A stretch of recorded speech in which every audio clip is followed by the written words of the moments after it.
It's your boy J Hardcore Boxing back at you with what's happening in the world of boxing today. If you hear the sound of my voice right now, that's letting me know that God is giving you another opportunity to be great. You heard me? Another opportunity, man. Hey, let me tell you something. Everybody did not get that, man. No, everybody did not get that opportunity.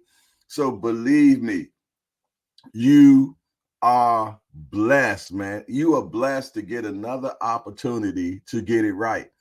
You are blessed to forgive somebody.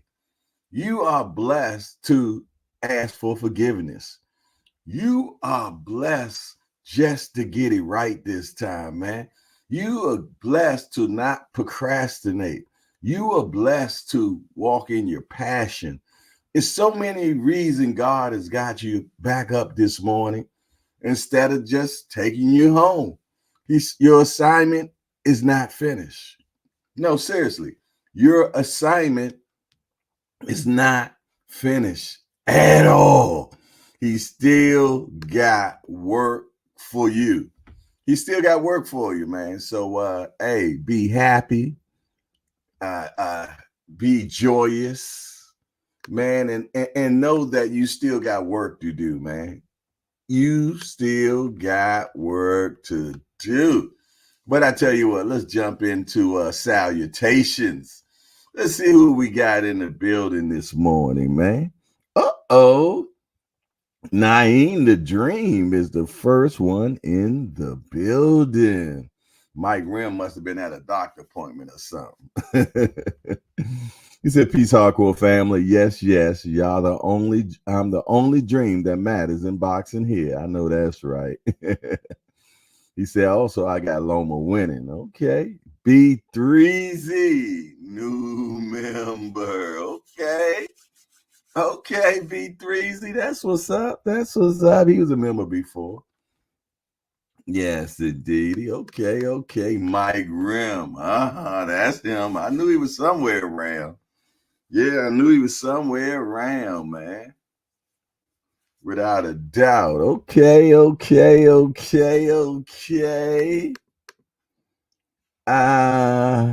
right. Doc and Lovely, man. I'm so happy when I see the queens in the building, man. Yes, indeedy. Doc and Lovely, Melanin Queen 27. She said, "Good morning, Jay, and the Hangout family. Peace and blessings and happy Friday." Yeah, you heard her. Happy Friday. Yes, indeedy, man, for sure. All right. Oh, wait a minute. We got a new guy in the building. Big No Gaming. Okay, we want to welcome Big No Gaming to the Hardcore Hangout. Hey, Big No. We just a bunch of hardcore degenerates that get together, talk about this beautiful sport we love called boxing. We only got one rule around here, Big No. No hitting below the belt. That means we don't talk about nobody mama up in here. Other than that, everything else is fair game.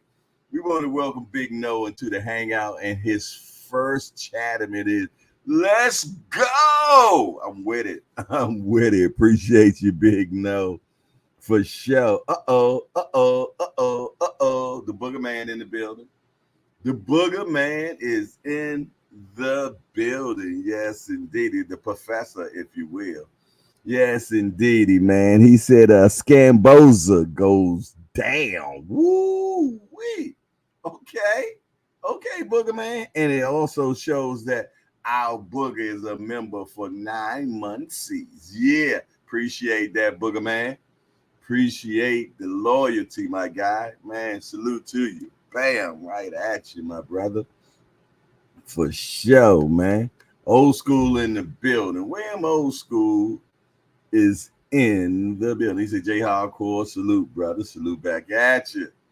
Salute back at you. Cosmic Lando. What it do, my guy? I see you." He said, "Salute to the hardcore and the hangout." Back at you, my guy. Appreciate you being in the building. Appreciate your patronage, man. Appreciate your support, man. Oh, wait a minute. 12 butter rounds? 12 brutal rounds. Hey, where you been at, man? Where you been at 12 brutal rounds? He said, amen, and a boom shagalaka meant to that. Okay. I added a little bit to it. Had to hit the shagalaka to it. You did? For sure. He said, salute to the queen, Melon Queen. Good morning, good sis. Yes, indeed. Salutations, salutations, salutations. New guy in the building. Stitzo 100. Stitzo 100. We want to welcome to the Hardcore Hangout. We just a bunch of hardcore degenerates that love to talk about this beautiful sport we love called boxing. But check it out, Stitzo. We only got one rule around here. No hitting below the belt. Yeah, that means we don't talk about nobody mama men up in here, man. Salute to Stitzo 100. Yes, indeedy. Uh-oh. We got Judah Vision up in here, man. Oh, and Stitzo first Chatterman is good morning to you all. Good morning back at you, Stitzo 100. We appreciate you being in the building, man, for sure. Judah Vision. What's up, Judah Vision? I like that, man. I like that name, Judah. You know, that's a strong name you carry right there, fella. He said, well, yo, what up, Jay? It's all good, man. Glad to see you back in the building, though. That let me know that we doing something okay. Mike Rim said, I'm not late. The host is late. It's an inside job with you, so I can't be first. Bull crap and crabbernacker. You can come in here whenever you want. The doors are always open, like the church, young man. You can always come up in the building, cop a squat, Jack. I ain't trying to hit. Don't blame it on the host, man. I'm always fashionably late. But I tell you what, I make sure I get that extended time to make sure everybody get their time up in here. You better amen in the boom shagalaka to that. Hey, man, we'll make sure we got enough people in here so we can rapidate. I come up in here at 8 o'clock and be, yeah, I'd be like, damn, where everybody at, man? Oh, Lord. Our Booger done gifted another membership. Booger, man, always gifting membership. Salute to you, Booger, man. For sure, man. You know, I got something for you, Booger, man. I got something for you, man. It is going to be just a gift from me to you, man. But just you being who you are. It's one of them just you being who you are gifts, man. So I'm going to make sure you send me your address, man, so I can send that out to you, man. And keep reminding me because I'm bad with sending this shit out. Yes, indeed. But yeah, I definitely got something for you, Booger, man. We'll make sure you get that for sure, man. And who got the membership? Who got gifted with the membership? Let me know who got gifted with the membership so that I can put you in the Apple chat or the WhatsApp chat. You let me know which one what you got. Do you got iPhone or do you have Droid? Talk to me quick. I might forget now, okay? Okay, Just Do Boxing in the building, man. Excellent show yesterday, Just Do. I was behind watching it and shit, but they're like an old cat, man. I'm sitting there watching the show. I'm probably about 15 minutes behind and shit. But yeah, great show, my guy. Appreciate you always breaking it down, giving the people what they need. Giving the people what they need. The voice of the streets, man. The voice of the streets. Let me move on. Let me see who else up in here, man. D1 Boxing Edits hit us with a two-piece. He said, you know what? I want to speak, but I want to speak with my bread. You know what I'm saying? So he said, you know what? I'm going to say good morning to you all with a two-piece, man. Simple as that, man. I think I'm going to be doing some baggerment today, man. I can do some baggerment today. So yeah, I'm going to start out with that two-piece right there for sure. Yeah, I'm gonna hit that bag, baby. Okay, Big Dre in the house. Here, member. Big Dre in the house. Shut your mouth. Yes, indeed. If you want to be part of the membership and you want to get down to the Apple chat or WhatsApp chat, hey, all you guys to do is go to the profile page, slide over slide over to where it say membership. Hit that. Then find which level you like to be. Bam. And right then, you become a member, man. Yes, indeed. And you show up green on my screen, man. And I know. Then you DM me on Instagram, and I will send me your telephone number and what you got, Apple or Droid, and I'll put you in the appropriate chats, man. Yeah. Yes, indeed. It's all love, though, man. So somebody let me know who got the membership, because I don't see who got it yet. Still Walker 96. What it do, my guy? Good to see you back in the building. He said, I had to have a little bit more. Okay. He said, good morning. Tank over everybody. We're not even talking about Tank right now. That brother say Tank over everybody, man. I ain't trying to hear nothing y'all saying, man. Welcome back, my guy, for sure. Yes, indeed. Yeah, Mike Rim. I said, you know what I'm talking about, brother. Doors of the church always open. Don't give me that excuse. Oh, the host was late. That's why I was late. Oh no, that's called externalization there, brother. Blaming outside forces for inner shit, man. We ain't gonna do that around here, man. You was late because you was late, man. Not because of me. Don't blame me. Blame Uzi, man. Yes, and we gotta take accountable for our shit, man. I was late because of me, not because of you. I'm gonna tell you that much right now. I gotta set the example. Man, being in boxing news, I see ya. He said heading to New Orleans to see my moms. You know I like that, man. Y'all know I'm a mama's boy, man. Yes, indeed. Y'all know I met mama's hardcore, man. Hey, me and Mama Hardcore grew up together. She had me at 14, man. And we've been trudging this road for a long time. I can remember when I was 50 and my mom was 65, 64, 65, because she had me when she was 14, but then she turned 15. And yeah, I mean, if I'm in my 50s and my mom in her 60s, it does look funny. You did. But hey, man, we done had a glorious life. We done did a lot of things. We're very close. You know what I'm saying? I love her to death. I call my mama every day. You heard me. Every day. Yeah, I ain't going back and forth with y'all about it either, man. Yes, indeedy, man. And the woman is behind me 100,000,000%, man. I love her to death. I love her to pieces, man. So I hear my brother say he about to go to New Orleans and see his mama. Man, I love that, man. Love your mama. Love up on your mama, man. You better.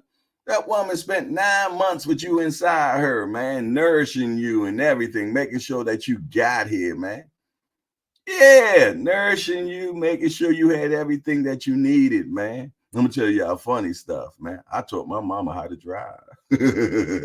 Yes, indeed. And I ain't have a license either.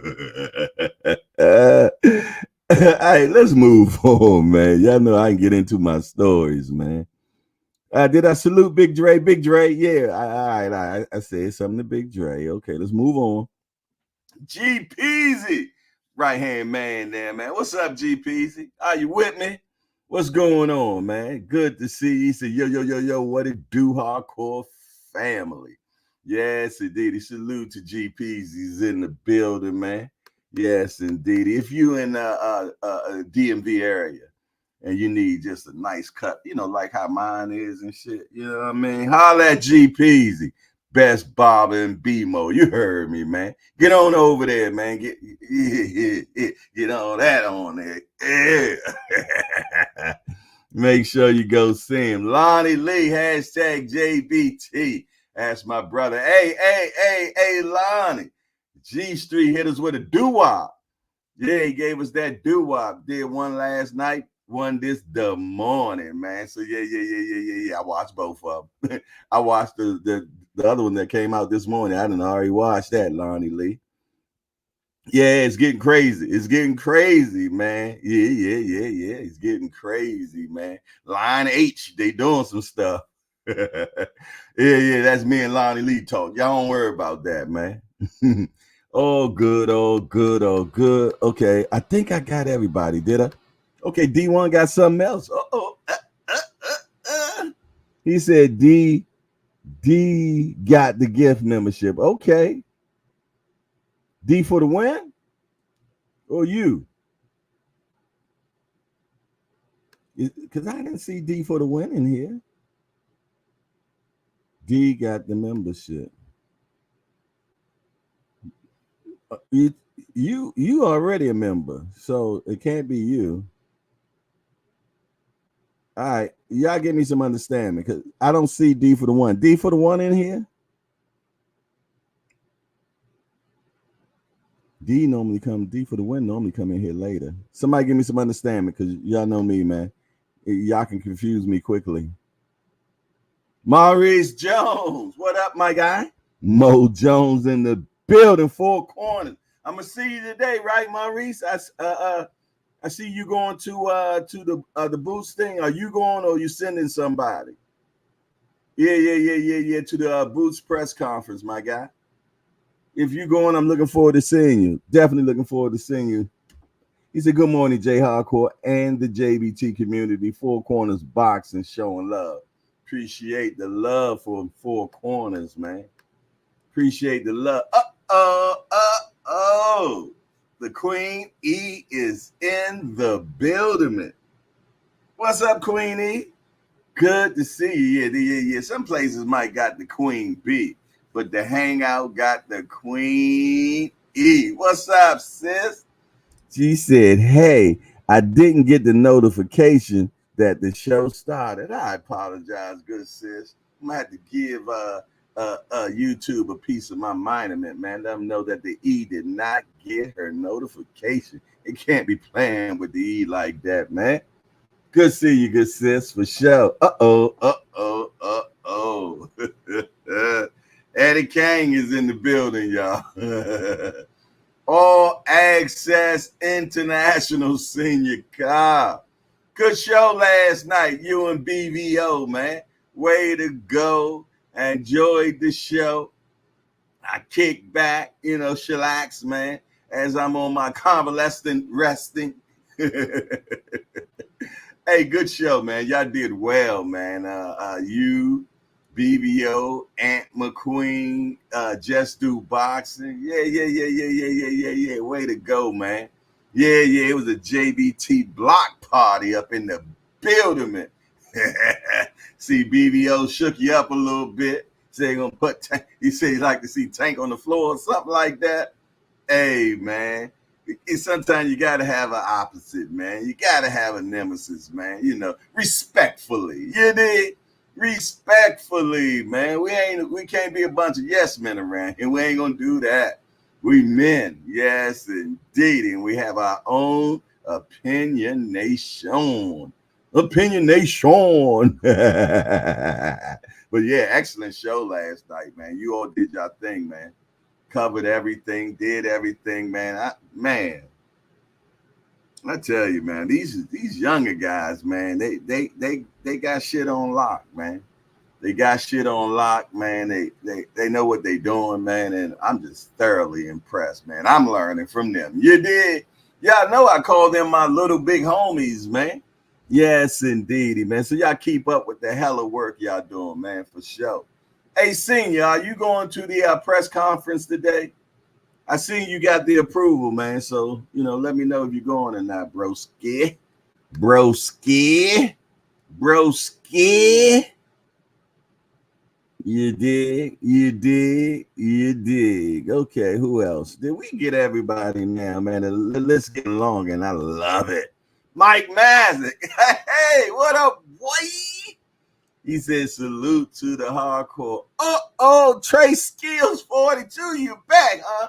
Said, I had to have just a little bit more. hey, Trey Skills, good to see you again, my guy. Appreciate you showing back up and blessing us with your presence, my guy. Man, I love when I see new guys return, man. Hell yeah, man. Let me know I did something right. You know what I'm saying? If it's just pronouncing your name correctly. Hey, I'm all right with that too, man. I'm going to work on some more today. Val Henderson. Shakur Stevenson Shawty. Val Henderson, Shakur Stevenson Shawty is in the building. What's up, Val? He said, great morning to all and all great mornings. What up, Jay?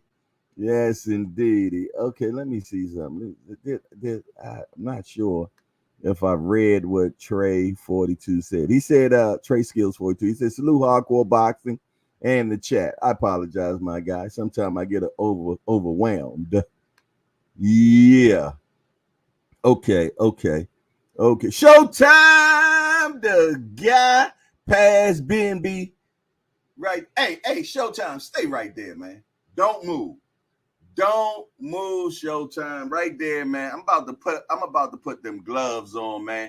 And we're gonna do Showtime the guy, his birthday licks, man. About to put them birthday licks on the bag for him, man. So stay there, right there. Also gonna get a D1 4-piece as well, man.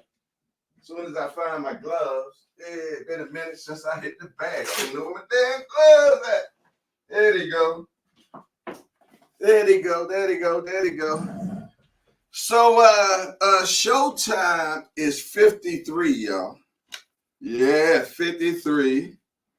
And D1 dropped a 4-piece, man. So right now, that means 4 and 53, if my math serves me right, is a 57 piece.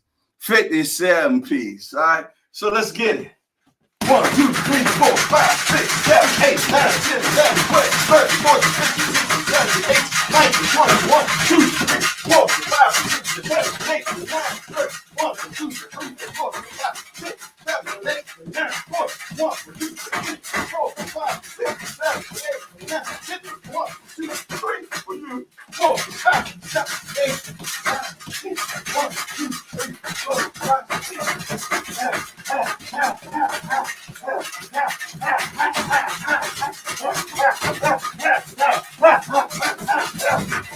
had to give him some extras, man. I'm an overachiever, man.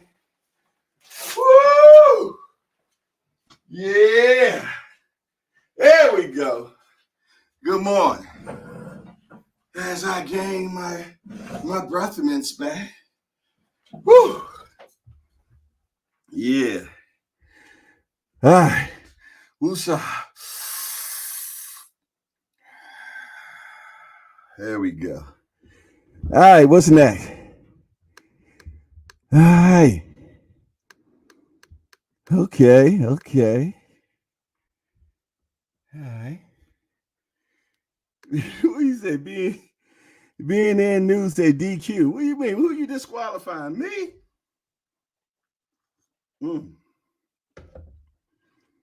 Thomas Hill. What it do, my guy? He said D1, my Buffalo brethren. Salute, champ. All right. Yeah. I ain't hit that bag in a sec. A little windy this time. What the hell? What the? Oh, Big No Gaming. Okay, hold on. I'm behind in the what you call. There we go. All right. B in the boxing news say DQ Ryan Garcia. Okay. Maurice Jones say happy birthday, Showtime the guy. D1 say happy birthday, Showtime, and many more OG. He said that's what getting rest does for you, my right hand man, Jay. Yeah.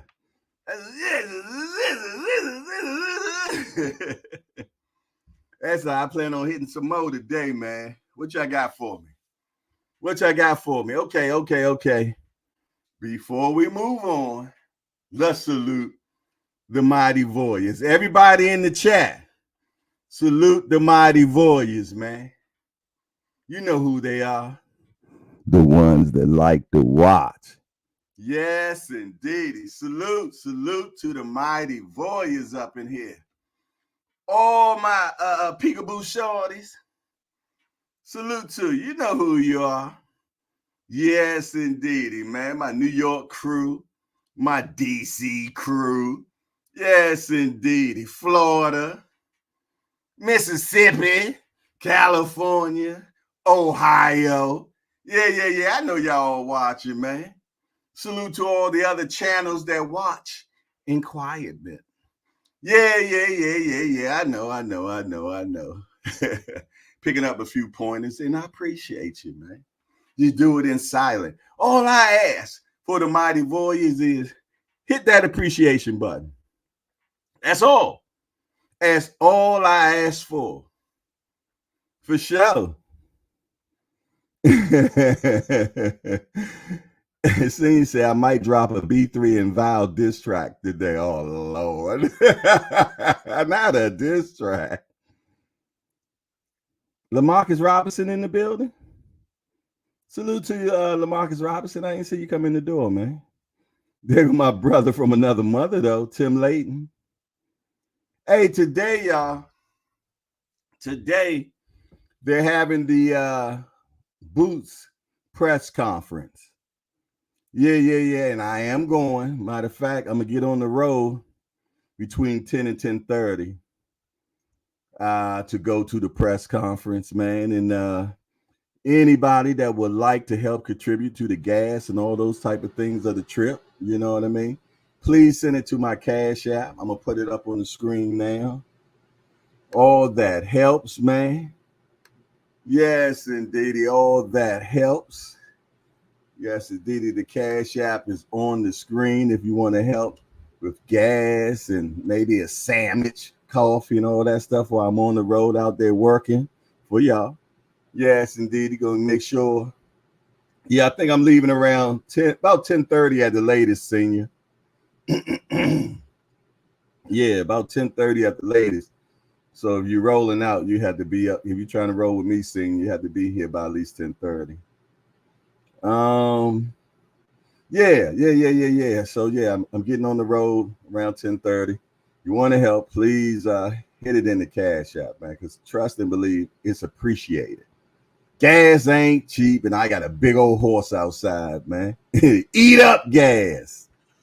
See, that's what I'm talking about. Just like that. Somebody done just hit the Cash App. Goodness gracious. Somebody else just hit the Cash App. Hold on. Give me a minute, y'all. Let me check. Should have known that. Showtime the guy just sent a 10-piece GPZ with a 5-piece. That's 15. Now I'm going to put on the bag of it, man. For sure. Appreciate it, man. Thank you very much. How my man Chuck say, each and every dollar that damn, man. See, you know you're getting old when you forget some of your favorite. Each and every dollar that I come across go into my gas tank and out my exhaust. I need some money. Talk about the money. Who know about that Chuck Brown, that go-go? Y'all don't know nothing about Chuck Brown. He said, each and every dollar that I come across go into my gas tank and out my exhaust. I need some money. Talk about the money. He said, talking about you still debating. What the hell you mean you still debating, man? Get your ass up, man, and do your job. Damn right, man. You supposed to be going out there and going out, asking questions, videoing. You know what I mean? And bringing it back to the community. Talking about I'm still debating. What the hell wrong with you, man? I ain't going for none of that. I'm getting on that road. Yes, indeed. I'm going to pay them tolls. And I'm going to Philadelphia, man, the city of brotherly love, man, and hope I don't get robbed. I see some more new people, not new people, but some returning people, man. Exile Loco Keo is in he's in North Carolina, in the building. Stand up. Okay, North Kakalaki. They eat good down there, baby. Yes, Lord. Over there in Rocky Mountain and Durham. And man, let me tell you something. I done got some good eats being there. I done had some good eats down in North Kakalaki, baby. Raleigh. Yes, indeed, man. I seen somebody else come up in here too. that I think I seen from yesterday. Let me make sure. I see my brother Thomas Hill in the building, my California Connect. What's up, my guy? Let me see. Okay. I think we good in the hood. Scale scrupatory though. Hashtag FBA, hashtag SOC. Right, GPs. I showed this. I told Greg Hackett 1 second. Let me run to the car and grab my bag. Yes, indeed, man. I go get my bag, man. You talking about we walking? Yeah, hey, where we was at? Well, was in the belly of the beast, baby. Yes, indeed. I ain't want to be caught with my pants down, man. You know, simple as that. I roll with you, OG. But at work today, they getting the butt out the duck today. I know that's right. Yeah, you right down the street too, bruh. Yes, indeed. But yeah, I'm gonna be in the building, man. I'm gonna get that footage. Oh, I'm gonna get that footage, Jake. I'm gonna get that footage, and I'm gonna get that bag. Training day. Yes, indeedy, man. Good to see y'all, man. Salute to all my supporters, man. I appreciate y'all, man, from the bottom of my heart, man. Some days, man, I'll be like, God damn. And soon as I say that, bing, bing, bing. Yeah, something hit up in the super chat, man. Yeah, I just don't know how that make me feel, man. Yeah, especially when I'm doing 4-6 hour shows and shit like that. I'm like, come on now. Come on now. Something. This worked for us. Lord have mercy. And we done did a lot of charity shows, but hey, I chose this, not you, so I get it, man. Yes, indeed. But we do appreciate all appreciation, yeah. Yes, indeed. But if you can't, make sure you at least hit the appreciation button and subscribe to the channel. So make sure you check and see if you have subscription, man. That is important, man. I appreciate you from the bottom of my heart with that. But hey, let's get to the title and the topic here. You did? Because what is 8:43? We haven't even did what's happening in the world of boxing today. So, the first thing we're going to talk about, which is the title and topic, because we always get into something else as well, you know, because it's the hangout, man. You never know. We might be talking about pig feet up in here. You won't know. Super Jamal, he like pig feet. What's up, Super Jamal? Always good to see you, man. He said peace, hardcore. That brother always come in first with peace. I like that, man. So I know that's in his heart, man, because the man utters what's in his heart. And he says peace every time he comes up in here. Ace Boogie says love. So I know love is in his heart, man. Senior, that's another story. But he said keep on with the good work. Appreciate that, Super Jamal. Yes, indeed. We got Lomachenko versus Booger says Kambosos, man. But it's Kambosos, man. Who you got, man? Who you got and why? At 9 o'clock, I'm going to open the panel and y'all can tell me who you got, man. Yes, indeed. The panel's open to all, man. As long as you don't come up in here with no fraganackle bull crap, no trolling or none of that, because I will alleviate you off the panel. I ain't got no problem with that, man, at all. So it's up to you. It won't even be me. You decide when you don't want to be on the panel no more. Just don't come up here with none of that bull crap. You dig? Other than that, for sure. But what we gonna do right now, man? Oh, the Banky Pound man is in the building. He said Loma by stoppage. TBP Nation salute. What's up, Bank? What's up, Bank? Always a pleasure, man. Uncle Bank in the building. Uncle Bank about to hit 100 stacks. You hear me? 100,000 subscribers, man. That's what you call hard work and dedication, man. Hard work and dedication, man. And that's my big homie, man. For sure. So, when that brother talk, I listen, man, because I know what he talking about. You did? He know what he talking about, and I appreciate him for sure. Yes, indeedy, man. Hold on. Y'all know I can't chew bubblegum and talk at the same time. So yeah, bear with me, man. Yeah, bear with me, man. Y'all know I can't chew bubblegum and walk at the same time. I tried that. Man, I fall and trip. I ain't got coordination like Banky, man. Nah, man, you dig? Yeah, some people naturally got that good coordination. I ain't got it. I ain't claim to got it. You did? Yeah. That's why I wasn't no big on dancing. But I cut a rug, man. Don't get me wrong. I cut a rug, but you know, it is what it is, man. But all love, man. Shout out to the bank man in the building. We got Let's Talk Fashion. Rebo. He said the Matrix will be reloaded. Loma by embarrassment? Damn, not by embarrassment. Is that what we doing out here? He said, first time I heard that. Loma by embarrassment, man. So shout out, man, without a doubt. Yeah, man. I tell you what, let's find out what's happening in the world of boxing. We're going to do that real quick. See anything happen new in the world. Somebody signed a deal or something. Huge warns Kambosos. His best chance is to attack against Lomachenko. Facts. Lomachenko don't like it rough, and I ain't pausing either. Ghana hopes newfound dedication will elevate him above billion. Lauren Price is no honeymoon for Jessica McAskill and Rick Ramos. Okay. Lomachenko dedication means a revival at hand. Okay. Everybody predicting a Lomachenko massacre. We're gonna see.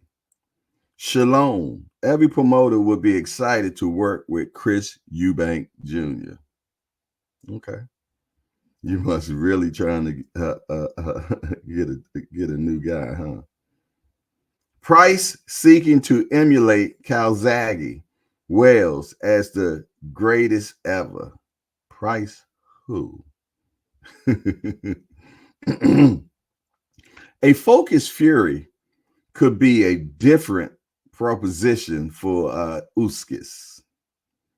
Doheny embraces mythical status in Japan as he hopes to take off call for Inoue. Well, wait a minute, man. Hold on. We got somebody in the building. Let me see who we got up here. Somebody at the door, y'all. Should I let him in? Let me in. What's up? What's up, King? Salute, man. JBT, salute. We out here. Yes, indeed. What's going on with you, big homie? Man, you know I'm same fight, different round. Same fight, different round, man. What round you in right now? I'm in the 8th round, man. I'm still sucking. I'm still sucking. They ain't got you on the ropes. Do they got you on the ropes? Yeah, a little bit, but I got a good bob and weed game. Got a good bob and weed game. Kambosos better have one. He better have one. So you ain't the way in today? Yeah. I gotta see it, man. I gotta see this. Do you still think Loma still got it? Yeah, I think he still got it. I mean, if you look at his last fight, man, with Devin, man, to me, he still looked pretty sharp. And I think if you go by the way it ended in his disappointment, I don't think he'd get back in the ring unless he was planning on putting on a statement. What I've been hearing, I hearing a little chatters. He win this. It's him and Shaka Khan, Shakur. They say him and Shakur. That's what I'm hearing. Yeah, boy, good God almighty, man. He getting a little long in the tooth at 36, man. That young boy there, man. You know how I feel about that, man. I love Loma, man, but I still, you know, the way I look at it, man, I still, with me, it's just, it's core tanks, core tanks, core tanks, core tank at that weight division right there, man. So, man, if you 36, I would leave them two jokers right there alone. It's a young man's game, right? Yeah, man, them two young lions right there, man. They on a collision course for like some stuff we seen back in the day with like Hearns and Leonard or something, man. You know, yeah, they on a collision course, man, for that, man. And shootout. man. So, Yeah. but I think this should be a decent fight. It depends on what Kambosos come in. You know, is it gonna be the Kambosos with Devin or is it gonna be the Kambosos with Teofimo? But I do believe whichever one it is, because he a smaller dude like Loma. I don't even think it's a small dude. I don't think it's a small dude that can mess with Loma, man. The closer you is to his size, it's even gonna be harder for you, man. But only small dude I got even can mess with him is Tank, man. Other than that, Loma just too slick, man. He too crafty, man. You know, he too crafty, man. And the bigger dudes, to me, stand a better chance because they long, they lanky. I ain't saying they got a show shot, but like Devin was long and lanky, but he still was getting in Devin chest piece. You know what I'm saying? So a little dude, you know, you see what he did to my homeboy, man, my main man. And don't get no faster than that, man. Gary Russell, man. You know? So if Gary Russell, small as he is, couldn't get to him, ain't no little dude gonna do nothing to Loma, man. Gary Russell throw punches, man, at like 300 miles per hour. You know, them jumps be like, you know what I'm saying? So Kambosos, I can't see it, man. I think it's a good payday for him. He parlayed his Teofimo out into you know, riches. You know, all he did since then was get paid. That's it. He got paid. He got paid. And I ain't mad at him, brother. That's the name of the game. Get paid, young joker. Get paid. Yeah, and one thing about Loma, man, he got beautiful feet, man. You know what I'm saying? And when you got them beautiful feet, man, you can build on top of that. Bro, that dude move around in that ring. Real talk, man. Like Fred Astaire, man. I'm telling you, man. I ain't seen nobody move as smooth as him in that ring. Since Ali, man, Ali, he had some dudes had some beautiful footwork though, man. You think about it, but them two stand out at the top of my head. What's the name had some good footwork too, man. The dude, what's the dude, man? Used to do all that crazy stuff, but he was super talented. What weight division? Small weight, man. You know his man, the one that did all the crazy stuff, man. Oh, you talking about Prince Naheem. Oh, yeah. He had good footwork. He definitely had good footwork. What's name had good footwork too. Pernell had good footwork, super good footwork and angles. And my main man, had the tattoo on his Johnny Tapia. Johnny Tapia slide to that side and hit you with that double hook to the body and set him down.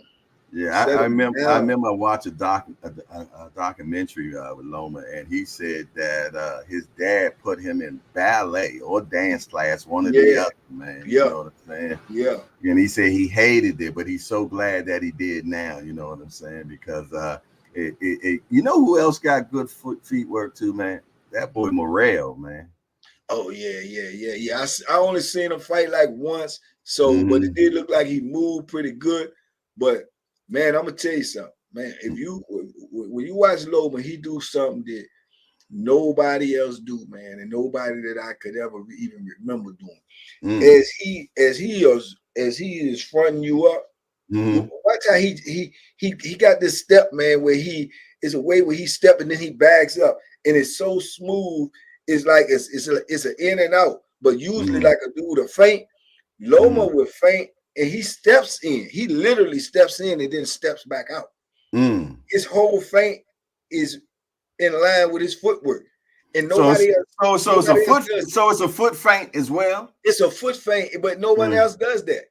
Well, some people do it. I've seen people use it. Nah, not like he do it. Watch how he do it. Okay, I'll check it out. I'm gonna check it out. Yeah, just look at it. So he does it a lot, man. He steps in and he steps all the way out. And he back up. And they don't never know where he at. And then sometimes he'll move to the side with it. And they don't know where he at. He always will keep that front foot like. You know what I'm saying? And I don't recall nobody else doing it that way. That way, you know okay. And he does it consistently. And he's always, and that's why they don't never know where he coming or how he coming. You know, and then he might just jump in with that and then he out of there. You know, he out of there. You know, Kambosos, you better be listening to this because he gonna tap you up tomorrow night. Well, Kambosos is only. I think he's going to have to be very aggressive. You know what I'm saying? Because that's always been an Achilles heel for Loma. Those real aggressive guys. His first loss was because of a very aggressive guy. He doesn't like it rough, man. So well, that dude was aggressive and fouler. He was a habitual fouler. He kept fouling. You know what I'm saying? So yeah, but I understand what you're saying though. But I think Kambosos got it in him to be aggressive, and Kambosos has fast hands too. Yeah, he's not bad. You know, I don't know if his pop is enough to really, you know, keep Loma up off of him though, man. I don't know if he got that pop. Even though he dropped Tio, I think he just caught Tio at a bad angle. I don't think his pop is like he got a mean uppercut though. He got a mean uppercut, but I don't think Loma will be there for the uppercut. But he got a mean uppercut. He throws that joint from like way back there. Not like Tank do it, but he cocks it back and he throws it. Tank, I don't even know how Tank be hitting them dudes with that uppercut because I can see it coming. But it be explosive. I mean, Tank, he winds it up and boy, if it hits you, it ain't no surviving it. It ain't no surviving it. No, I think he can hit I literally think he can hit all the way up to probably a light heavyweight with that uppercut and take him to the ground. It's amazing. He can take him to the ground with that uppercut, man. You know, it takes me back to a childhood cartoon, Mighty Mouse, man. You know yeah. You know, yeah, man. He for his size, man. He is one hard hitting joker. I can see, and I know because I'd have been hit, and I see the impact of his punches, man. He's a hard hitting joker, man. He got that. He blessed. That's a gift. Yeah, that's a gift. Doubt. You know, he just perfected it to the point where he put skills behind it. But it's definitely a gift. I think what's the name got that gift too. Because when I looked at that fight, that knockout the other day with Inoue, he didn't even. It was a short punch, but dude head snapped back so bad that I was like, that must have been heavy because he hit him with the uppercut, but then he just turned it over. Boom, boom. It was short, but the impact of it, I was like, man, he must got them brick hands, man. Well, you know, that's their end game, man. What they want to see is Inoue come up and fight Gervonta. They want to have Godzilla versus King Kong, man. That's what they want. Yeah, well, I don't even think if he get up, I don't think he can beat Tank. I don't think he can beat Tank. And then on top of that, I'm more convinced he can't beat Tank. The way he got hit with that left hook and went down, the way he went down, it contorted his whole body and he went down. Tank is left-handed. If that was Tank in the same punch, he ain't getting up. But they don't care about him winning. All they care about is making that money off of it. Oh, You know what it is. You know what it is. Yeah. The powers that be say, I don't mean we won't make this money. I don't care. You get your head knocked off. Yeah, exactly. They gonna build them up like a Thanksgiving turkey, Jack. Yeah. Fatten them up, talk great about them, build them. Godzilla coming to America, all that shit. All that shit. Buildings falling down and everything, And at the end, you had Tank sitting there like this. Yeah, man, that'd be a mega jump though. Yeah, they gonna build it. It'd be a mega jump. And then when Tank say he signed this deal, so that gives him time in a way to, it might be the what he got 7-fight deal. He might be the 7th one at the end of the rainbow. That'd be crazy though. That boy just came out and said that his deal is bigger than Mayweather deal when he signed that 6-fight deal with Showtime. Yeah. I seen it, Joe. I think he said like 230 something. All I could say was, Jesus Christ. Well, remember Floyd deal was 300 million. No, they say they ran the deal. They say his deal was 2 something, but he made in excess of 300. He maximized the deal by the people that he fought. It generated more money, but the actual deal they said was like 210, 213 or something like that. But when he fought people, he had like it accessed more because in actuality they said that because with the Pacquiao fight that generated 687 million. Right. So see, they said, they said the deal was like this guaranteed money, this locked in money, as long as you get in the ring and make and complete these fights. But what you make extra, that's on you. So like back end. Tank is like Tank said his deal is bigger because Mayweather's deal was like 2 and some change locked in. Tank's is like 230 something and some change locked in. Now Tank may make more, or going to definitely make more depending upon who he fight. But he gonna get 237 or whatever it is. That's going in his bank account. So right now he can just go buy what you want. Just buy what you want. Hey, look, whatever it is way more than I can.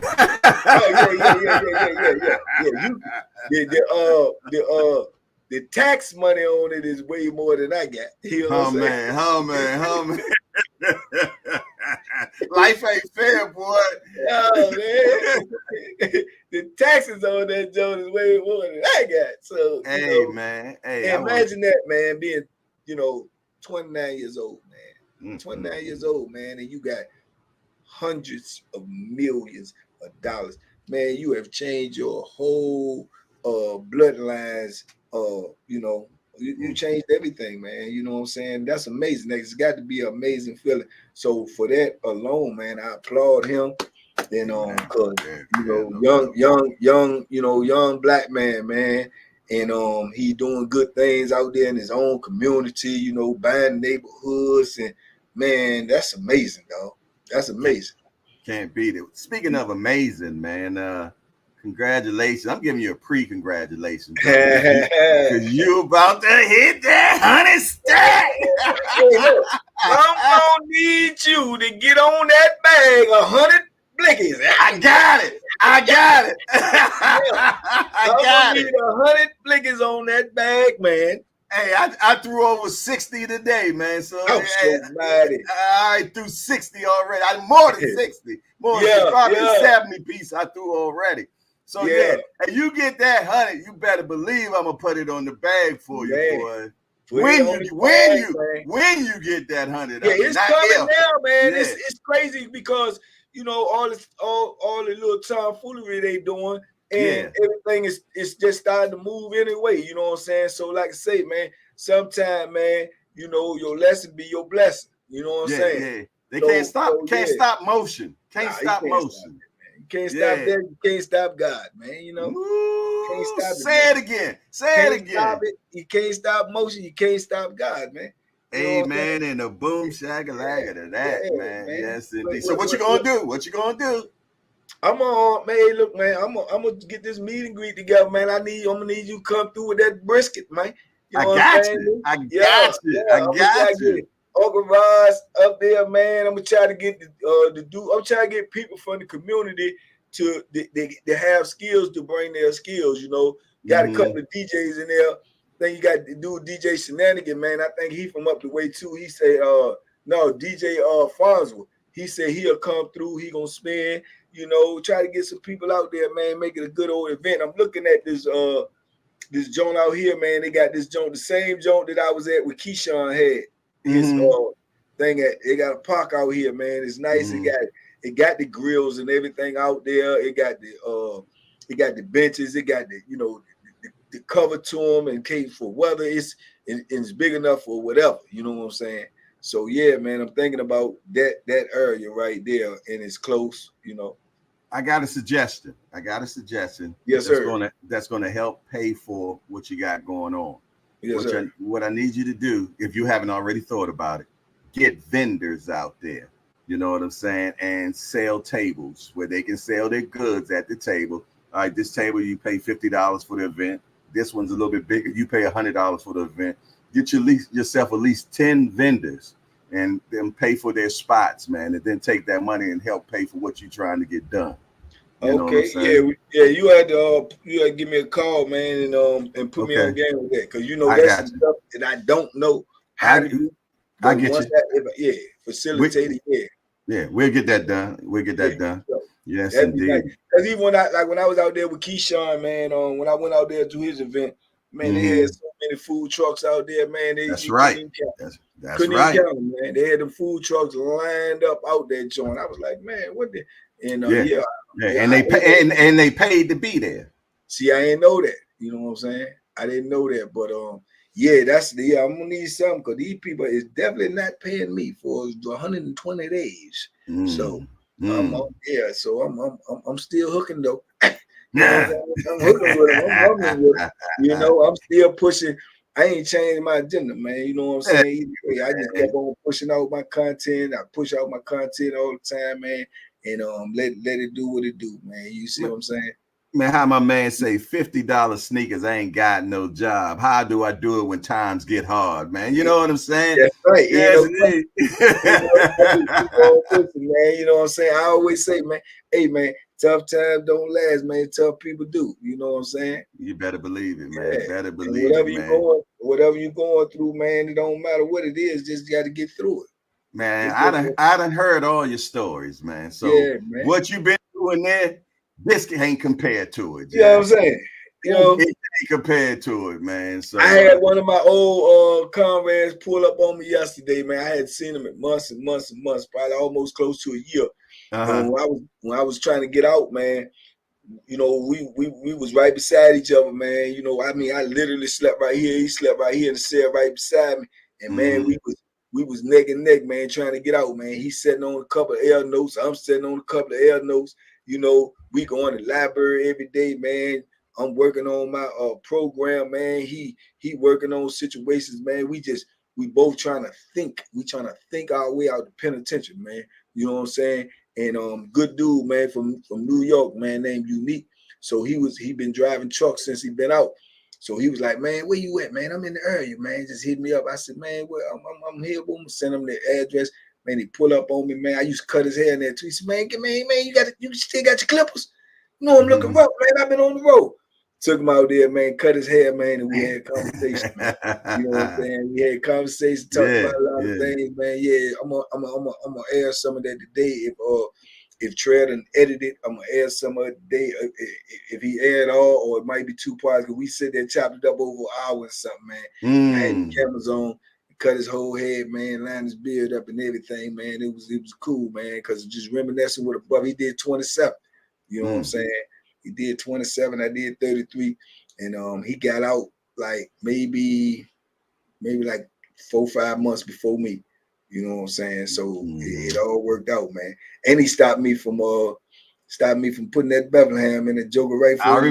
I remember that story. Yeah, I remember man, that story. He did, man. So I got big love for him already, man, because that could have changed my whole situation. Your whole trajectory. That's right. It changed my whole situation, man. And he saw it, and he peeped it, and he jumped right on top of it. And most of the time in penitentiary, man, dudes won't get in the way of that when they see where it's going. You know what I'm saying? But he knew what I was trying to do, and he also knew what I would do. So he got in between that and was like, man, and he snapped me back to reality, man. He's like, man, we going home, man. We going home, man.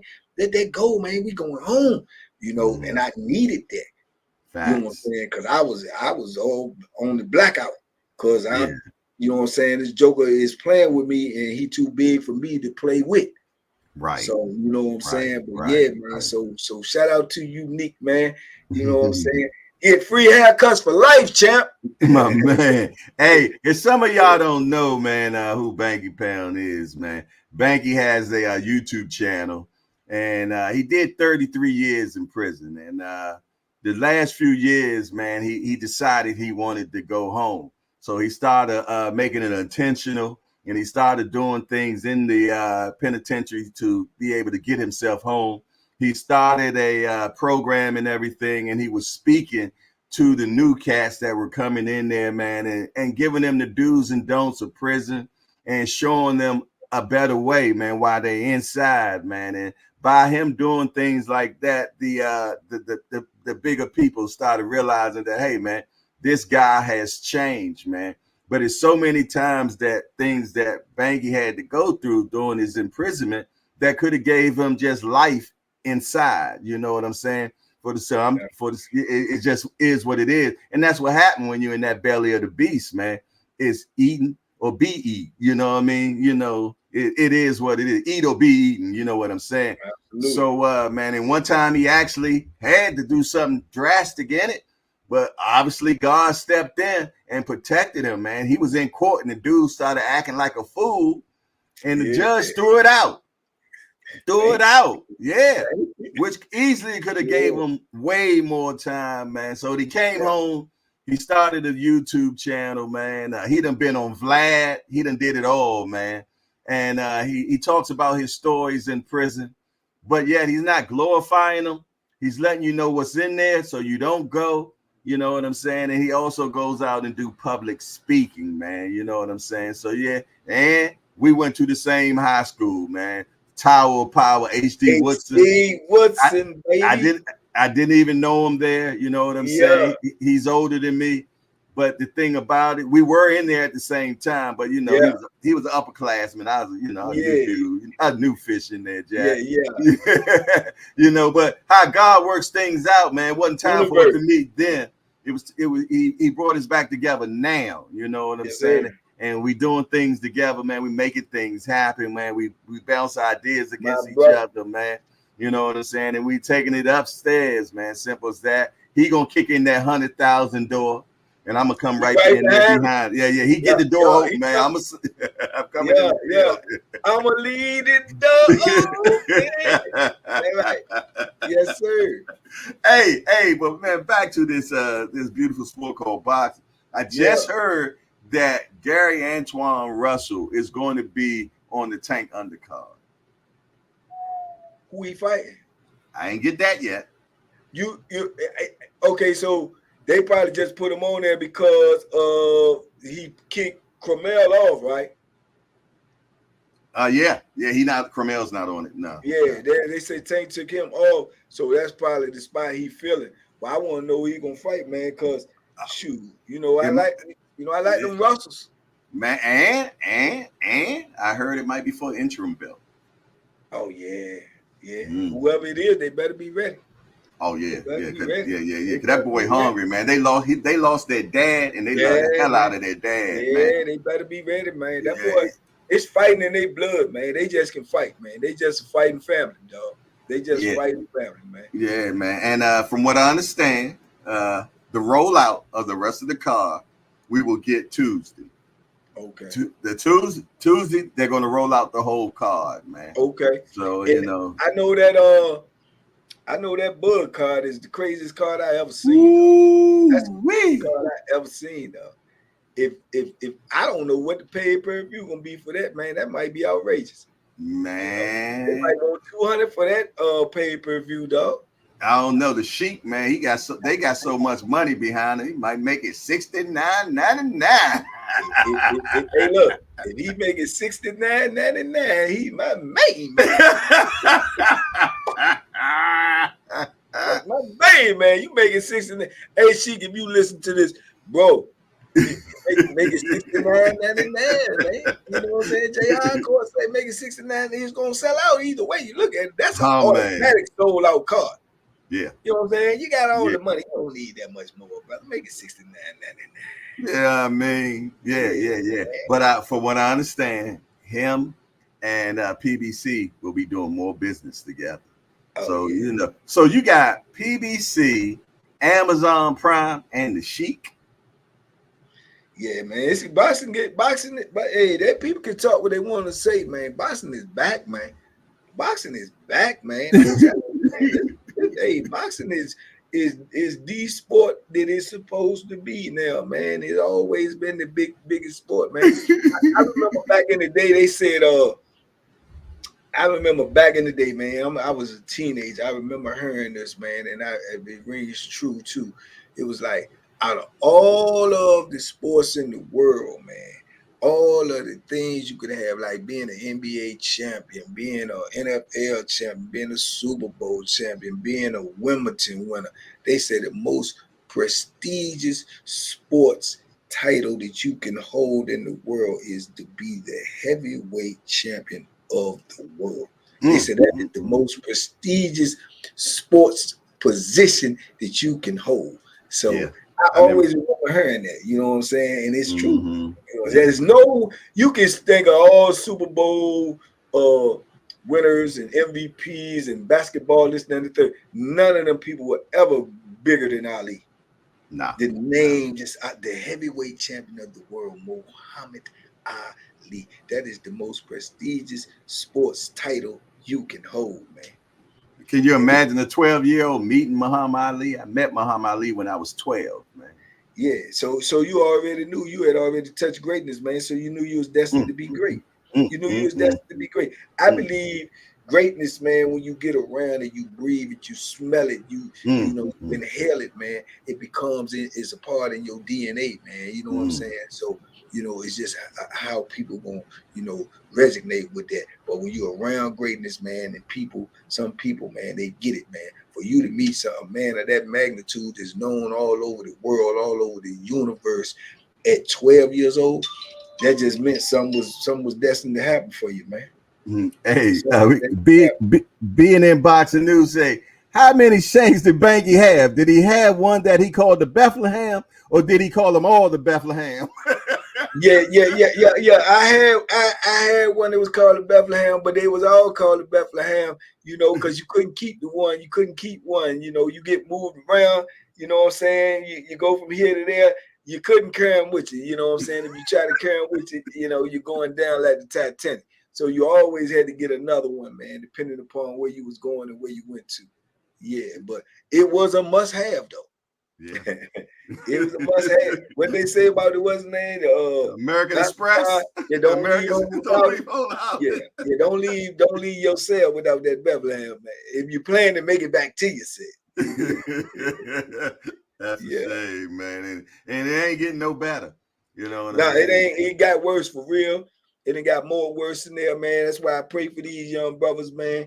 These older brothers. I got a lot of comrades that's still in that belly of the beast, man, that have been in there 30, 40, 50, even 50 years, you know, still, you know, thugging, man, trying to survive in there and trying to, you know, see the other side of that wall, man. So big love and big shout out to all the jokers, man, still fighting that good fight, man. And hopefully one day they'll be able to, you know, see this side, man. Hey, what's up with Coffee Keith, man? He's still way too, man. They still carrying him, man, dragging him, man. Coffee Keith is on 32. He on 32 years now, 65 years old. You know what I'm saying? Ain't no threat to nobody, man. The man is 5'2", 135 pounds, man. You know what I'm saying? So that's just a part of the system. This is why I be preaching every day, man. You know, this is one of the hardest things in the world to do, man, is to get out that system once you go in it, man. And it don't matter how much time you got. You know, it's still the hardest thing to do is to get up out of there, man, because like I say, things happen every day. You know what I'm saying? Lives are lost every day in prison, man. So it's the hardest thing in the world to do, to get out of it, man. but it's one of the easiest things in the world to stay out of. All you got to do is just, you know what I'm saying, make good decisions, man, and put some value on your life, man, that you won't, you know what I'm saying, get caught up in that system, man, because it's a wicked, wicked, wicked place, though. Hey, man, I know you like the coffee, man. What you drink? Folgers, right? You better bet it. Man, let me tell you something, man. I've been gifted with some stuff, boy. Put that to shame. Put Folgers the same. Shame. Yeah, well, God must have dropped it down in your cup then, because Folgers is top of the line. Folgers is top of the line. That good old Folgers is smoking. It's right here, brother. Bustelo. Yo, I was gifted this by one of my family members in the chat, Jack. And let me tell you something. This right here, right here. Yeah, that right there. Right here. Ain't nothing to be played with, man. Bustelo. Okay. Ain't nothing to be played with, man. I'm trying to tell you, man. I'm gonna check it out. Hey, take Foster and put him in the ground, man. Oh, so mighty. Yes, indeed. Man, I'm trying to tell you, man. Yeah, I'm intrigued now. Yeah, look, and a dab will do you. That's it. Huh? Oh, a dab will do you. I'm intrigued. All right, now. I'm trying to tell you. Bustelo. I'll text it to you. Okay. Yes, indeed, man. But, man, hey, but yeah, boxing is looking good, man. It seems like we was worrying about if this year was going to be as good as last year, and I think it is. Yeah, it's looking real good, man. And we on the verge of some real big mega fights. We done had some major things happen already, man. You know, with the Garcia Jones. Then you see Garcia now talking about he talking about he trying to fight Earl. You know what I'm saying? And I believe they're gonna end up making it happen. I believe he gonna fight Earl. You know what I'm saying? Which is crazy. I don't know what Derrick James gonna do in that situation, but well, I think with Derrick ain't even with him no more. So, but I think that's kind of weird. But I think that'd be an interesting fight, man. You know, so it just ain't no telling what can happen in boxing right now, man. Which makes it a good thing because we all gonna get some good fights out of it, man. And everybody beefing with everybody now, it's just like the rap game now, man. So everybody is just beefing, man. Just all keep it all, in the ring, man, and keep it all, peaceful, man. And it's a beautiful thing. Shout out to MAW. What's up? My guy from Australia is in the building. He said, hello, boxing fans. He said, hello, boxing fans and J Hardcore crew. Smash that like button, folks. Appreciate you, man. You're down under right there, man. You're down under Australia. Salute. Yes, yeah, man. I got an interview I'm doing with a dude today, man, at 12. Okay. But I definitely had to tap in with you, my brother. And always good to see you. Always good to talk with you, my comrade, my brother. Always good to talk boxing on JBT. Man, y'all go support my brother, man. He doing big things, man. If you want to know anything about boxing, I always tell people, go talk to J Hardcore. Even if you got to what's at him, say, what's going on? He gonna know. He gonna know. Big love to y'all, man. TBP Nation, stand up, man. We out here. Salute, big home. Hey, I'm going to the Boots press conference today in Philadelphia. I got to be there at 12 myself. But, man. Let me go ahead. Send me something. I got you. Yes, I got you. That's a young lion too, man. He on the rise, man. He on the rise. Boxing is back, baby. It's back, man. And J Hardcore gonna be on all of it, and I'm gonna be looking too. Yeah, I know that's right. All right, you take it easy, man.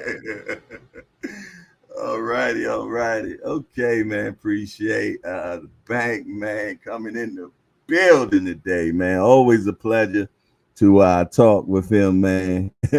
Two supposed to say you need a brick of that Bustelo, Jay. I left them bricks alone a long time ago, boy. Stop playing. D1 say JBT needs the angry show with all the angry fans, at least me and old school should do something. Lord have mercy.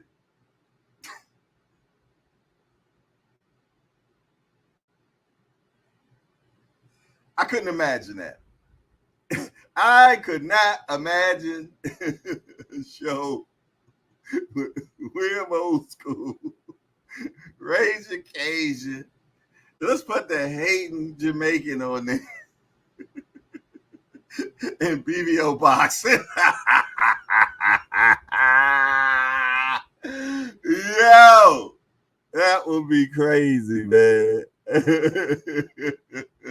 Yeah, I won't hear nothing, but they all be talking at the same damn time.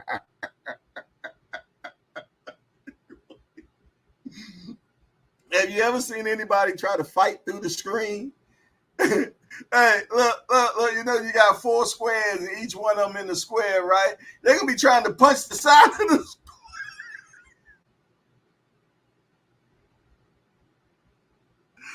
Yeah. I'm sorry. Yo, they probably have 100,000 subscribers because people like that shit. Yo, I'm sorry.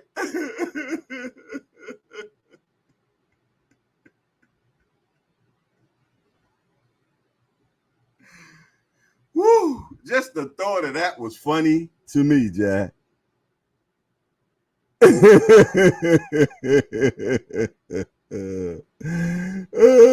my goodness. Oh, I'm sorry. What time is it? It's 9:27, man. I'm gonna put the link out, man. If y'all want to wrap out a little bit, come on in. If not, I'm gonna get ready to go to Philadelphia. It's gonna be up to y'all what y'all want to do. Yes, indeed, it is y'all show. Y'all know that. You dig? So you want to get in here, rap a taste. AC Wood, appreciate the 3-piece, man. Appreciate. He said a little something for some do it fluid. Thank you, my guy. Appreciate that. Yes, indeed. And when I buy me some coffee when I'm up there, man, I'm gonna think of you, man. Appreciate it for shizzle. Without a dissiment, man. Without. Yes, indeed. Yeah. Shoe Sports Talk is in the building. What's up, Shoe Sports Talk? Always good to see you, my guy. Yes, indeed. Everybody, man. Everybody. You should make mad merch for that show.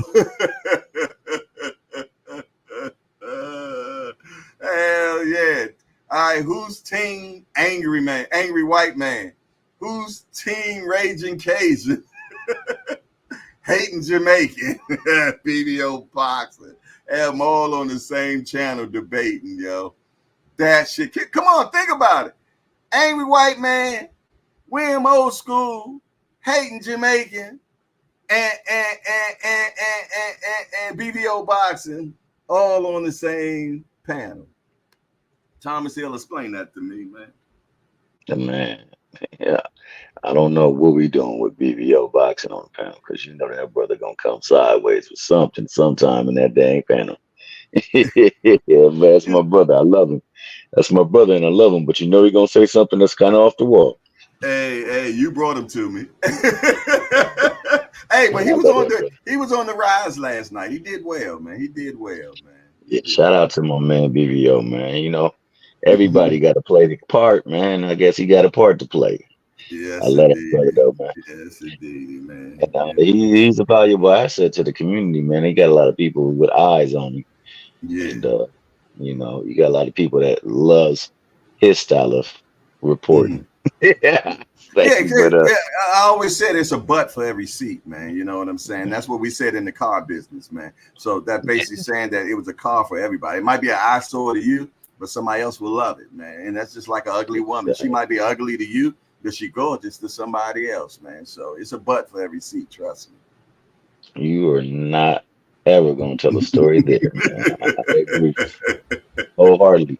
I want to talk about the Loma and the Kambosos fight. I mean, Please. shout out to my boy D1, man. I got nothing but love for D1. He don't see a stoppage in the future, but I honestly think, you know, given what happened to Loma, he not gonna put it in the judge's hands. Mm. I don't believe Kambosos has anything that's gonna stop Loma from winning that fight. Mm. I think that we saw the best of Kambosos tonight. We saw the worst of Teofimo and the Mm-hmm. things that he had took into the ring. He packed some extra baggage with him in that ring, and it carried over. And it didn't play Mm-hmm. out too favorably in his stead. But that being said, I don't want to take anything away from Kambosos because Kambosos did what he had to do to win that fight. But I think Loma is far more superiorly skilled than he is. And on top of that, like he's still riding off of that last fight where he felt like he won.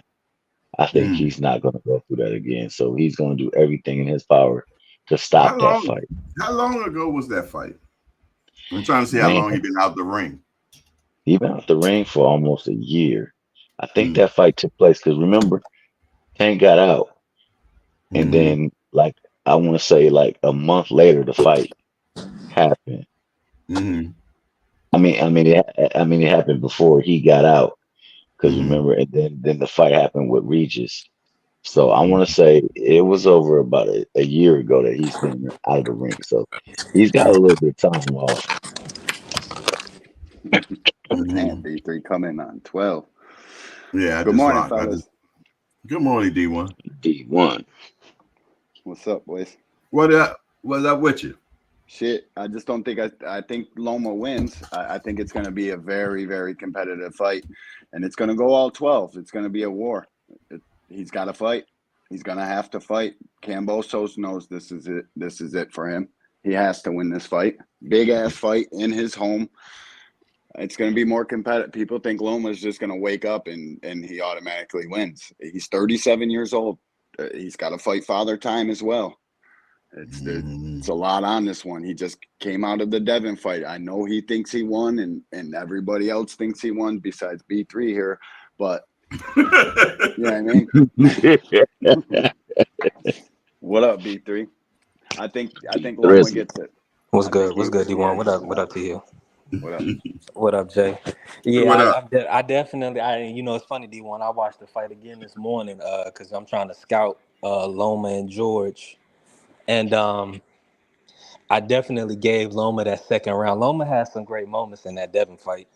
He I don't think he won the fight, but the way if y'all watch that new top rank the new one that they just dropped, it seemed like they kind of messed up. They didn't drop the whole fight. They kind of missed some points of the fight. They kind of took some points out. So, but the original video, I definitely had Devin winning 8-4, but it's definitely a close ass fight, man. That's one of the closer fights we gonna see.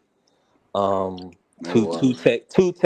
Two technicians, but I think what happened is I don't know if I think Devin has a he's he's a tough kid, but Loma hasn't been showing that power that he showed against Linares and against a few other guys in his fight. So that's the only thing that's concerning me against George.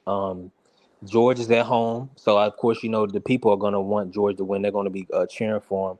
But can Loma, keep him at bay, and not let him land? It's like you say, is Loma going to gas out? Is Loma going to show his age? And I hope he doesn't, because I want a great fight. I don't want George to get no easy win. I want him to earn it, and I think they're gonna give a great fight for the people. Oh yeah, it's going to be a very, very competitive fight. I bet you it's one of the talks of the fight of the year. It's just styles make fights. All the Yeah. film I've watched all week on these two guys, it's going to be a fight. No, that's good. That's good to know. I think Lou DiBella. I was going to say this. Lou DiBella. He got to tighten up a little bit with his cards, because as we can see, boxing cards are crazy right Right. now. Mm. So people are not, they kind of overlooking it, because I think the depth is not on the card, even though he got Lomo on the card, but it's not a lot of depth. So he I think he did his best, but like you're saying, he's competing with a lot of different. Like if you have a Jose Ramirez main event and then a Virgil, co-main, then you still have JoJo versus Duarte. I mean, if you like boxing, that's a good card. You see what I'm saying? Just those Yep. three fights, regardless of the young guys they're moving. But with so you need at least three good fights that people actually want to see. I think in 2024. These cards are getting pretty stacked. It's crazy. Yeah, Boxing is I in a agree. very good place. And I agree with Jay. Like, I didn't think that they were going to top what they did last year, but man, they right now on the precipice of topping it. I mean, these cards have been absolutely amazing. And then you add pro boxing to the mix and what they've been doing. Mm. Man, we have a smorgasbord, fellas. We are being spoiled, and I love it. I love it a lot, man. When I can be able to turn on boxing whenever I choose and it be good stuff. You know what I'm saying? And I'm gonna tell you, man, I talked to some peoples yesterday, man. Not saying no name. And I talked to some peoples and they told me some good stuff, man. They told me some good stuff, man. I'm gonna be getting some good interviews. You know what I mean? I've been definitely I say definitely guaranteed Frank, you know what I'm saying, and the rest of the undercard, Let's go. and maybe I ain't gonna say it, man. If it happened, it happened. We're gonna leave that one alone, Jack. Yeah. But That'll be fire. That'll be fire.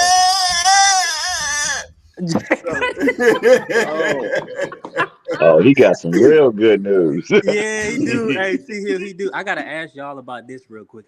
And Jay, you probably can't confirm this, but this is the fight I did hear about, and I want to hear what you guys think. Gary Antoine versus Alberto Puello. I think that was a rumor that I saw. What y'all think about that matchup? He should have been fought that fight. He turned that fight down already. Like, I don't know what it is with these kids turning down title shots like it doesn't matter. Frank turning down Shakur. To me, that's the only time you can duck, is when you're going for your first title and you're about to make a fight and then you pull out of it. That's a definite duck. I don't give a fuck he's fighting Tank. He ducked Shakur. He could have fought them both. Right. Yeah. They got to stop turning down title shots. But I think I that's a like good fight. I like that the one. fight. I'm gonna highly disagree with that one. If I'm gonna get my ass kicked by Shakur, I'm gonna get my ass kicked by Tank. You gonna pay me a little bit more with some back end? I'll take that deal. Yeah, because you're going down. So I mean, if I'm 28 going down, years old, never had fought for a title, needs a little bit more money. What? You beat Shakur Stevenson, you're a superstar. But you gotta wait for that paycheck. That paycheck ain't there. The Shakur paycheck and the Tank paycheck is two different paychecks, bro. I'm 100%. I know that, but I'm just saying, a fighter like Frank Martin is 28 years old, and he turned down a shot at the WBC title for a couple dollars. And look at this D1. See, look how it played out. That's. I know. I hear it. I hear because you. But to me, no, not on Frank's side. Because look at what Frank did. Frank, of course, he had an opportunity with Tank. I'm sure they probably told him about the Tank fight or whatever. But my whole thing is this. Of course, it was on a top ranked show, so they're gonna favor Shakur. But Frank would have had an injured Shakur. So so you see what I'm saying? You see how when you make a decision like that, De Los Santos didn't take advantage of it. But you're right. He probably could have won that fight. You see what I'm saying? Would have came out on the upside. That's why you take title shots. You never know. Yep. Yeah, but it wasn't funny. You making a big bag. What up, Senior? Lost in the South Senior Cars, my main man right there. 50 grand. I'd have turned down that fight too. I'm old school. These guys got to fight 4 times a year. See, this is the problem, though, for what? You don't know you're getting that Tank fight. He didn't know when he turned that fight down he was getting Tank fight. That shit all came afterwards. Guess what he know now? He got that Tank fight. I hear you. I hear it. But he With go to sleep. Some back, 79. some back end, you know you're going to sleep. You're getting knocked out, and you're not going to be a champion. Shakur, you can actually win that fight. Well, pay me to go to sleep. I'm sorry. I like a sleep study. I like sleep study. I'm ruling boxing. I'm blazing my own trail, but I'm different, so I get why. I can dig it. I can dig it what you're saying. But you talking about guys that ain't never had nothing, man. And I agree with you. He should have. Guys. Yeah, I agree with you. Somebody mic is funky right now. Crazy. It sounds crazy. Somebody chewing on tinfoil. Hey, but Jay, I wanted to say this. I agree with both my logics right now, but the problem that I have with him is that he came out and he kind of lambasted Shakur for not taking the Devin fight, Mhm. And then he had found himself in that same predicament, and Oh, then he didn't take the fight. Frank, Shakur no was way. not not exactly the same, but it was similar, come where on. he could have taken the fight, Listen, and all right, he hold on. Okay, can I take this one, Jay? Go yeah, for it. take that one. We just Take that. opinionated niggas on YouTube. We have no insight in the business and what paperwork takes place. I want y'all to stop the bullshit. Y'all don't know what we talk about behind the scenes. If he's the PBC guy and he's an Al guy, it's some kind of conversation like, you know what? You don't gotta go over there to the other network. I'm gonna get you right. You gonna get some back end bread, and Yeah, you're probably right. whether you win or lose, you gonna be all right, my nigga. Cause he black. His main guy is a black dude. I'm gonna take care of you, bro. I'm gonna put you in a better position than going over there with the slave owner who Mm. don't have no vested interest in you. I'm gonna take Views of care the of you. panel is not the views of the hardcore This is hangout. this is the this is the this Not is the the views this, of the no this is JBT network. this is the view of Let's Talk Fashion, the casual king. But Casual. but Casual. We'll I'm just emphasize. saying I'm just saying, like, why would I take less? Why would I take less in that situation? There's no back end. There's never been no back end with Shakur. There's back end coming with Tank. You know that for a fact.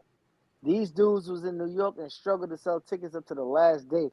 Them shits is pretty much gone in the first day and a half. You know it's gonna be crazy. If And he Yeah, get that's his why I said, brain, if Are he they get his gone? brains beat out, if he get his brains beat out, guess what? He got a little bit more money to take care of it than he would have had over we there hey, got a being new home. person. We got a new person in the building. Y'all know I love the my new building it. people. I We hear that. got Vabella Beauty. Good morning. We want to welcome Vabella Beauty to the Hardcore Hangout. Hey, Vabella, we're just a bunch of hardcore degenerates to get together, talk about this beautiful sport we love called boxing. Got only one rule around here, Vabella: no hitting below the belt. I mean, we don't talk about nobody's mom up in here. Other than that, we want to welcome Vabella Beauty to the Hardcore Hangout. We love it when the women come in the building. We appreciate you for being here, good sis. I hope you stay around. Y'all make sure that y'all give Vabella a good hardcore welcome. Let her know that she's on the best morning show in boxing, y'all. Commence, Well, it's a fellas. Good morning. Good yes. morning. Good morning indeed. It's a beautiful day. Come on, Bella, you Great can morning. join the panel too. Happy And Friday. shout out to my guy, Pugilism too. He in the building, man. I I agree didn't with mean what you say too. Go ahead. I didn't mean to take this conversation left like that, but Too No, late. I didn't go left. Hey Remo, you know good and well that even if Frank put up a good effort, the people are gonna give him credit for even see in boxing, you get credit for even being mentioned with Tank, let alone fighting him. So all these guys' stock is being boosted. So Frank is actually Frank. I agree. I think this 100%. If Frank would have went in there with Shakur and got 10-2, he wouldn't be getting a Tank fight. So, I mean, he just took that. He took the right. I think he made the right decision at this point. For me personally, I think for him he made the right decision because there's no guarantee that Shakur wouldn't tend to him or make him hesitate like he made Edwin hesitate. I'm gonna be honest with y'all. Frank and Edwin probably right neck and neck same level. I yep, think Edwin may even have a little bit more pop than Frank. Because definitely. when I seen the Artem fight with Frank, Artem was all up in Frank's chest. I'm So about to say, be mindful of what you say, but go ahead, continue. He's a tough dude. He's right. a tough Yeah, dude. I was worried. I was worried. Hey, I was Hey, well, hold on, too. hold on, Pause. hold on. Pause.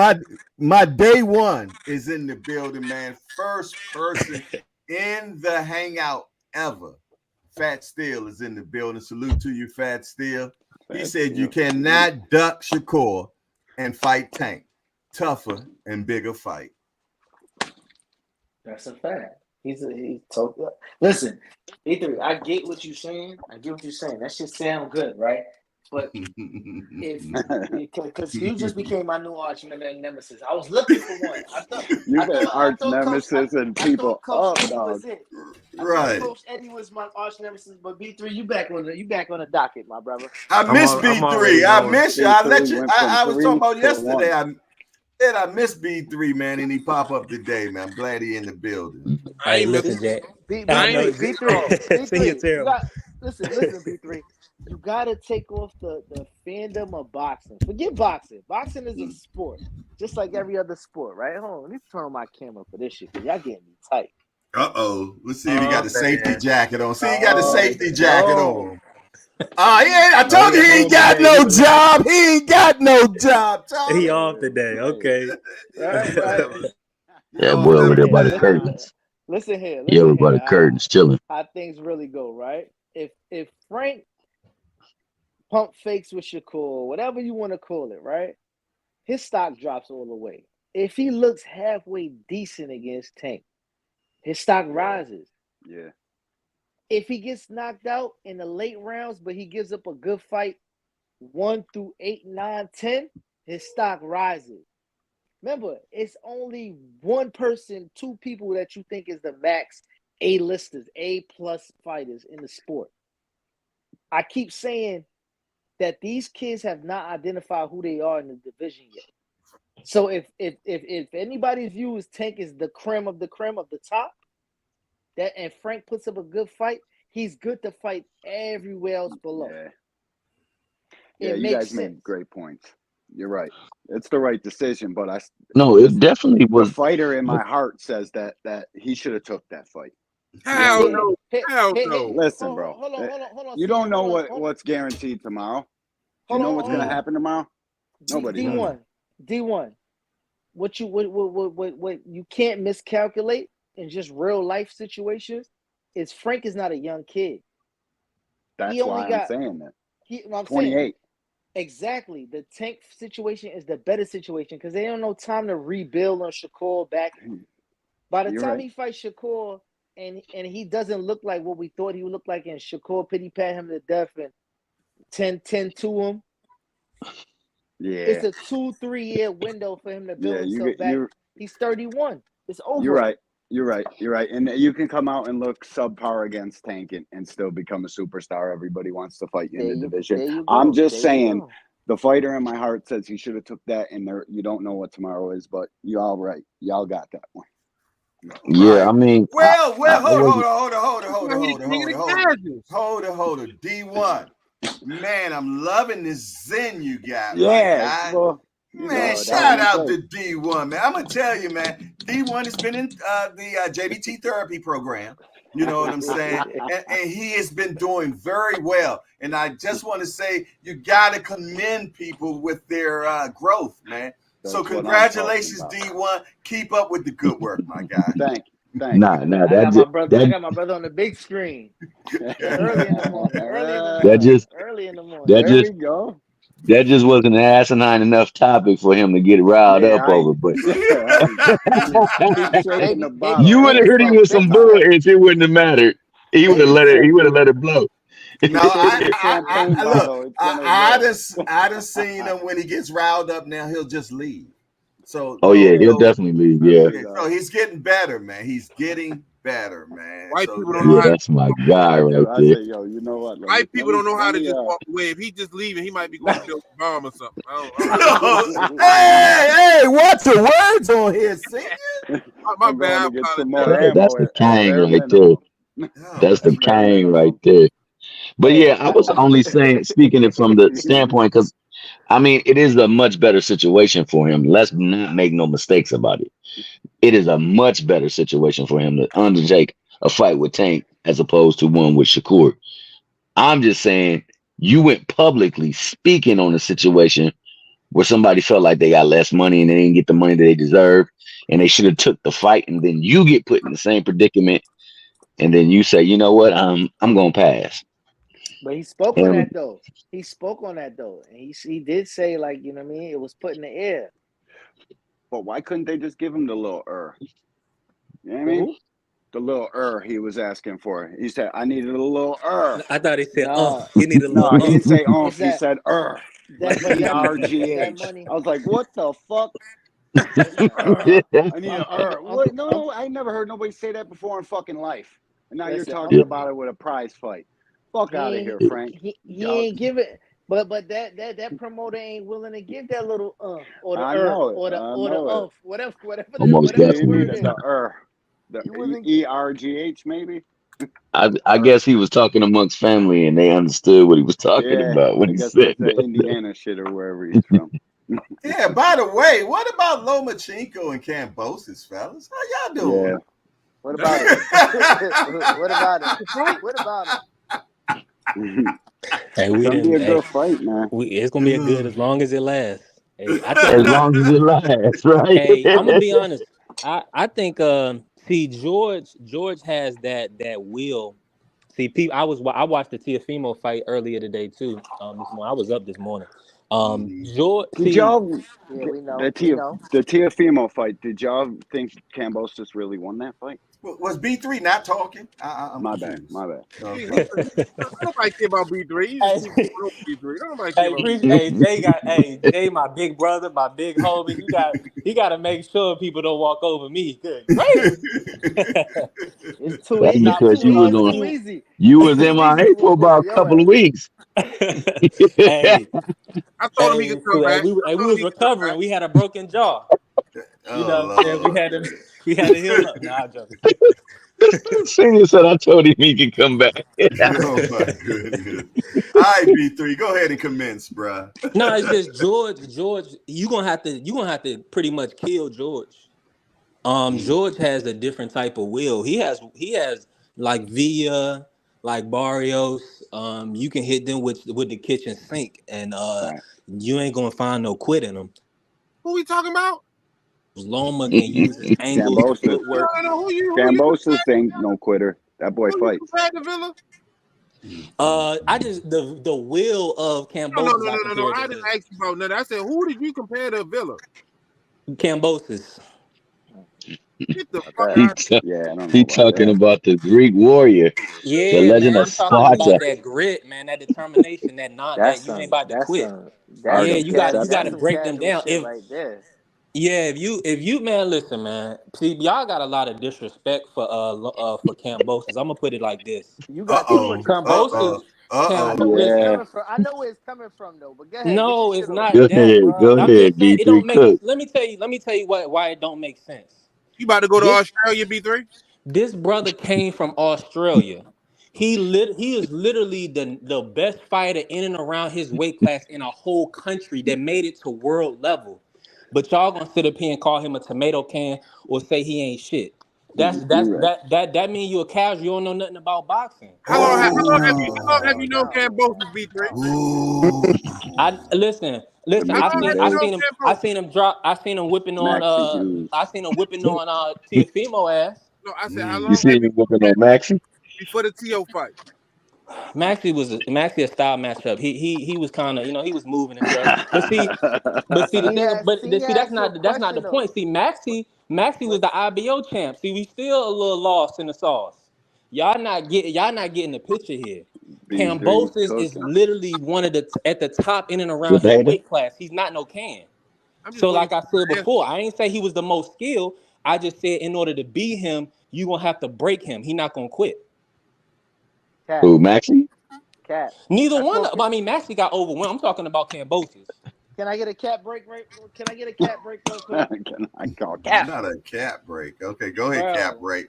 Cap break, go Y'all ahead. listen. B3. I get it. Why you defending this point, right? But other than the best night of his life, like yo, he got like yo. After that day, he felt that he did it all. But prior to that day, he ain't really do it all.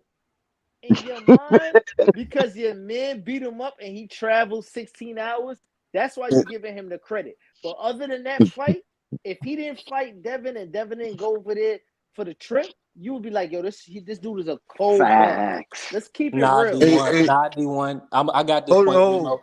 I ain't mean to cut nobody off. I did, but D1, Oh yeah, what's you the did. worst style in boxing? You talking Yeah, about I me didn't to even cut cut him off, but nobody I off? did. What's the worst style in boxing? The What's the worst worst? What's the style? worst style that y'all was clowning for years? The awful style nobody wants to watch. Pure boxing. Jab. That's Jab pure and boxing. grab, jab and grab, Yeah. and Pure see, and boxing. Devin had to change his style because he was doing that. Kambosos had to deal with that for 2 fights. So you got, and then the second fight he was getting cracked with that right hand over the top, over the top. You see what I'm saying? He stood in there with Teofimo. Y'all not giving this brother no type of credit. Who? Hey, Which hey, one? hey, I hey, think hey, hey. Bozo, it goes all 12. I think it's going to be a fantastic fight of the year candidate too. I got Loma by embarrassment. Oh my God. Hey, we got the boxing source says Kambosos had split decisions against Lee Selby and Mickey Bay. Fact. But shout out to my man Boxing Source, because he at the train station right now on his way to Philadelphia covering the fight, because that's what we do. We cover the fights. So shout out to the Boxing Source on his way up to the fight. And I see you up there, my guy. I see you up there, Jay. Appreciate you, man. Because we're going to cover the fight. I mean, the press conference today and bring our people back good information. Hey Jay, I just think it's real I think it's real disrespectful. And I just want to ask the panel this, and I don't mean no disrespect when I say this. But you know, when people say let that, me you know what that means. Yes, Go you ahead. do. Let me just say, can y'all count? Can I get at least between 130 at 135? Can we name 5 white boys or I knew it between 140 and 130 that's at world level? No. That's what I'm. That's my point. D1, you can't disrespect Kambosos. Loma. One. Okay. Who? Nakatani. I don't know. No, I'm just fucking around. I'm fucking around because he's right. He brings up a good point. I think Kambosos is a good fighter. Hold on, wait. Tell me, wait. Hold on, wait. We want to give credit because he a white boy. Come on now, what are we talking about? But he's competing. I give him less credit for that. If you get beat by, if you get beat, hey, don't do it, B3. But my whole thing, Jay, is if you're competing with Teofimo and Devin and you ain't duck no smoke, you said, yep, let's run that back. And he actually had a better fight in the second fight. He was cracking Devin with a lot of shots. Be clear, he didn't. did. He didn't compete with Devin at all. What are we talking about, B3? Because he's a white boy. Devin tatted that boy up, man. What are you talking about, man? A non-puncher tatted him up. Yo, B3. DP? Have you ever seen white people Is do the T.O. electric puncher? slide? Yo, what's up with the white people stuff, crazy. man? Y'all see white people? I give him less credit. I'm not for what I'm on, but we easily discredit. It's too easy because when I'm saying is we done never heard about this dude, and yes, he did have 2 split decisions with Lee Selby and Mickey Bay, but people Mickey Bay was on a layoff, but we still gonna discredit it. He dropped Mickey Bay. B3 has Montana love about that white boy. No. I tell y'all what. Hold on. It's 9:57. It's a good conversation. I'm not going to shut the thing down because we're going to cook some more. But I got to get ready. I'm going to let y'all keep on cooking. We're going to turn this to a road show, and we're going to keep it going, all right? Let's get it. Let's do that, man. All right. Hey, listen here. Hey, G Peasy, I'm going to leave you in charge, man. I need you to keep these boys together. All right. First thing first, yo. We're going to stop the black and white thing. We're going to stop the black and white thing first. And we can carry on. Yeah, but I'm with that. I'm done with that. Ain't even my point, GP. My point is that I don't know why this dude getting easily discredited. I mean, we can see that a lot of these guys, they not built with a whole. You see, people getting on Frank Martin for even having muscles. These guys, some of these guys, they're not built all big and strong and fast and and power. But what they do have, they have will and determination. You got to give them credit for that. If you a grown man and you in here fighting and nobody has broken your will, and then you make it to world level, I gotta put respect on your name. Facts. It's just that simple. Nobody's breaking his will. I want to see Loma stop him. Let Loma stop him and retire him, and then we can say, okay, you know, he met his match. But nobody doing that, Tune in and he then Saturday. came over to the States. He definitely got heart, and he definitely Even goes out traveled. on his shield. He'll fight to the death, and nobody stopped him or even had him close to being stopped. I mean, Tio Come on, knocked him bro. down a little bit, That's but my whole point, man. We got to get his brother some type of Kambosos credit. can fight a little bit. He's not going to get stopped. I don't think so. I think it's I'm going to not be a fight saying of he the one year. of the best, you know, I'm not saying he one of the best. I'm just saying that, you know, he's definitely on that level. He's definitely competing Top at 10. the world He's level. top 10. Lightweight, 135. Kambosos is top 10. All right, yo, hold on. Can we go down the list though? Go down the list of that division and tell me who y'all confidently think that he Tank? beats. No. Hey, but Oh, hold no. on, Who he Wait, beats? hold on. wait, Of wait, course, Tank. But can I? You said who he no, beat? wait. Hold Yeah, up. Hold on. V3. Let me get this off. Confidently, whoever's on the panel could let me know who y'all have confidence in the top 10 or whatever y'all want to say that George Kambosos will beat in that top 10. He'll give every one of them a fight. I didn't Be say a hard to fight. stop I him. said who would he beat? It's hard to Man. say, Remo. You know that's hard. But I already gave you one name. Who was it? I think I got him beating Baranchik. Ain't on the top 10, but I We'll think he see was what like Denny's top is 10 in the about. ring or something like that. I had seen his name. Yo, GP, you understand what I'm saying? I'm asking confidently, where it's not I going to be a understand. question mark. It's not Yeah. going to be a great fight. I just think he's not of the ilk. If you want to say there's A-class fighters, there's B-class. Haney said that Ryan was a C-class. So what does that make this dude? Yeah, you're okay. right.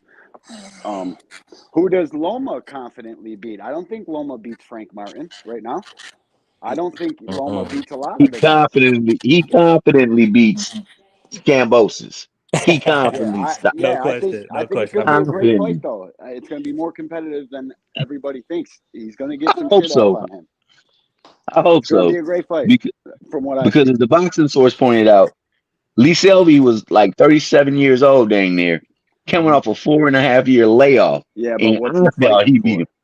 What Has was he he ever fighting fought? for? Has He was he ever fighting fought for after that? everything. Has he ever fought after that?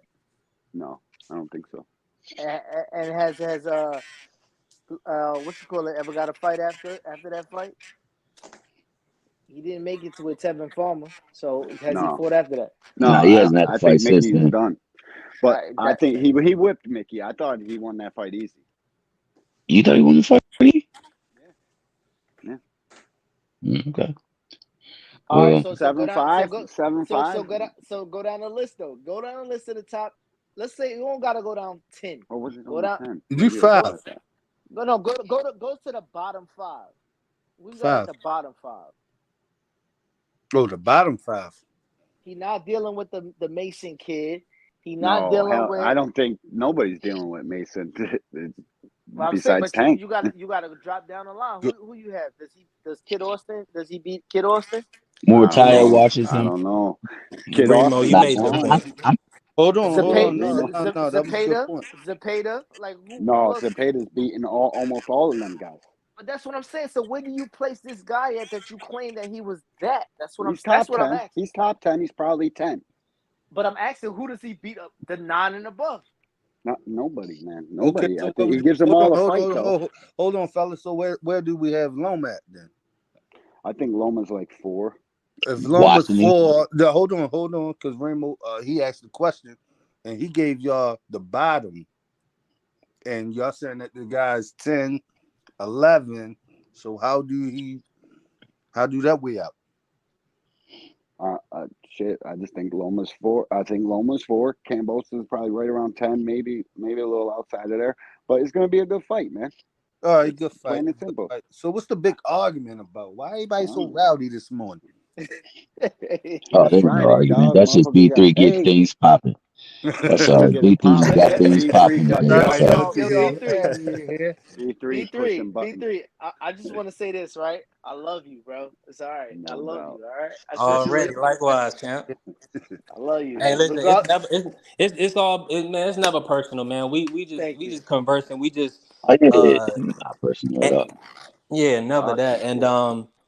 but the thing is this, man. I think Loma. I mean, I just want to see if Loma can just keep that same energy that he had with Devin. Because we all seen, man, Loma was putting some hands on Devin. He stayed in there with Devin, and and I know Devin don't have that pop, but if somebody is hitting you in the same spot for 12 rounds, and you pretty much ain't showing no reaction to it, man, this kid Loma tough, man. I got a So Yeah. question. He ain't got no punching power though. I mean, he had Devin hurt one time in that fight. in that Now 10th that round, I so see did. Devin hurt and Loma don't have no know that punching he's power. punchy, yeah, Loma got a little bit, but not much, man. He's a pressure all right. fighter. Hold on. He's a pressure fighter. The host. Volume. Hold up, I'm the host now, y'all. Chill. I got you, bro. No, I'm the host now. No, I'm just saying, like, Watch it. Loma. Have we seen Loma slowing down? Yeah, I think Little. the Yeah, age and yeah, nutrition is he's coming slowing down. around. You can't listen. There's one thing that you can't stop in life. That's just age. Yep. So I think he fights in spurts, and for whatever reason, whatever's left in the tank at 12. When he gets to 12, it's He always should be. missing. Facts. Should be emptying that shit. But he's an Olympic athlete. He's took good care of his body, mind and body this entire time. You ain't never heard Loma out drinking or Loma. You know what I mean? Loma's a different type of athlete, like a Terrence Crawford. Always in the gym, always taking care of himself. So father time gets slowed a little bit. Hey, D1, his daddy don't play that. I Nah, was no doubt. No I doubt. was watching the fight and stuff, and I think his Anatoly, he might even turned off his mic. Because we Yeah. could hear Bill. I was watching the one at Top Rank drop, and he didn't even have his mic on. Because I don't even think he want them to hear, the instructions. He's very calculated, and Yep. Loma's very disciplined. So, if George is trying to sell his pay-per-view, so he's saying a lot. Yep. They don't Talking about understand that. stopping Loma. Yeah, so I just think I don't want George to get too ahead of himself with Loma, because Loma mess around and turn back the hands of time and get George out of there. So he got to be extremely on point with Loma. EJ Duss says Kambosos isn't even top 15. I almost want to challenge him to name the 14. It's big homie T Hill. What you think? I think that Kambosos got a lot to fight for because he knows this is his last chance to get a big pay fight later on down the line. Loma still has a big enough name, so if he can actually style on him, it can set him up for something big. The problem is this. Devin went out there and spanked that man 2 times in a row. Like I said, and then actually Hughes followed it up and just bented him over his knee and just tapped that tail. Loma's about to go and finish the deal, man. We about to put him on punishment. And I say about round like 10, 11, ref gonna be stopping in because the face gonna be swelled up because this is gonna be too much of the Matrix.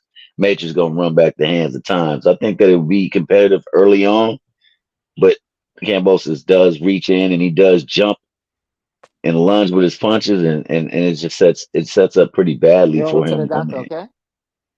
And I Okay. can say it again. They're gonna take an X-ray to make sure your ankle's not broken. Oh. Okay. And see, Remo got him going to the eye hospital to get his Oh, X-rays because my after fault. that Oh, game, My bad. oh, My bad. excuse My me. bad. I thought he was talking to his that's how daughter or bad it's son. gonna be. That's how bad it's gonna be. I thought he was talking to one of the kids. No, but Yeah, he I was. He was. see it one way as well. I see it one way. I think we pretty much all do, Nah, but D1 definitely says it's gonna be a fight. yeah, it's going to be a fight. It's going to be a fight. Kambosos can bring it, but Loma with the skills. I'm just telling you the way I see it. Loma with the skills. Uh, Yeah. I I can just think see it's him going to be Kambosos is a very tough cookie competitive. though. dancing around him, dancing circles. Yeah, he is very competitive. I can see him dancing circles. Um, He's going to step around him with the feet all night and put yeah, the pity pats on yeah. him. We are But pretty much the same way. Do y'all see Loma as having a lot of wear and tear on him? I don't think he really took a beating before, but that the Devin body attack was a little bit, something that he ain't never really, get. But I don't think Kambosos really gets that. that attack. What Kambosos usually accredits his whole career on is being the sparring partner of Pacquiao, but nobody don't really fight him in that style. Mm-hmm. So I don't see him really like. That's why I say is an issue with this dude. Is his feet good? Is his power good? What makes Kambosos good except for that good night he had? Realistically, and and Nothing and and, really. and B3. Let's Nothing B3. special. B3. Let's keep it real. That Our, fight that he had with Tio, he had a good front half of the fight. The back half of the fight was not a cakewalk for him at Mm-hmm. all. Damn sure wasn't. But he stayed in there. See, that's what a lot of times would we watch certain fights and they go one way, then other fights they don't go that same way, but we don't correlate the two. And I'm gonna give you an example, like, and not a specific example, but we'll see guys, they'll be front runners like Tank say, they'll start off good in the beginning, but in the back half we'll see them running. You know what I'm saying? They'll either get winded, they'll get hit with a shot, they'll start being on the back foot. But with George is, see, he ain't run from Tio and he ain't run from Devin. He took his lumps and he stayed in there. See, but that's what Lomachenko has to worry about. Lomachenko is gonna have to win on points. D1 right on the money. He probably will win a split decision. I'm gonna have to cover that. Hell no. I Yo, disagree. the boy George try to switch. Opinion. George try to switch stance on Devin and look sillier. Like, why would you do that? That's not he did. that's not even of your elk, my boy. Like, I take it easy. I promise you, the Greek Spartan comes to fight. He is going to be throwing punches and fighting his ass off. He knows what this is. I You ever promise seen? you Nah, I that agree guy with can you You on fight. ever that. seen? He's You I'm definitely ever not coming to saying seen? it's fight. going to be a skillful performance. I'm saying he's going to fucking throw punches, and this is going to be a harder fight than y'all expect it to be for Loma. D1. I Mm, love you. I love you. You from New yeah, York, you but my guess guy, what? B. Julius Caesar dies at the end, bro. Yeah, I hear you, my guy. But watch He when dies at the end. we're in here on Sunday or the Crow Show, Uh and huh. y'all are like, damn, this dude again, first to Yo, try it, D1. If it goes fucking all 12, monster I'm against definitely eating Scooter. crown. Yeah, don't worry, I'm I'll have it for definitely you. eating crown. I'll have it No, for you. listen. And I'll when Listen. he be What there gets to eat it washed, too. I'll be here saying, damn, I read what that I'm one a all wrong. listen. What I'm gonna agree on. George is not gonna quit. George Yeah, he George won't quit. eyes might George eyes might be closed, and he'll still come out in that 12th round. But I Yeah, say, I didn't say stoppage. I said it's going to be win by embarrassment. you could be right, man. Maybe I'm giving him too much points for the will and determination I know he's gonna have. I, Maybe it'll just look like will and determination and Loma dancing around him, fucking pity patting him all night, and it's a washing. But I think he knows what's on the line. This is a big fight in Australia. It's big pay-per-view down there. He knows nah, what's on the D1. line. You're not giving him too much credit because that second fight with Devin was all will and determination. He was That's getting it. That's all pummeled you can that ask. fight. Yep. You know what I'm saying? That fight, Devin had his face looking like pasta sauce or some stuff like that, man. I don't know. He was beating on him something fierce. And he He did have was. a more competitive fight, but he didn't quit. No matter what, he didn't quit. So the reason that I say that is because he leaves himself so open. And with as skilled a fighter as Lomachenko is, you keep coming in there off balance, he's gonna take advantage of that. And it's gonna look so bad that the ref's gonna be like, yo, man, we might stop this right here. Mm. But Mm. it could play out the way that you said, man, because the dude is tough. I don't see it, but it could happen that way because I damn sure didn't see Munguia giving see Canelo the fight that he gave him. I absolutely didn't see that. So I don't know, man. Go ahead. Big homie, no. I ain't mean to cut you off. Well, I guess I did.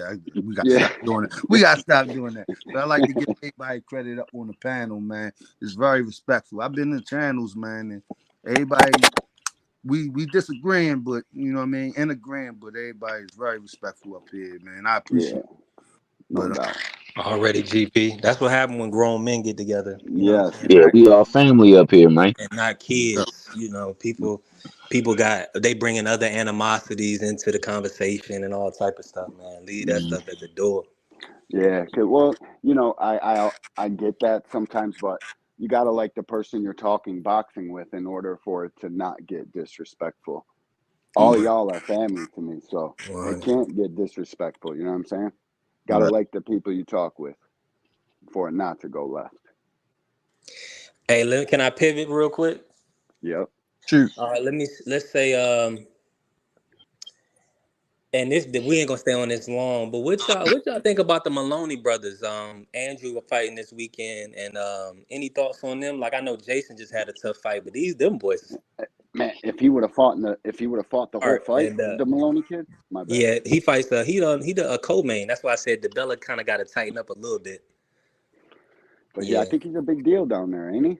The he Maloney's, yeah, they they're are. popular. So Yeah, I they mean, are. He in a tough fight though. The yeah, guy he's fighting don't have a lot of power, but I think Jason is a little bit ahead of Andrew. Um, Grit man, this would be a good card this weekend. I think it's a lot of I think Lou could have did a better job. He could have maybe tried to get somebody else on the undercard. I don't know what Nakatani doing. Let me ask you this, D1 and T here. Do y'all think we ever get the Nakatani versus Inoue fight? I don't know. That'll be a great Man, now fight. that I right think there. Nakatani Oh, knocks him out. No, I definitely think that. I seen his chin get touched, and that boy thought he was we hurt are for two, talking 3 rounds. Junto, right? No question. You already know. Oh my God, that fight would be epic. Mm-hmm. That fight would be epic. I would love to see that. I don't know if we do see that, but I mean, how close to weight are they? It's one apart. He's Oh, well then, 26, by all he's means, 22. because one thing I appreciate about in a way is that he's going up trying to get undisputed in every single class he goes up to. Facts. And I know Utah has one of those damn belts, so that No, means he's got to Junto be. 118 T here. My bad. Junto Yeah. Oh 118. no, shit. Then they're right there. They're fighting. If he's got a belt, they'll go get him. There's no doubt about it. They're gonna fight. Well, Yeah, if I I'm thought they was Junto, I two think they're apart. gonna try to do us like they're gonna try to do it like we do over here. We try to hold off on the domestic dust ups Yeah, for as long build as it, we can. build it. Yeah, It's because stupid too. they want two great athletes from that country. They don't want them to be just one to elevate and the other one not to. I think Junto was dangerous for in a way, Yeah, Junto extremely is that's a dangerous dangerous. punching for power. anybody, Facts. That's a for And scrappy anybody. I hope Bam move up and get that smoke. What y'all think about Bam man. versus I, Junto? I think Bam's one of the best fighters in the world, skill wise, IQ wise, all that. I think I think And Bam is also draining down too, so he possibly could get in that ring with him. he could Mm, possibly get knocked out from draining, man. I hate to Yeah, see you're that. right. It really it bothers me to watch these guys 15, 20 fucking pounds and you're a little guy. What are you doing? That's a fact, Zoe. That's a fact, G1. That's why all these 8 divisions, yeah, I'm a champion. I did 113. All right, fuck out of here. If you ain't win a championship at 135 and you're a small guy, I don't really look at it like, oh, you're collecting belts and shit. That's why Monster ain't the top of my pound for pound list. He's fighting all little guys. No, he's a Hey, good fighter, but he ain't at the I, top. I got one. I got one. Loma not really a full 135. You don't know how much Monster really drained himself. At 130, Loma versus Monster right now would be crazy. It would be. It would be. Mm, That would be mm. absolutely crazy, bananas. Yeah, Remo be putting together some good He do, matchmaking though. man. He do be He putting do. together some good matchmaking, man. For You need sure. to get For PVC's number or something, Remo, and just keep shooting him texts. Yo, what sure. you think about this? And I'm be honest with you, man. With the way Inoue has been moving, the possibilities are endless, man. He got so many potential opponents are there that I'm pretty sure wouldn't And mind because I know he's gonna have him go over to Japan. But I mean, damn, he's selling like 55,000 there's a out there. reason. There's a reason Leonard Ellerby keeps saying Tank can make 30. All right, Yeah, that's the fight right there. That's Tank's Pacquiao. I wouldn't give the a. I would. biggest fight the sport's Yeah, ever seen. it would, but I wouldn't give the weight up to fight him though. You want to fight me? Come to 35. Come to 35 to fight me. I'm not going to 30. I think I'm the one. I think I'm the corporate when it comes to this squeaky noise. Nah, Oh, I think I would like to see. I wouldn't mind it at 30. It's big enough. It's big enough to go down to 30. Because if Devin and them could do it, and that's their reason for going down for 30 and 35 and 40, it's worth it. You don't want to drain yourself for that. That little guy's punching. End up on a You right about that, D? No, but I don't think Tank really making a lot of sacrifices these days because he's staying healthy. Right. So I don't think it's him draining himself. It's just him doing a little bit extra road work, maybe. But I'm a face of boxing. Come see me. It's extra. It's extra. No, sweat. I hear that too. I hear that all the way. I'm the Jay. face of boxing. Come see me. I'm the top dog. I'm the guy. I'm the guy. And you the one that's putting my name in your mouth. You're Dan to be great. Come see me. And you ain't call them out though. This is people saying they would like to see that fight. Jay, that sounds that's good. Amber Queen. That sound good, but you gonna sacrifice a little bit for that paycheck, bro. If it ain't feasible for him to jump up to 35, I am the paycheck. It's the trophy, baby. It's coming in the box. I'm the paycheck. Listen, I'm the paycheck. He just did 55,000 out there, man. I Jay-Z say I'm the businessman. Jay, let's keep it 100 though. Let's keep it 100. I tell you, I'm the casual boxing. I'm the casual businessman. I'm the casual businessman. At the end of the day, there is no name at and around 30 or 35 that's going to make Tank that bag that's going to be like that. Yeah, but the good thing about it is me being that guy, and I am a businessman as well. Since I was 21, 30 some odd years in business, I'm not giving you the competitive edge. Can't do it. That's the only thing I can't give you. All right, so now my I got a solution. Hold on 1 second. Jay, you just came back in here? Yes, sir. Damn, I'm hosting this shit. Like, no, look, you gotta wait a second. I'm the host. You gotta wait a second. Hit my man. Hey, Amber Queen, did you want to say something? Hold up. No, we good. We good. Yo, GP. Whoa. Yo, Jay, I'm gonna keep it real with you. Yo, Can I speak? Right after this, yo, GP held it down like a G. I understand why you say like, yo, I'm anointing it to only him when I'm going. I get it. Right. My right hand man. Appreciate GP, hell of a job, my guy. I appreciate y'all. I appreciate y'all. Yo, you gotta be the man when you check the host. So hold up. This is Jay. All right, cool. Like, when you pop up in here. No, I appreciate y'all, yo. I just want to throw this out there real quick, Jay. The 130, if the weight not an issue for Tank, a rematch clause that solve all them concerns, baby. Just throw that rematch clause in there, and then we get a second fight if anything crazy happens.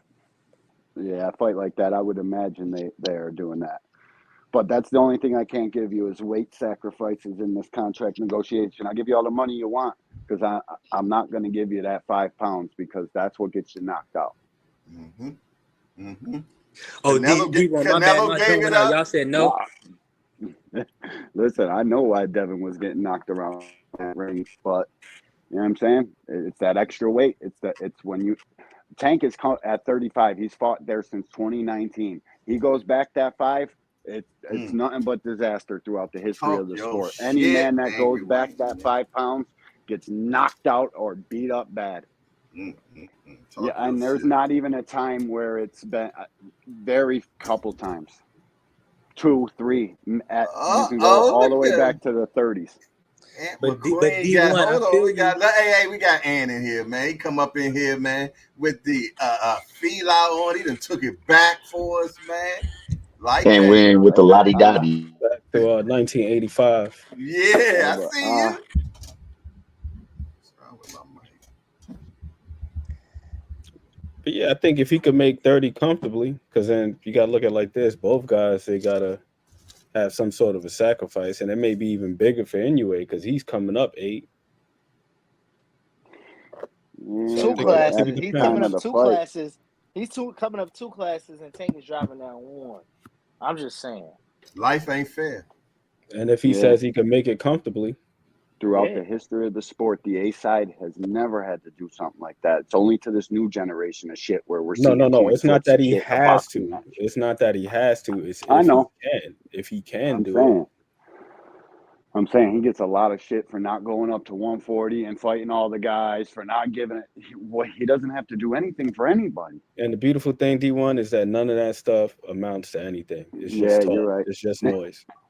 It's Not going to affect annoying his talk. bottom line in any fashion. The show Rhetoric. will continue. That's all it is. Revs my motor.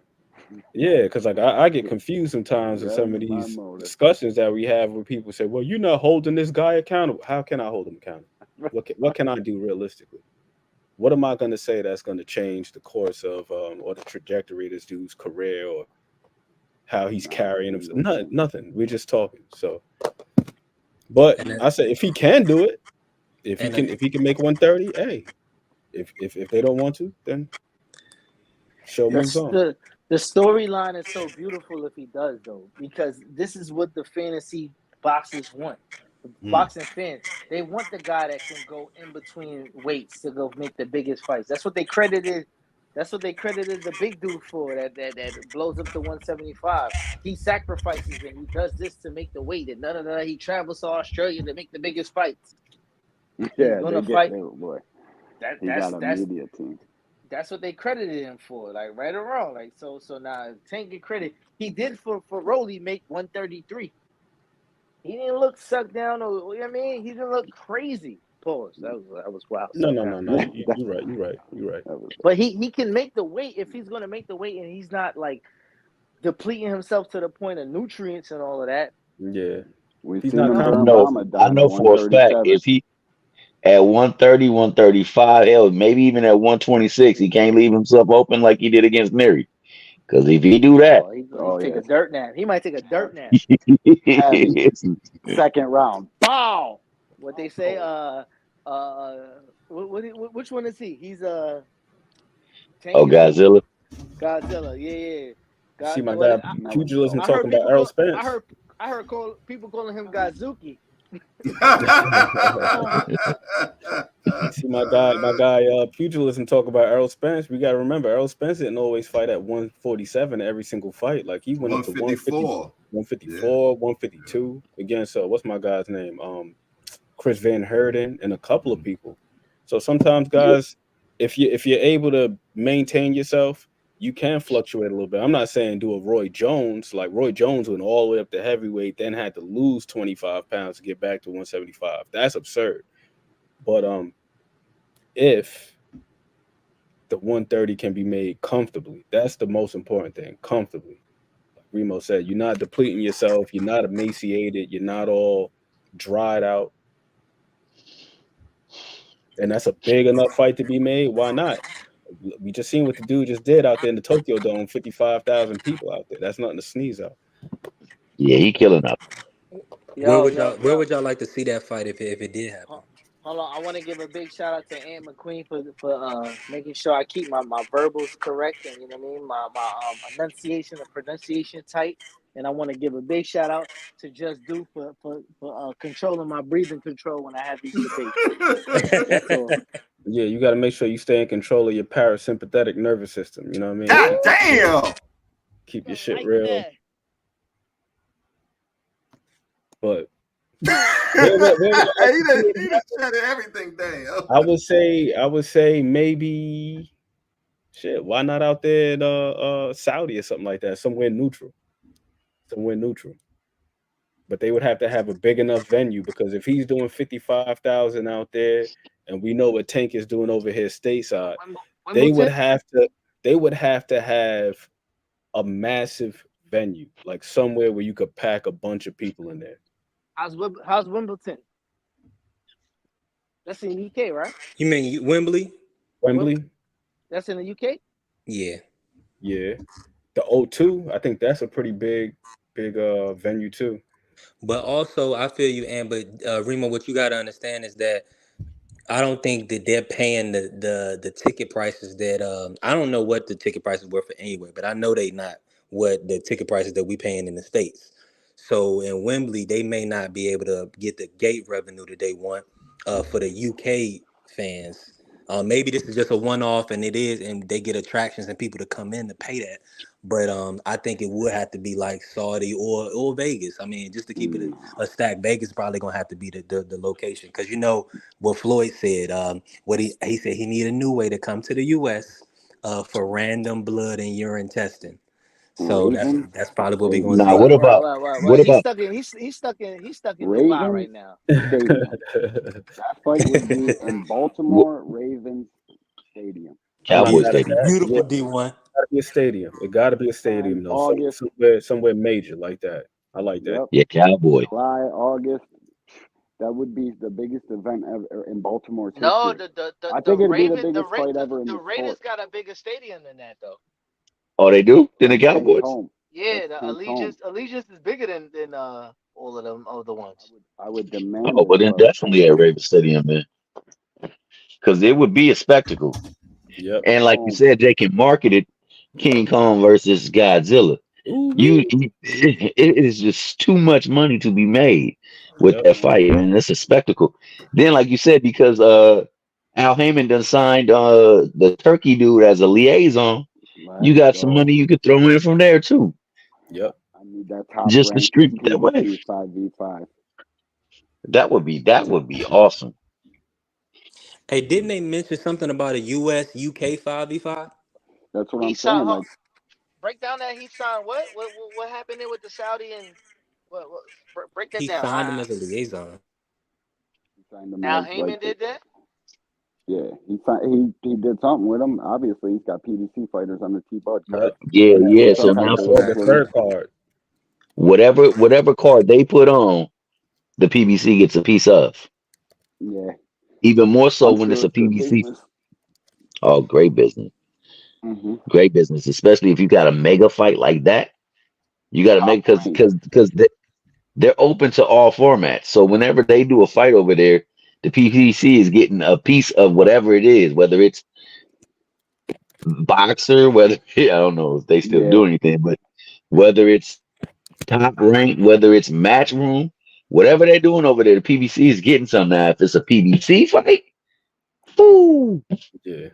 you taking the two biggest entities, top rank and PBC. PBC, and you're putting on a show in front Mm-hmm. of the world. That's a world. Now that will be seen by the world. It has the dynamicism that you need to make sure that it hits every single screen. Like Jay said, that smile gonna be everywhere. Oh, Hey, that's T what. Hill, I gotta say this real quick, everybody, because T Hill just I gotta check you on that, T Hill. Come on now. Boxer is on Peacock, and Jessica McCaskill is defending her titles against Lauren Price this weekend. Y'all tune in and watch a good boxing match, man. They got a decent card over there. So Boxer's still Yeah. in business, T Hill, and What is it on? it's gonna be on Peacock. All right. Yeah, so that's gonna be. I think Lauren Price probably going outbox her, but that's definitely a fight that people gonna want to see. Peacock. Peacock. Yo, Monster and Tank both fight for Amazon too. In Japan, I think Monster is on Amazon Prime. He is on Prime. Yeah, he's on Amazon. All right. Well, He Top never Rank know. has a deal. Top Rank Yeah, has a that's deal Bob. with thing in Japan. Yeah, with Amazon. It would be So fire to see so PBC get shit versus Top D1. Rank though. They Wouldn't had it it be before. They had it before Al Heyman had it. Yo, to be real with you, Bill, not Bill, Bob is the cheapest goddamn promoter ever. He don't want to get nobody no pay. There's no nothing. reason why Loma was never on pay-per-view. There's no reason why Terrence Crawford wasn't given no promotional dollars. That guy right there, he want to keep all the dollars to himself and don't want to expand no type of network. Because If you got Shakur, Shakur is supposed to be the next guy. Regardless to the last performance, he was anointed as Olympian and all of that, and he don't even want to give him a financial, security to say like, yo, stay here. That guy is terrible, man. Yeah, man, you got to understand he's 93 years old. He's used to the old days when the mob was still in boxing. Al Heyman and Eddie Hearn broke the mold with what these guys get paid. Bob is from the old school where Marvin Hagler and Sugar Ray Leonard both fought for him and they got a couple million apiece and he's seen all the rest. That's Yeah, why but he these got guys don't get paid shit. but he got sued for that as well. And they I made know. a whole act for him in the way that he did business, and he never Should be changed called that the model. Bob Arum. So I don't know why people continuously lay in it. To be honest with you, I think the new kids and the new vision is going to be Eddie. Regardless of what y'all think about Me Eddie, too. No, Eddie is going to I'm be the with you. guy that's going to get these young kids over the hill because Bob has no. In business, you have to have a projection and a vision further down the line of 4 or 5 years down the line. Can I This get you dude, some? I I ahead. apologize, Reno. I apologize. Okay. No, go ahead, Reno. I want to Nah, give go y'all ahead, bro. something. Give us some game. Let's hear it. All right. When the Saudi guy came over to do something in the United States, what's wrong? When the Saudi guy came over to B3, come on now. When the Saudi guy came over to the United States, he came over here with Eddie Hearn to strike up a fight for August 3rd. I'm Man. over here. You tripping, bro. Come on now. I'm trying to talk and you keep on laughing, bro. Come on, man. All right. So this I'm over here. Like, D3, mute your mic. Is he lagging or something? oh, my apologies. My bad, y'all. when the Saudi dude came over here, he came over here with Eddie Hearn, and he wanted to do a fight in the United States.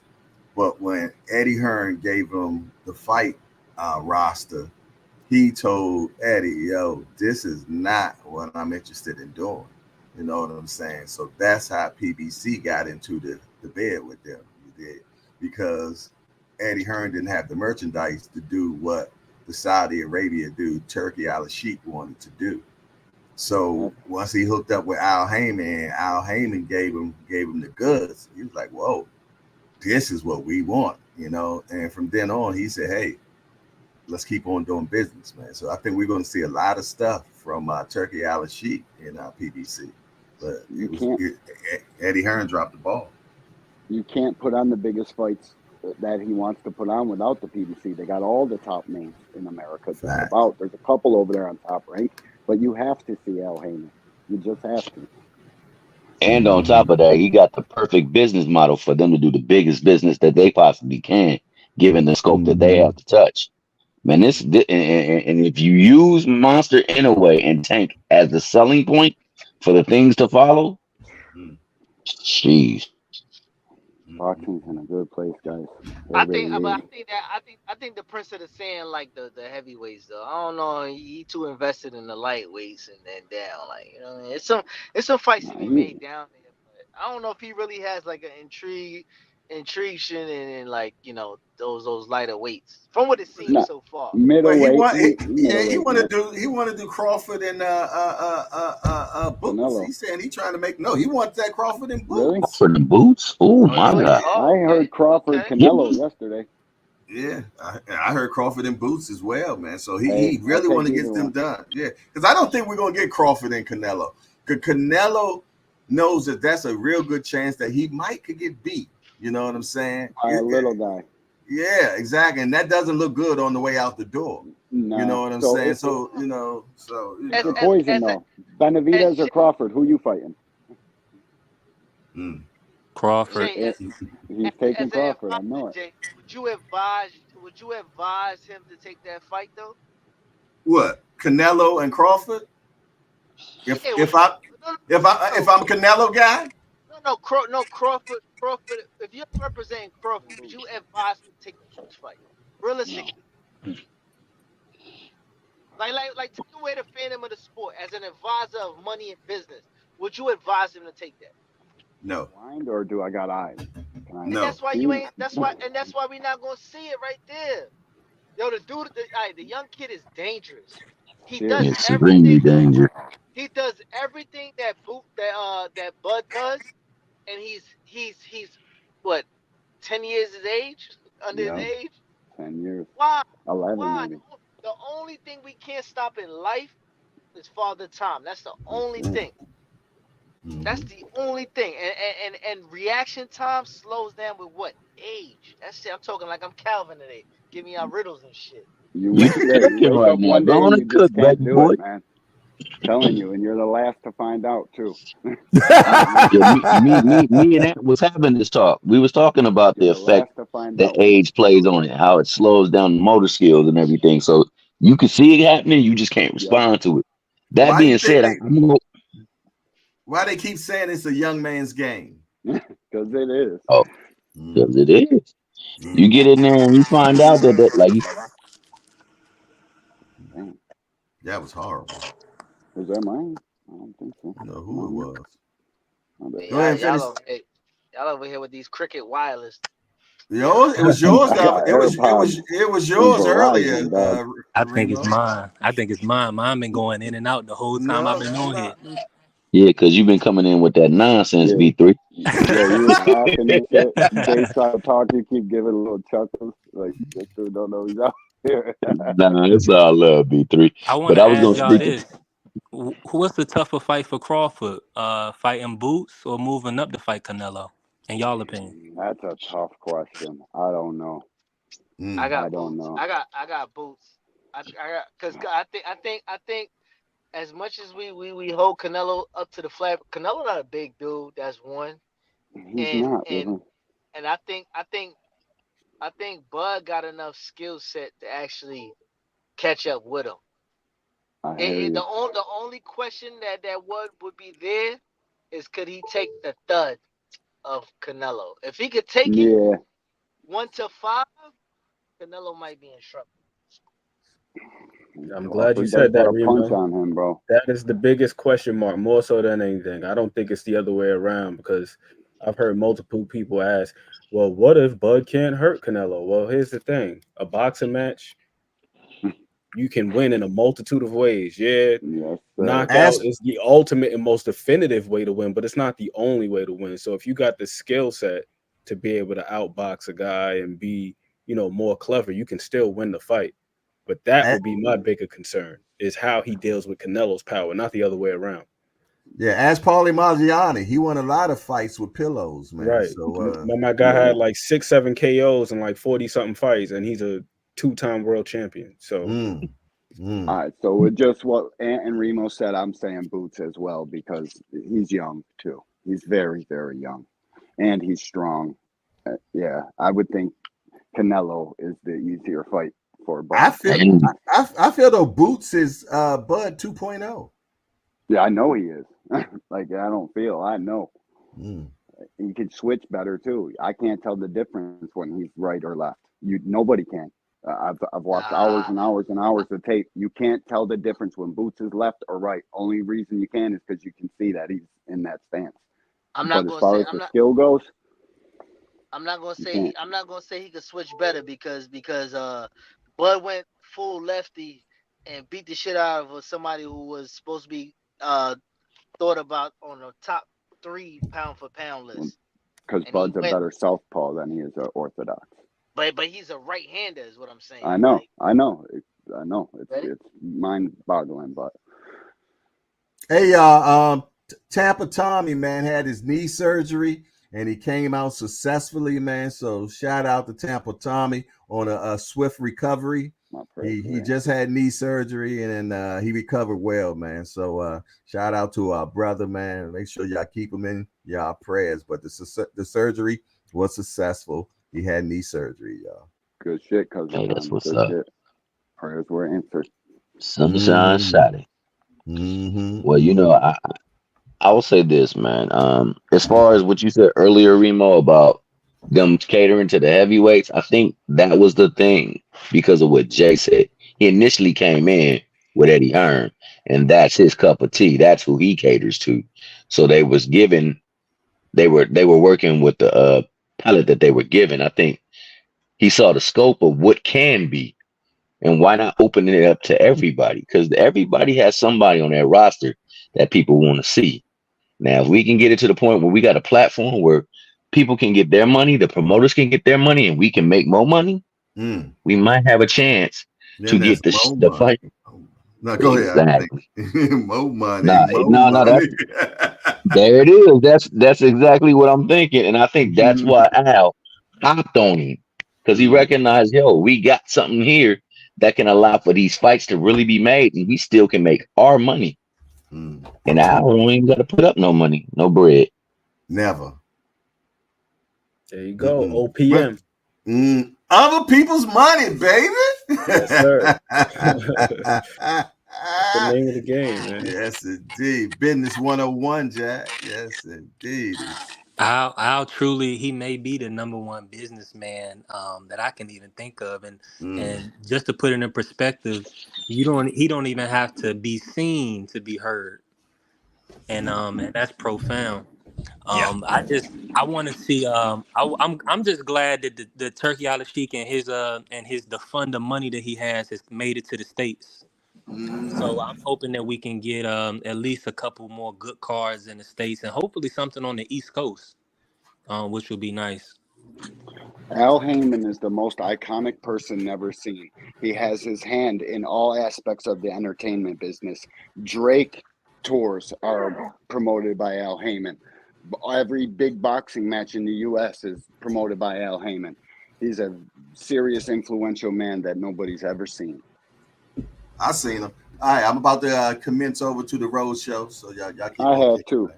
but you know what I'm saying. You going on the road too, D1? Nah, but I'll be at the Boots fight. I'm not going to the press conference. Oh, okay. That's what's up. That's what's up. I'll be at that joint. I cannot wait. Can y'all break that down? How y'all like Cody Crawley? Do y'all think he can put up a good fight with Boots, or what y'all thinking? I think he loses the war of attrition. I think that's what it comes down to. I like Cody. He got skills. He's tough as hell. But Boots also has skills, and he's also tough as hell. And then just attrition, man.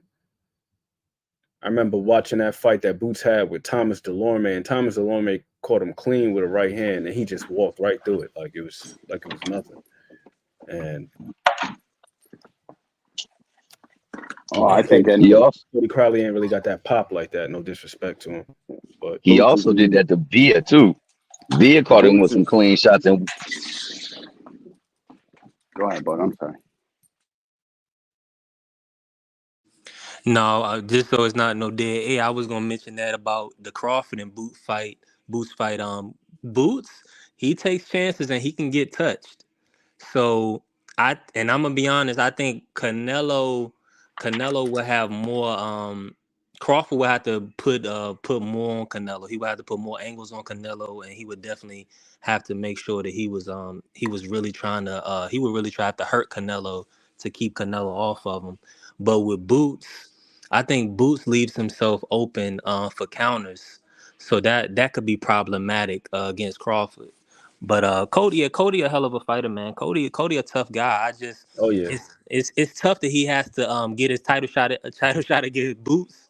You know what I'm saying? It would be better if it was a Kambosos or somebody like that, that he could get a title shot against, but it don't work out that way all the time. Sometimes you got to go in that fire, and if he shows his valor, then he can get brought back against a Stanionis or against a Barrios in a good fight. So you got to take those risks sometimes. No, for sure. Man, Crawley is a Somebody's tough always got to cookie. be that guy, man. Somebody's always got to be that guy. And I'll just say for our entertainment, it's important that we have guys like Cody Crowley. You know what I mean? Even George Kambosos, like guys like that put themselves in position, even when they're outgunned, outmanned, and they're still laying it all on the line. It's like to every A side, there must be a B side, and it just got to be somebody. But it is what it is. Respect to Cody Crowley though, man. That dude is Uh, rugged. I Now, respect Cody. I think Boots is gonna smoke anybody he gets in that ring with, and it's at his home in a big arena. It's about to be a movie for him. yo, is this the same Cody Crowley that fought Ramos? Yes, Abel, yes. Yep. Oh, it's about to like D1 just said, it's gonna be a movie. It's gonna get graphic. My man over there gonna be Yep. he's gonna be cutting. He's gonna be DJing up in that ring. Straight up. Hey, but it's gonna be entertaining for sure. Like Han said, it's gonna be for our entertainment pleasures. Yeah. Cause that man he ain't afraid to box. And he ain't afraid to throw. He just in there boxing and throwing with the wrong person. Hey man, let me say this. Quick shout out to Eddie Hearn, man. Signing boots and then putting up a enough of a bid to be able to make the fight and Cody not pull out. You see what I'm saying? So that's a big deal, man. Shout out to Eddie for putting on for boxing. Yet again. He signed Andy Cruz. Now we got, he signed Boots. And I haven't heard any news on Jaleel, but I'm hoping that Jaleel can get an opportunity possibly on the zone with Eddie or active as well.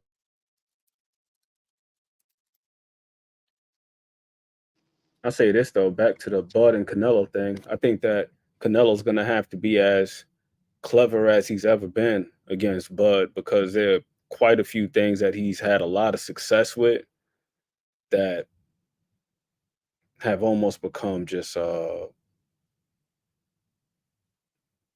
habit at this point.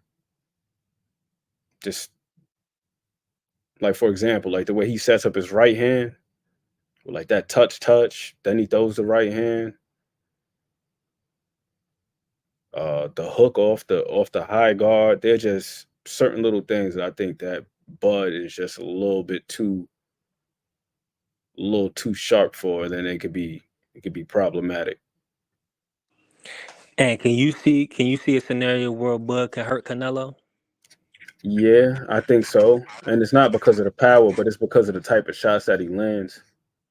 It's the type of shots that he lands. It seems like damn near every time he catches people with that one trap in particular, like when he's on the back foot, and then he gets the guy to overextend, and then he fires the uppercut. It seems like it doesn't matter who the hell it is. Like that punch is so sharp, it's so sudden, it's so unexpected, and it's usually when the other guy is opening up himself that he's able to just stun him.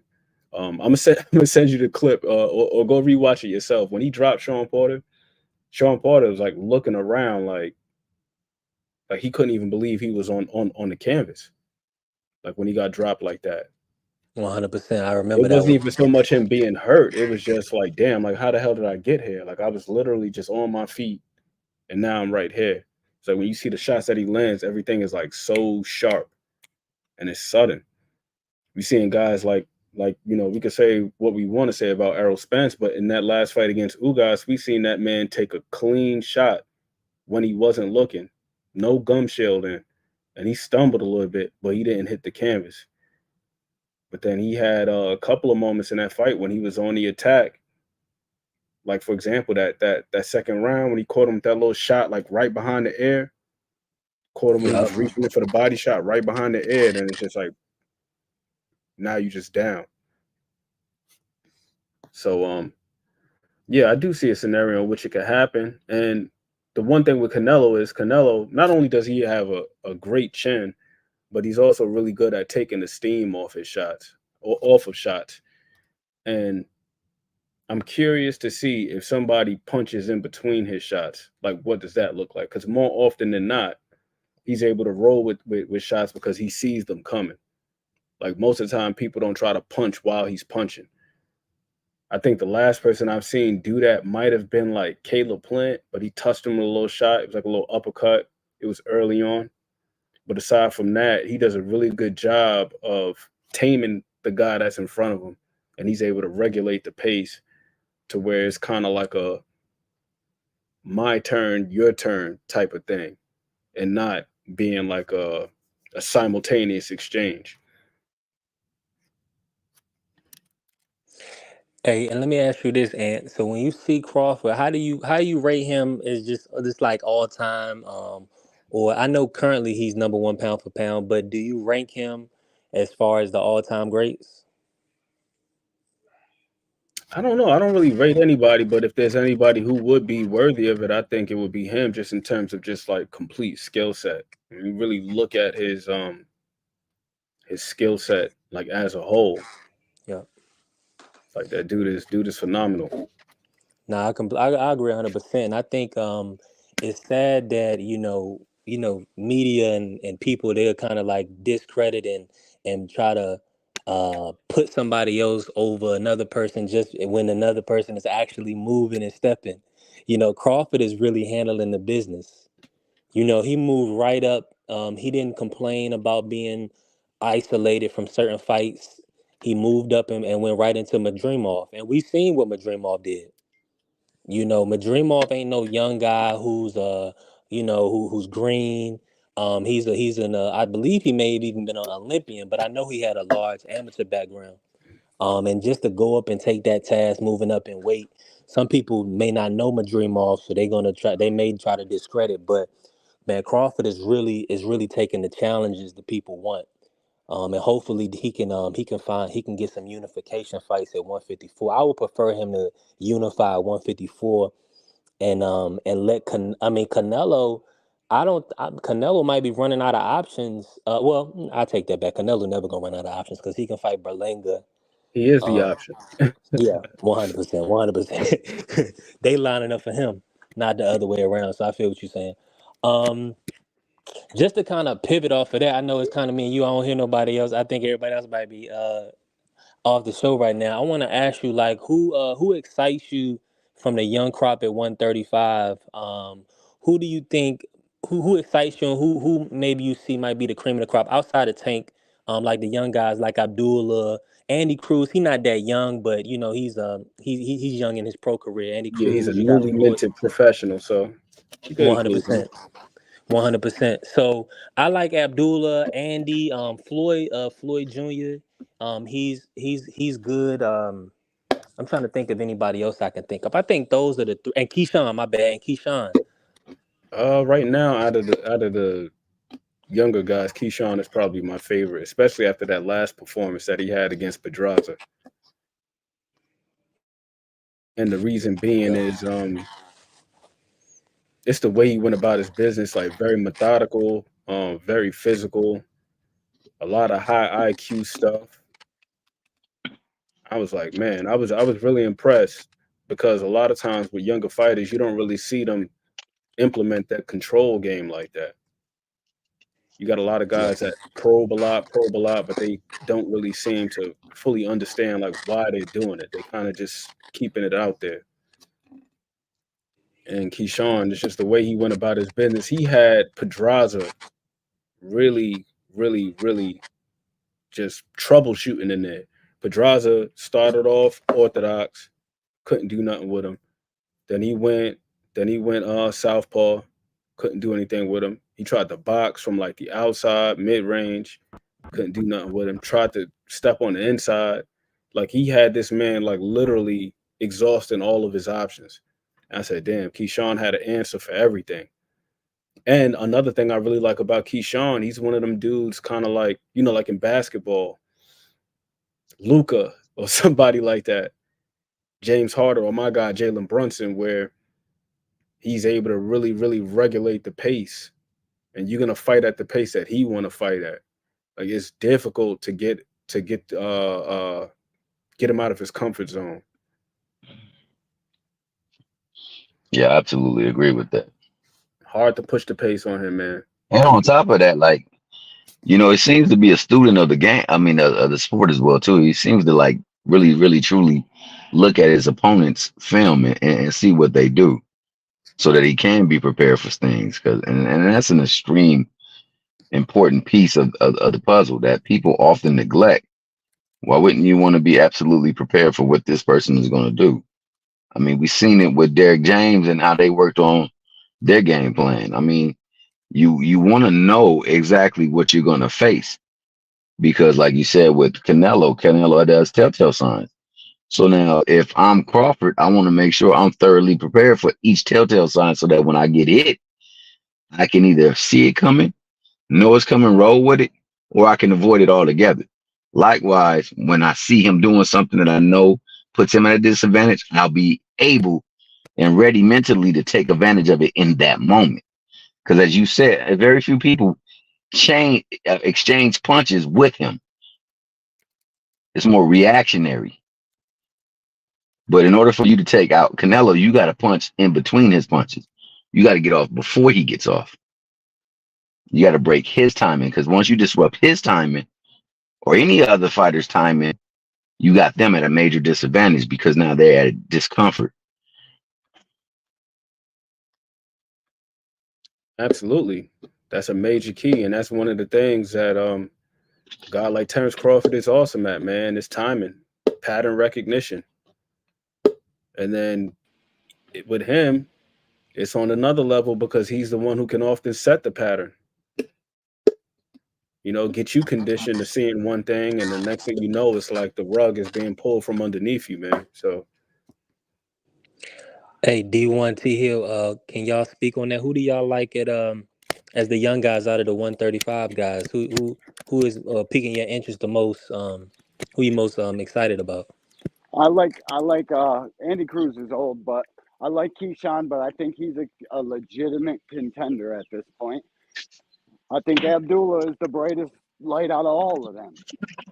I mean, by far, too. That kid's crafty, disguises his punches, and that's the key to this shit. If you can disguise your body shot to look like your head shot, you're gonna be successful.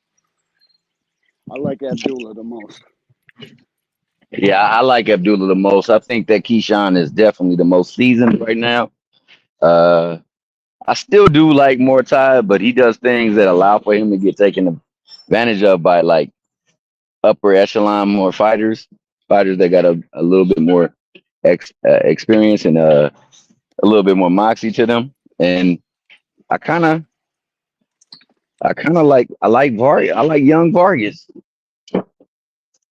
Emiliano, Yeah, Yep, Miliano. Oh, I yeah. do too. I do too. I forgot. I didn't even mention him. He's good. yeah, we got a good crop of guys, man. I agree with what you said about Morataya too, because like he's a damn good athlete, good boxer, but I just would like for him. This is just me, just nitpicking.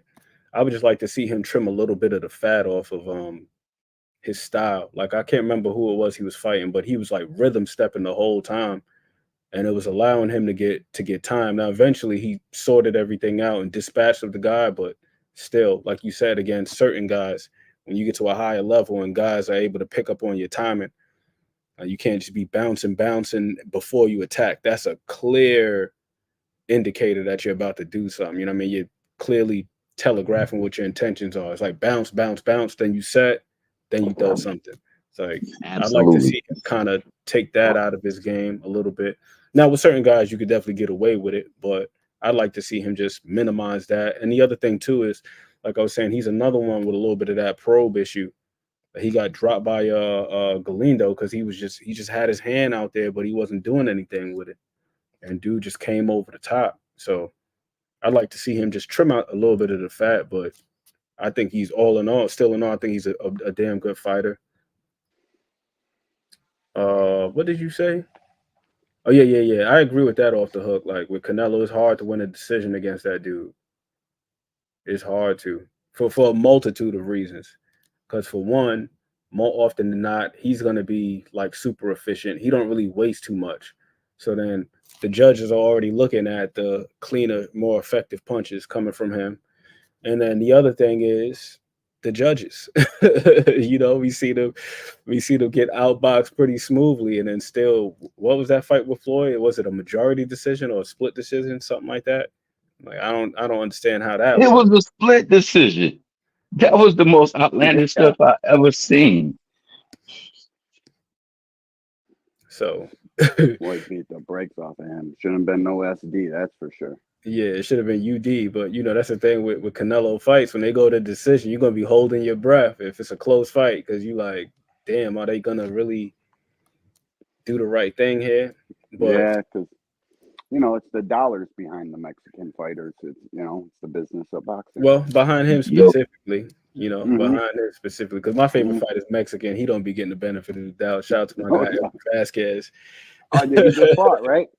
Yeah, he just won on Friday. He gave me a scare. He got caught with a shot the first round, bro. Yeah, I I was was holding watching my him. breath. I was like, no. And Yeah, then he gathered himself and he recuperated and he acquitted himself nicely, man. He did a fantastic job.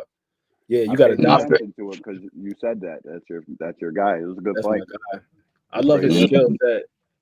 I just need to get him with Victor Conti. We need a little bit more substance on them punches. That little. Yeah, just a little something. Come on, man, Victor, if you listening, send my guy something to the gym. He's down there with Salas in the boxing academy. Fella's got a ton of fighters, man. Holy shit. Yeah, he does. I think he's got like Robert Garcia status. Robert Garcia's got tons of top fighters. Virgil Ortiz, Bam. Like, damn, man. That's multitasking for real. I'm gonna definitely piggyback off of both points that you two just made, and I want to shout out Brother Umar, Mr. Marvin McDowell.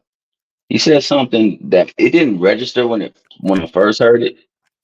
I almost took it as like kind of hate when I shouldn't have. When I should have listened extremely to what he was saying. He Follow the said you money. got to follow the money, and as you just pointed out, with Mexican fighters, usually you get the decision. But if they got the money behind them, you dang sure better believe whoever that fighter is, no matter the nationality, chances are they can lose the fight 10-2 and still be fighting for a title the next go around. Ask Lomachenko about that. Oh, Ask Lomachenko. Maxie Hughes about that. You know what I'm saying? Because Maxie Hughes was beating Kambosos, beating the brakes off of that boy. And he somehow lost that fight, but the money was behind Kambosos. And Yeah, as Ant pointed out, a very skilled, a great fighter in Vasquez has 2 losses on his record that should not be lost because he Yep. absolutely won both fights. But there's no money behind him. The money was behind Raymond Ford. The money was behind Joe Cordina. So therefore, they get the decision, even though he did the work in the ring. So, like Brother Umar was spot on when he said you got to follow the money. And from that point forward, I with keep the doing exception, that, man. How much money do you think boxing judges make, or they could make in a humongous Canelo Triple G3 fight?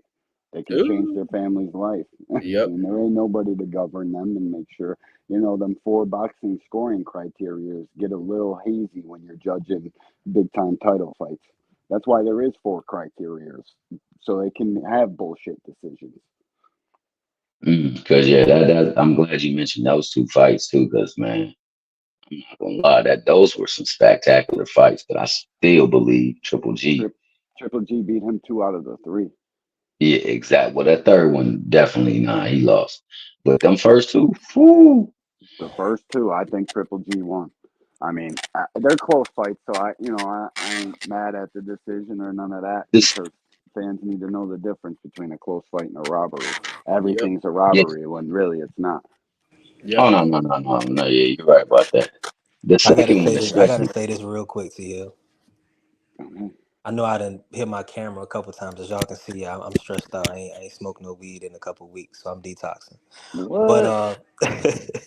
but the Cordina fight with Vasquez, that was what? a very close fight, and Cordina had to bite down in that fight. I want to actually, Mike, I may actually try to rewatch that fight. I I thought think it was his loss. Cordina. I think okay. So the sentiments when I did watch that fight, I did want Eddie to get the win. So I'm gonna look back at that. I thought that was a beautiful performance. He pressed Cordina, but Cordina 100% was up for the challenge, and See, when I first was introduced to Cordina, he had that one punch knockout of I forgot his name. It's like Kenichi. Yeah, I know Um, what you're talking about. yeah, he had that crazy one punch knockout. So I was like, okay, this dude can punch.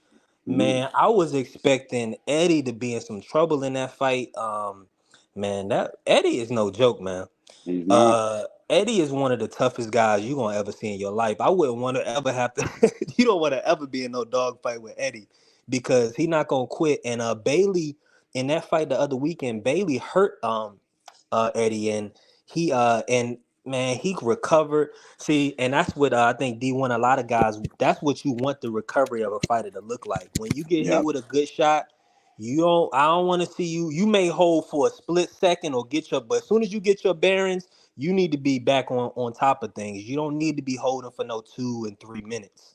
Yep. And going into the next round still hurt. So I think I want to see Eddie back, man.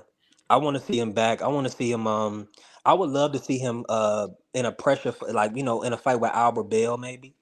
I think that's the fight that I really want to see. Because Albert Bell needs to get pushed a little bit. With a guy like Eddie, that would be a good fight. You know the thing about Eddie that's amazing, man. Is like his inside game and his savvy in the inside is like impeccable. Like he does a lot of inside work that's fantastic. But he can also get you in that medium range to outside level too. Uh, I think any fight that he's in is going to be a tough fight for his opponent. And I thought that we did an extensive film study on him and Cordina, and we liked what we saw from both fighters. And both fighters had a pattern in every fight that they fought of doing a certain thing. This is the thing what we found in the fight that we saw between the two of them. The one who was able to hold to the pattern more to what they did in every single fight was Vasquez. And in them later rounds, them last 3 rounds to be exact, because I had until them last 3 rounds, I want to say it was 6-5. I mean, what am I talking about? A 5-4, I believe. And I gave the last 3 rounds to Vasquez. I thought he did way more work in the last 3 rounds. I thought that he took more of the game plan that he had and executed it more so than what Joe Cordina did. And I thought that Joe Cordina was just basically trying his best to just get through the rounds in the later 3 rounds, man. It was a fantastic fight. A fantastic fight. But I did edge it to Vasquez. B3 was spot on with Cordina, man. Like you mentioned the knockout, and it's unfortunate sometimes, man. Like when a guy is doing more work, but then the other guy, the quality of his work appears to be much greater because he's got more substance on his shots. And I think that's where it gets a little murky too, like when it comes to Yep. effective punching. Because it's like if my power is only but so much, I can only do what I can do. But if I'm putting hands on a guy and I'm scoring more points, that needs to be taken into consideration as well. And I think that to the naked eye, because Cordina did have a couple of moments in middle to late rounds. Like he had one nice body shot that he hit Eddie with that slowed him down momentarily. But then after that, Eddie was right back on it, and then he was punching in combination and getting off on him. But the punches didn't seem to have the same effect. And that's where it gets a little bit tricky sometimes, like with the judging.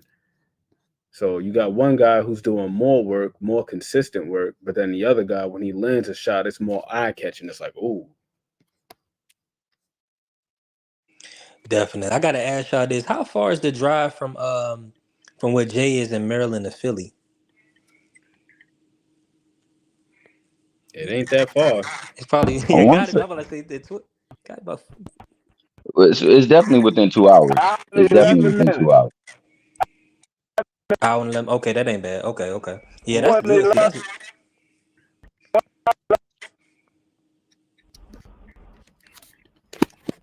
And yeah, that's if Jay been hanging around Coach Calvin, that can turn into 45 minutes in a heartbeat. Said 45. I want to say this, man. I just think, man, Cordina. See, I was going to ask y'all this because we don't see this too often, but this I think styles make fights, and this will make a good fight when a pressure fighter makes the boxer actually get into a dog fight, and there's no like a Sabril or the Bactier and Kenneth Sims fight. I wanted to bring up that fight. Yep. That was a great example of like, because usually the boxer don't win those type of fights. You see The what I'm saying? elite. So Cordina and Kenneth Sims, they showed in those fights that you bite down, even though you getting, you taking some shots, but you're still standing in the pocket. You're not doing a whole bunch of running and trying to evade. And I can see how certain boxers lose rounds when they're giving up too much distance and they're trying to separate themselves too much. So I don't know if y'all can remember any instances, but those are the two that I can think of off top where the box that I can remember that the boxer stood in there and was able to come out victorious. Now Cordina, I think he maybe got a little bit of help on his scorecards because now I'm remembering back. I had Eddie winning that fight. Me too. But like T Hill said, you got to follow the money because I'm not sure if y'all remember this one. Well, maybe y'all should. The Shabazz Masood versus Jose San Martin fight about a few months back where Jose San Martin was all in Shabazz's chest, but it was a next gen card. So of course, Shabazz, he ended up getting a decision that was very controversial. In my opinion, when Shabazz was hurt multiple times in the fight. But I love those type of fights, and where you have the boxer that he ain't got no choice, but to stand in there and let his hands go. It's the styles thing. The boxer puncher beats the pressure fighter. The pressure fighter beats the pure boxer. And at the elite level, the pressure fighter wins a lot of them matchups. The elite I pressure mean, fighter beats the elite boxer puncher in a lot of its instances. and I agree with what you said, B3, and I think a lot of the times that we catch like pushback is because people just don't either respect the craft, the artwork, the interplay of styles clashing, or they just don't respect the people, man. Because I thought that's what we saw in the ring against Lemos and Richardson Hitchens. I It looked thought like that's what we saw at full display. Great point. Yep. You saw a person had to he had to negotiate within himself and battle fatigue, battle pressure, and battle somebody that just had nothing in his desire to quit, but to just continue to press until I break you down and accommodate that, and then into like my man Ant McQueen say to mitigate the whole offensive attack that's coming his way to get a victory. And we dumped on him for doing something that was pretty remarkable, man. The dude had him almost out yeah, to the woodshed in one of them rounds, and Africa he showed pulled me it a lot. together. He showed me a lot that one. He definitely did, but I thought he lost the fight. But he showed me a lot. He's a problem for any of the top guys. Africa can fight, and that little pressure fighter Lemos, he can fight Oh, as well too. that Oh dude yeah. was tough, man. We did a breakdown on him. He's Well, tough, man. He I keeps think that coming. fight it typifies why it's important to be able to adapt. Like you see what Blade said, adaptability. And I Yeah, think that oftentimes, to the point that you made, D1, because I agree with you wholeheartedly. absolutely. Buying into those archetypes. Like you gotta be Base this way if styles. you're a pressure fighter. If you gotta be this way if you're a boxer. It's like, nah. The great Andre Ward said, like, whatever I need to be, that's what I'm gonna be. Yep, the best That to fighters me is can do what all makes three. somebody a complete boxer. Yep, Like, yo, if you in there with a guy who can't really punch like that, put the pressure on him. get in his If you're in chest. there with a guy that sometimes even if you're in there with a guy that can punch like that, get on the inside. You know what I'm saying? The safest place to be in a hurricane is in the eye of the storm. It's not on the outside. Yep, And I think that oftentimes with boxers, we see guys try to stay on the outside, and that's why they end up losing those rounds because ring generalship is not a matter of staying out of range. It's being at a safe distance to where you could defend yourself, but also being able to convert to offense on a moment's notice when you need to, being able to counter. But you Yep. can't do that if you're just skating around on your bike. You can't do that. So you got to find that fine line between, moving with purpose. Well, that's what it is. I'm not even a fine line, just moving Movement with with purpose. purpose. Moving Lateral with purpose. movement with no punches is just lateral movement. Right. It should be looked at as running. Because if you're not trying to set up traps off lateral movement, the movement is a waste of movement, in my opinion. It Hey, is. I gotta ask D1. I gotta ask you this, and you see, like, I like to keep, I like to talk about all boxing, but I want to hear your perspective on this because you understand the styles. And Devin was getting a lot of flack for, the jab and grab, what he Hmm. was putting on display. But then we've seen, the Loma fight, then we saw the Regis fight, where he's kind of trying to adapt his style a little bit. He's trying to be more fan friendly. Um, and I think ultimately it definitely caught up to him in a Ryan fight because a lot of I don't his positioning was off when he got clipped in that seventh round, and then I think his mentality, he started taking Ryan, he took Ryan a little lightly in the sixth round specifically by not getting out of range, and he stood in there and he took like a six punch combination and he tried to laugh, and it was real weird to me, and then so I don't know what was going on in his head, and then ultimately he didn't get his feet around in the seventh round. He didn't get his feet. So when Ryan threw that left hook, he just cracked him, and then he just dropped him and he couldn't do anything with it.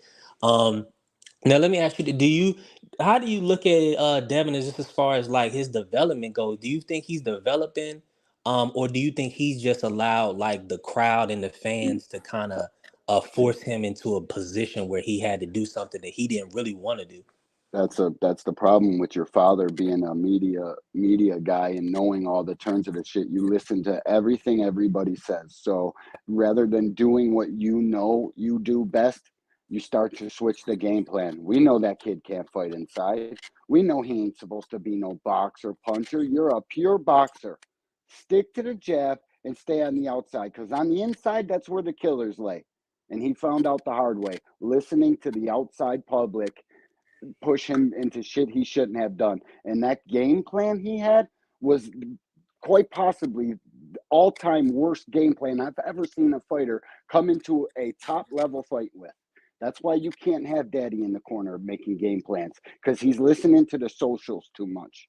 That kid is an outside pure boxer, and he's one of the best at it, but he's allowing the outside because nobody's going to buy that shit. You want to be Tank. You want to be a pay-per-view fighter. There's certain things that you have to do to gain that spot.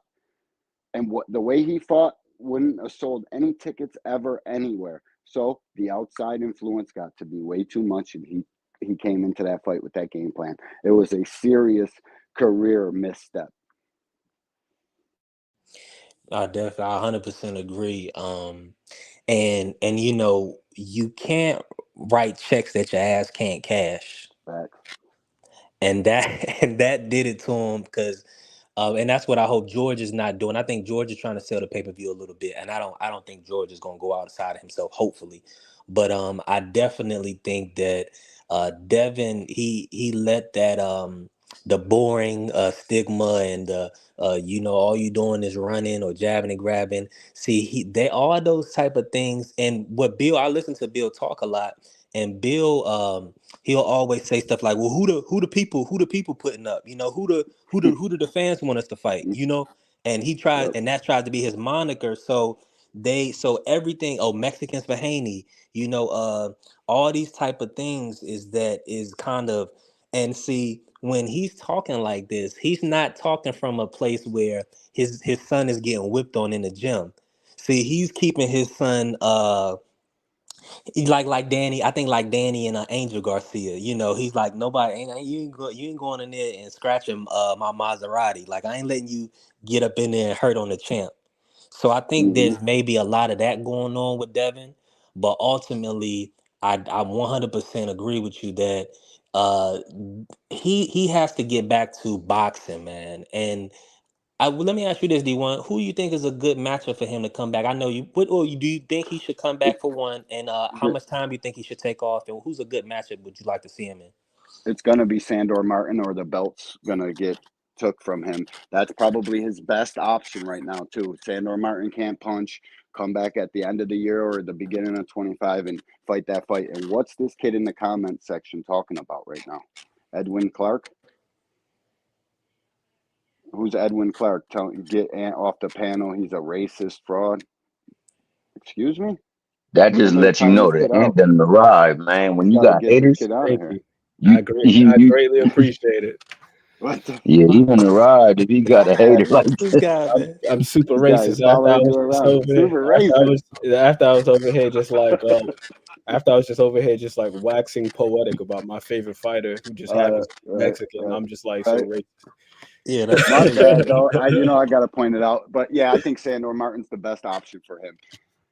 I thought Devin would box circles around him if he sticks to the pure boxing. But now I really don't know what to think. I know that I didn't think he was that good of a fighter the whole time. But let's see what he does when he comes back. He's good for the sport. It was terrible Ryan won that fight, to be honest with you. Devin would have been the better option to win that fight. Sport going forward, tank match.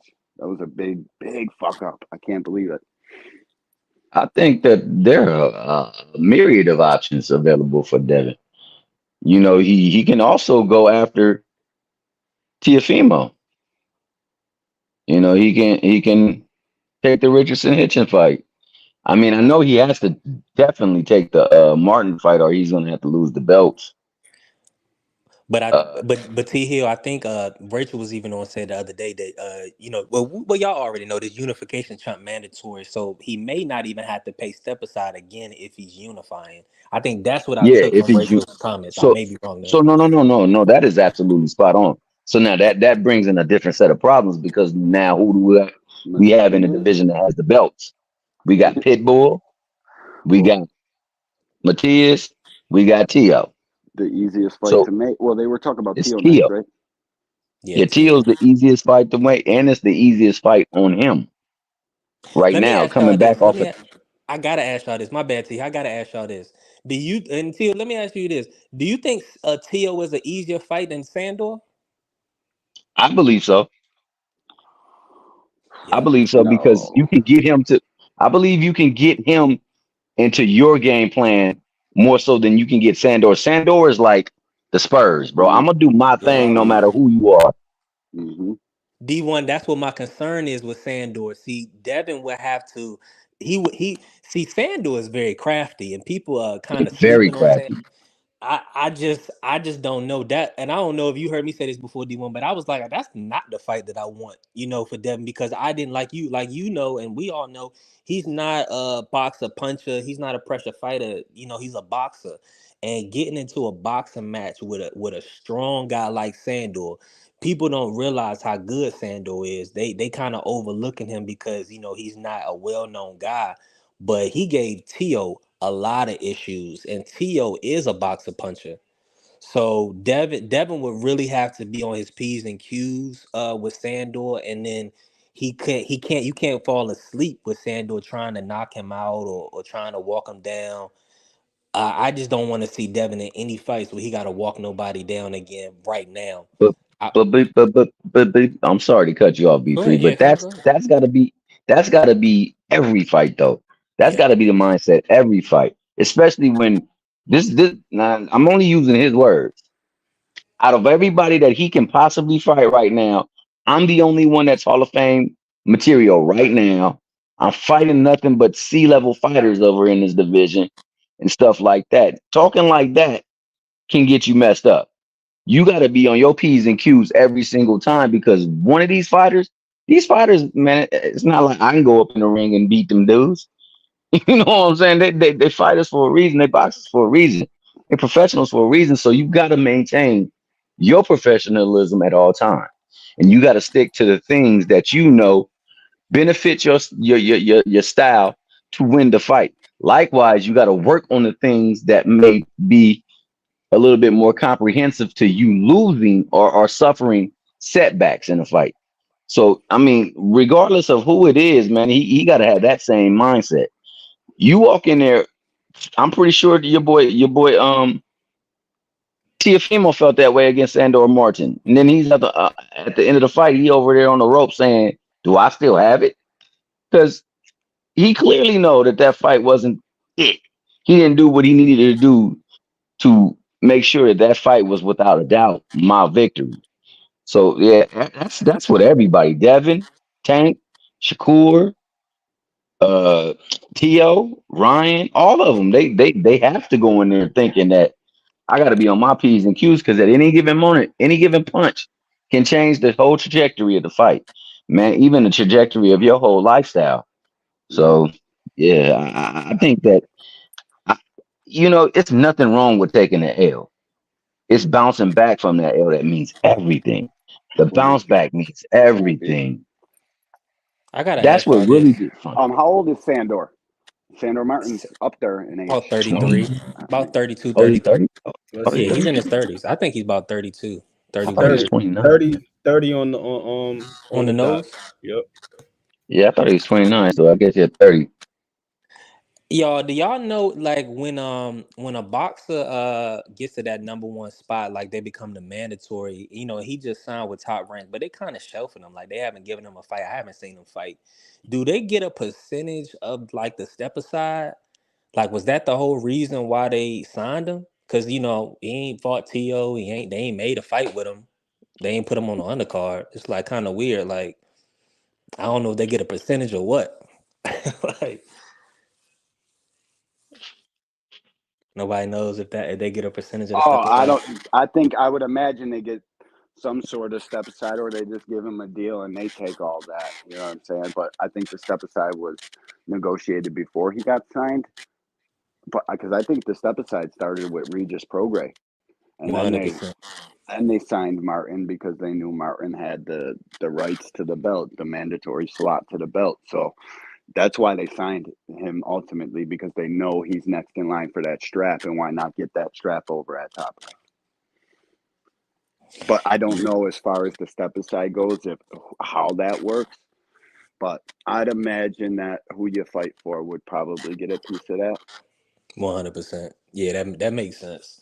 I think I like Sandor. I definitely like Tio. Do y'all are y'all giving Paro any are y'all giving him any shot against Matias? He's one of the ones that has a chance because he can cut the lights out. And Matias takes Mm. punches. That Devin, Shakur, none of them guys got a chance against him because they can't knock him out. Paro can. Don't be surprised if we're all everybody that hates Matias and who has he fought if they're not sitting on a W after this one, because Paro's punching. Yeah, I think that's a sleeper fight right there, man. Because It Paul is. definitely is punching, It is. and he put in work on his last fight. Like Yep. he beat the favorite, and Montana he beat Love him is badly. he's a quality opponent, and he sparked his ass out. I think Paro's he gets the best work too. He's sparring with Stevenson and all them guys. He's got a chance against anybody in eights. I mean, This is those the gloves are problem. tiny, boys. They're tiny little Yeah, gloves. this is the problem I see with that fight. Like a lot of people like are disenfranchised with the defense of skill set that Matias actually possesses, man. He does some fantastic stuff, catching blocks, I mean shots and rolling off some things, and then he does excellent things with his footwork to place him in a position where he can return the fire, and he works that body. Oh, The they're thing that definitely way Paul more has to, skill. Go ahead. yeah, Go ahead. the the Go ahead. the, the thing that he has to know, you good. The thing he has to be careful of is that body work, because that's what get people to break down. After a Mm-hmm. while, he taking that body from him, and you start feeling the power intensify because now you fatigued and you got to go out there and deal with more of that stuff. I mean, that Ponce fight, man, that was everything Ooh-wee. for me. That was I never seen somebody control a fight so much, and then the fight just flipped like a light switch. It's the cheat code, bro. It's the cheat code. That was crazy to me, man. And Ponce is banging. Like Ponce Yeah. is throwing, he's throwing combinations. He's hitting high, low. He's ripping the body. My man smiled at him. He hit him with a body shot. My man smiled at him. Like that's a People, different kind of insane up in there. they love to call it rock'em sock'em robots. They don't understand how much skill is actually going on the inside Man, of a boxing talk match. D1. It's the Me and him. pinning, post, all that, all the little technical nuances that a casual fan wouldn't dare to know the first thing about. There's a lot more going on in a pressure fight than they want to give credit for. That takes skill.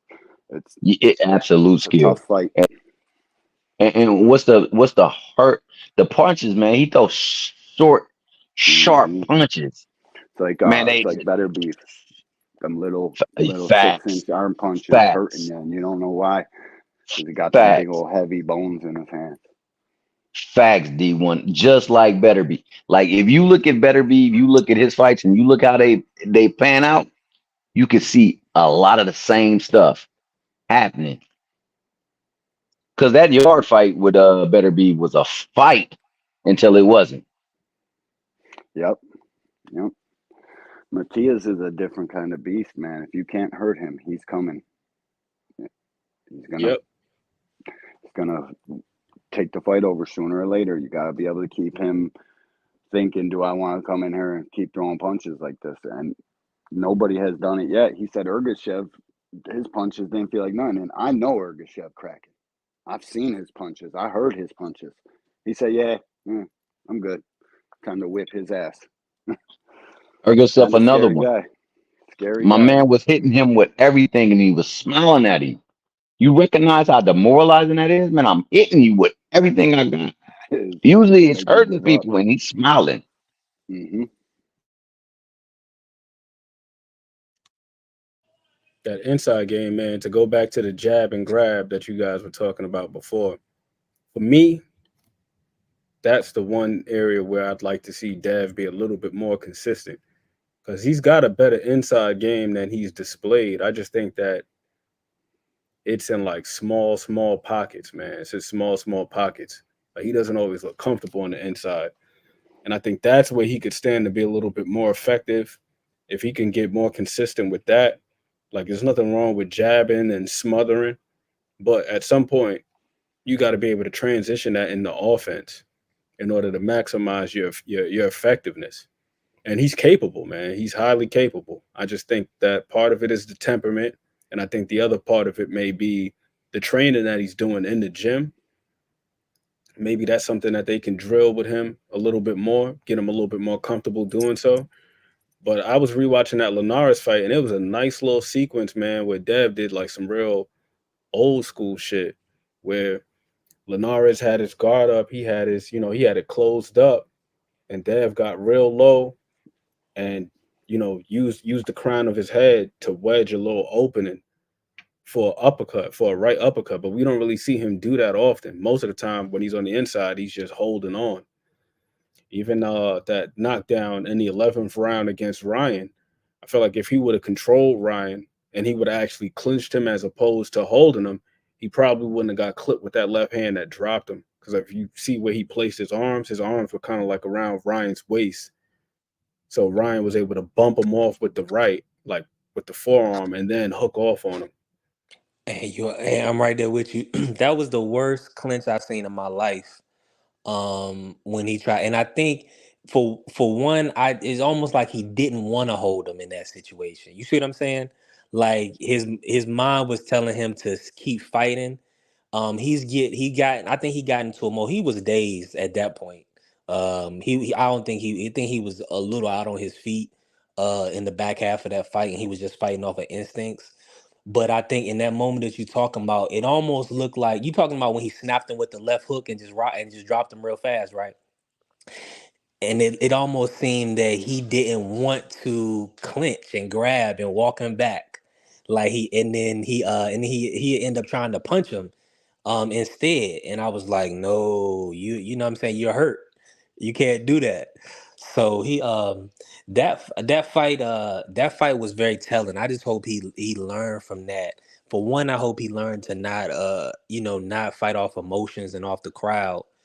And another thing is he definitely he has to stick to his game plan, man. It's okay to clinch when necessary.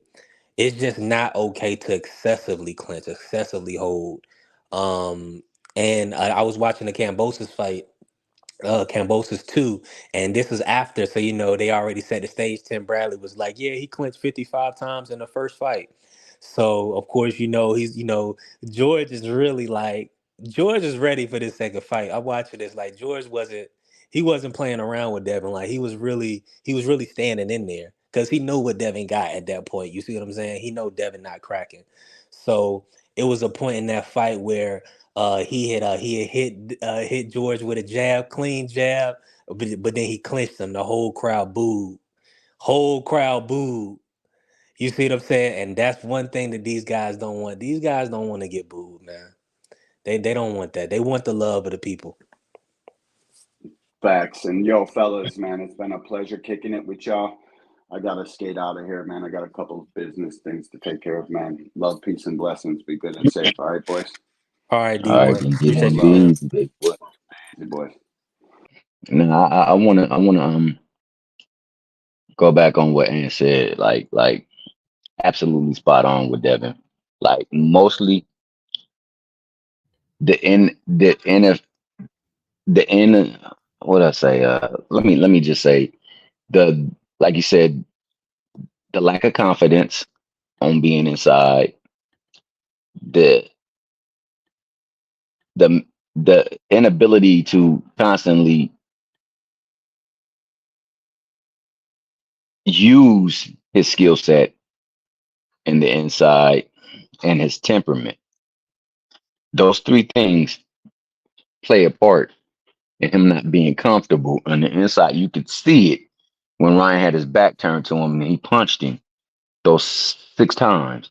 That wasn't the look of confidence. That wasn't the look of familiarity. That wasn't the look of like, okay, I'm about to bust you over. You gonna turn your back like that? All right, bet. I'm gonna pop you. So you know not to do that again. And they definitely affect his inside game because there were times in the Linares fight that he did some beautiful work on the inside, man. He was punching in between punches. Hell, even took a couple of shots, but he gave out a couple. And, you know, you would see like there's glimpses of him being actually very respectable in the inside game if he implores it. But when you don't use it a lot and when you not confident in it and when you don't have that mindset, it's like it's hard to in the middle of a rumble and you're buzzed to focus on that. And then like I think wherewithal, like not all fighters are very good when they do get buzzed. And I was asking many fighters and many people that train, like, is there like drills you can do to prepare people to prep them for that moment? Because honestly, that is something that will help prolong the fight for you if you know how to govern yourself in that moment. And like people need to do better because I ain't gonna never lie to you. I'm a I love Floyd Mayweather. I'm a Shane Mosley fan though. And I was calling for a Shane Mosley knockout. And when it looked like it was about to happen, I'm like, yeah, to see what Floyd did in that moment was the actual beauty of Floyd in a nutshell. Like truly you could see him not being predicated to a style or anything like that. I gotta do what's necessary to get the dub. So now I gotta recognize what he's doing so that I can counter what he's doing so that he can't get that ish off no more. And he did it to a T. Andre Ward was the same way, man. You know, whatever I need to be is what I'm going to be to get this dub. And I think more fighters need to be like that, man. And you got to have like experience, you got to have confidence, and you got to have that demeanor. T Hill, let me ask you this. How'd you score that War Kovalev won? Or who'd you see winning? Not score, I but had who'd I you had Ward I had Ward winning 7 rounds to 5. Yep. I had him winning 7 rounds to 5. I mean, like, and I think if I'm not mistaken, me and Ant, we went back and looked at it, and you could have even given him more rounds. Like the thing, like you said, with discussing Cordina and Vasquez, some of those things are at play in that Kovalev fight. But to see somebody who normally does something don't do what they normally do, you have to attribute that also to the other fighter. It could be something going on with that fighter, but we definitely know there was some things going on with Ward. But Ward still was able to exact his game plan out a lot more cleaner and concise than Kovalev did, and he did much better work, especially down the stretch. Down the stretch, he was getting his stuff off, and he was making sure he flustered Kovalev all the time. It was a great fight, a very close fight, but one that I definitely edged to Andre Ward, and because of go ahead. I was gonna pivot. Go ahead, finish that. I want to hear what No, you no, say. no. And just because of like the subtle nuances of the sport, the things that people don't usually think affect the score, think affect the fight, but actually do. He's doing yeoman's work inside with a banger. He's banging with a banger, and he's manipulating the space. He's making sure that I'm snugging this angle so that he can't get nothing off. But while I got that going, I'm smacking him with this one. I'm giving him this, like all kinds of things that he would do. He'd go to the body, and you could see it take an effect on Kovalev, and eventually, Kovalev just that grit that he was known for, it was coming away. It was coming away. It was like one of those wet sandpapers, taking away the little oxidation of it. And But you're you, 100% right. And I definitely saw that. See, man, that was beautiful, a beautiful breakdown. Because Ward definitely stayed in the pocket with him, and he went to his body. He didn't trade with him as much. After he got caught and dropped, he learned from his mistakes. I gotta ask you this because I know the people actually probably want to hear your thoughts on this, and I definitely do. Uh, fantasy matchup, Tank versus Floyd at 135. How you see the fight? Now who win? How you see that fight playing out stylistically? ooh, wow, man, stylistically, I think you got fireworks versus like light show. I think like you got the best of somebody who's a boxer puncher, but has a lot of savvy, has a lot of you know, moxie to their game in sports with somebody who's just gifted in the ring. See, I'm not one who don't give Floyd his respect.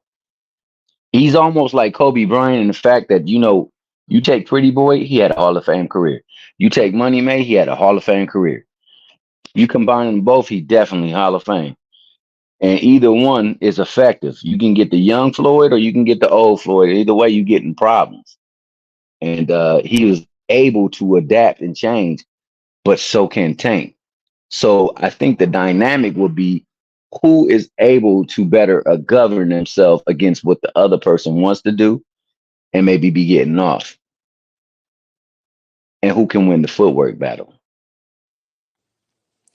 I'm in agreement with you, and I think one thing that Tank doesn't get a lot of credit for is that his patience in the ring, and his overall boxing IQ. And of course the footwork is unquestioned. Because what happens is that somebody that's attempting to pressure Tank, because Pretty Boy Floyd, he would get you up out of there. He Yeah, wasn't really playing around with cats. and he had them Tank, healthy hands. exactly, 100%. But see, but I think Tank would have probably end up stopping Money May. I'm just gonna keep it a tall stack with you. Um, I mean, I'm just gonna keep it a tall stack because what is he going? What did Money May have to keep Tank up off him? But Pretty Boy, like you said, with those hands, I think it would have been a closer matchup. It's just that the power dynamic would have. I think Floyd, Pretty Boy, had more power than people are gonna like speak about. if that makes sense. You know what I'm saying? And he was a boxer puncher that could really hurt you when he was at the lower weights. But of course, once you move up in weight, you don't carry as much power. Um, to pivot off of that, is there anybody in boxing right now, if you had to choose who you would fight that you would want to see in boxing right now, what would be the one fight that you want to see? Better Biev and Bivol right now. Facts. Yeah. That's the one. How did you That's the feel when fight. you got that news, man? That was awful news, man. Oh, that's a dream right there. Because I thought that fight was happening right around the corner. I mean, it's They're still fried. supposed to happen, but now you got like him with a possible torn ligament. You know that you don't just heal with that. That's definitely going to affect his performance in the ring. You want those matchups as best of 100% as possible. Because I mean, you got the best of the best going against each other. So I love that fight, and I would love to see that fight more so than any fight. I would like to followed by Terrence Crawford and Boots Ennis. Like that fight, I would love to see. I would love to see. Man, I would love to see like some of the like new and upcoming prospects get it on, man. Especially over there at Top Rank because they got so many of them at the same division. Let's get some of them popping off. You You ain't know you what I'm not saying? you didn't really mention the big one at 135. What is there? Do you is that a big Tank one and that you want? Shakur. Yeah. Oh, of course. I want to see Tank, man. I'm gonna be honest with you. I think Tank has potential mega fights. Even Loma is a mega fight, especially if he does what I think he's gonna do to Kambosos and handle him. You got Shakur there. You may even have Zepeda there because Zepeda been making it look like easy work. But then at 140, you got the takeover. You got a rematch with possibly Ryan or Pitbull. You got Devin Haney. You got Russell. You got Matias. It's so many fights that are possible for him to be made. So, I would love to see that Shakur fight. I don't believe like Shakur is overhyped or anything like that. I believe the man is a fantastic, fantastic boxer. I believe Tank is a fantastic boxer. And I believe with the backstory that's going on, that makes for a promising matchup.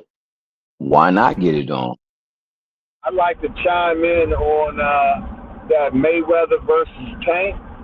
Man, I think that would be a beautiful fight, but I think I'm gonna have to go with B3 on that, man, because actually Floyd had problems with lefties, man, and then you got somebody that has good feet, fast hands, man. That would be a great fight, man, and That would be a great fight. I think the deciding factor is who makes the first mistake, man, because that's what they capitalize on, man. They're going to counter.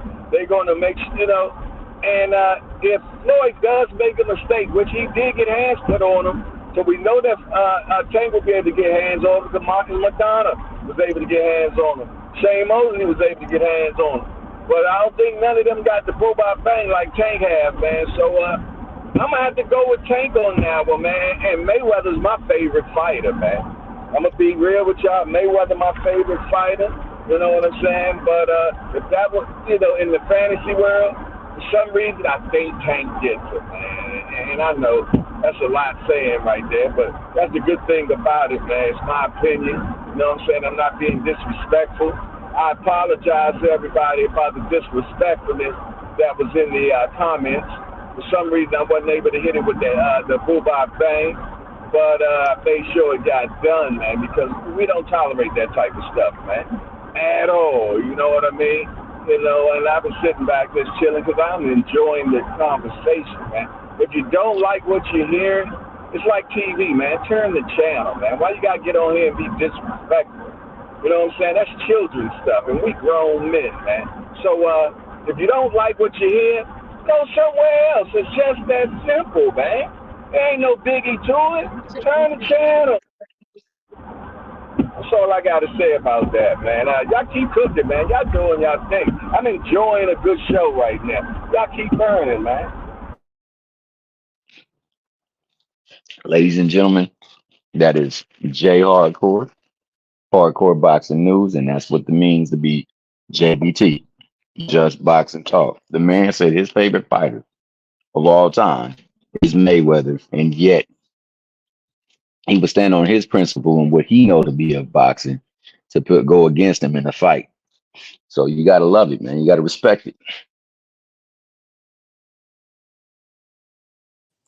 That's 100% TL, and we appreciate you, Jay, letting us cook like this. I appreciate you letting me come on and chop it up. I love asking the fellas questions. How they feel about certain fights. I know the chat they want to hear certain things, man. Shout out to everybody in the chat that's rocking out with us on the road show.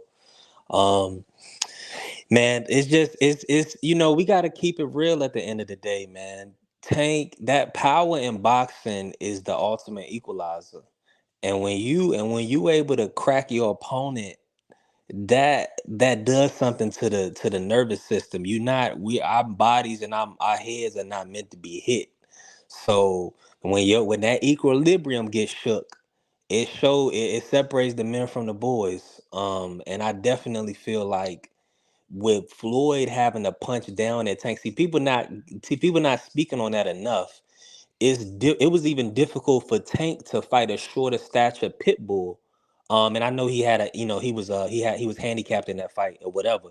But even still, is definitely harder when you punching down when you have somebody that's smaller because they can get under your shots. That's why Ryan has such a problem with Tank.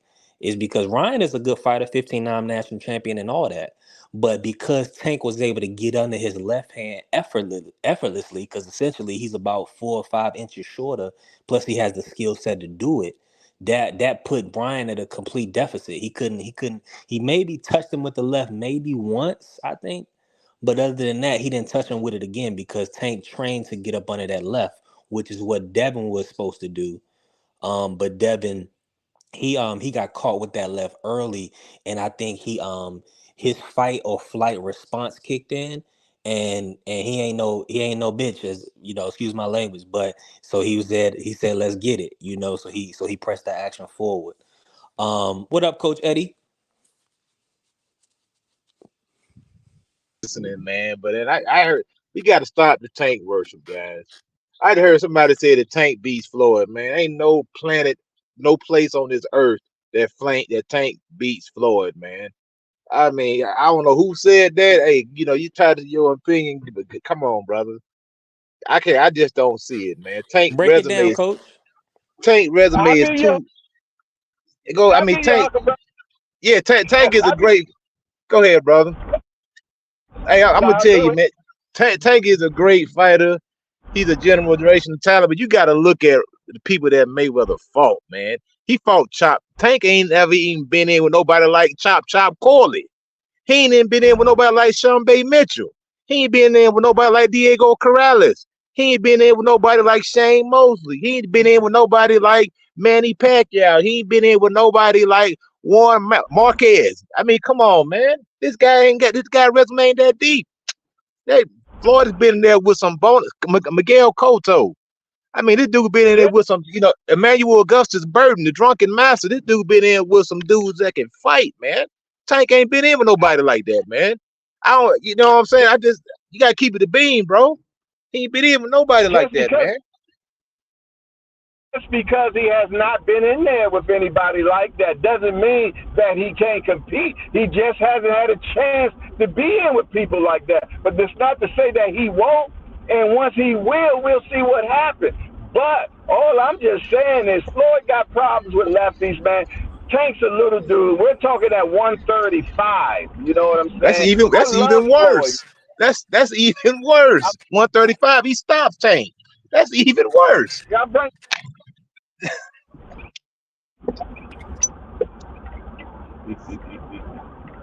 Go ahead, Coach Hey, Eddie.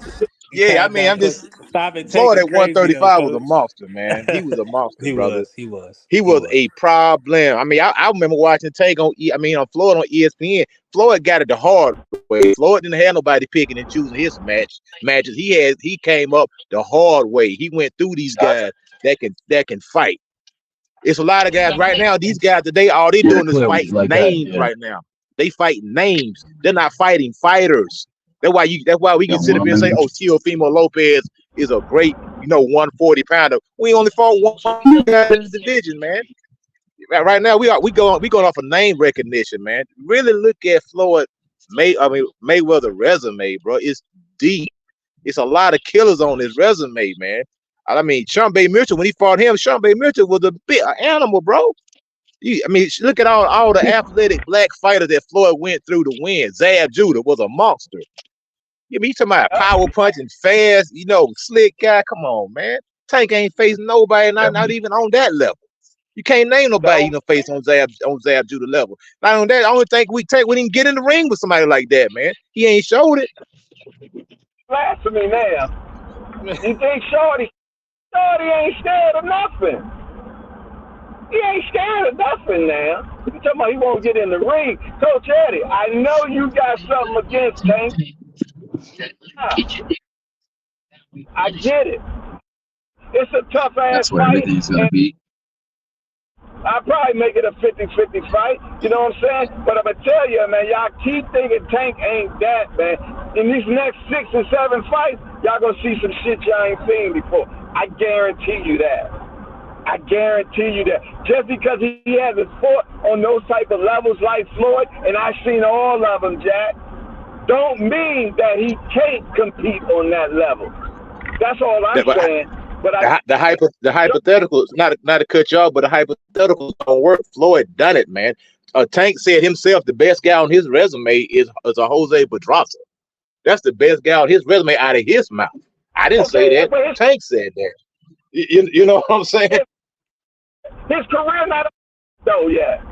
Career not over. He 30 fights in, brother.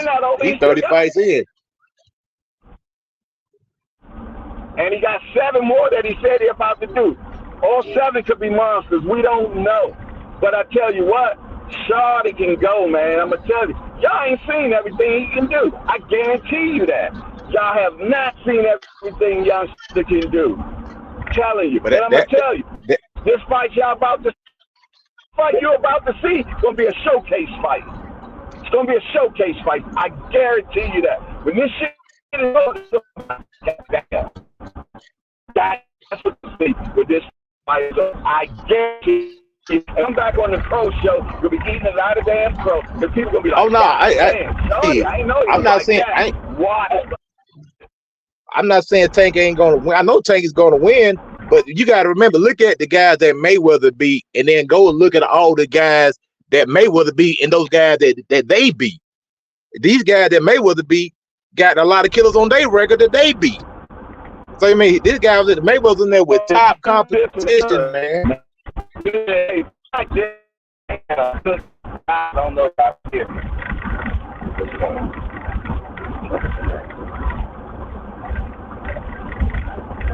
Can y'all hear me? Yeah, we can hear you, Jay. It's a little background, but you good when you talking.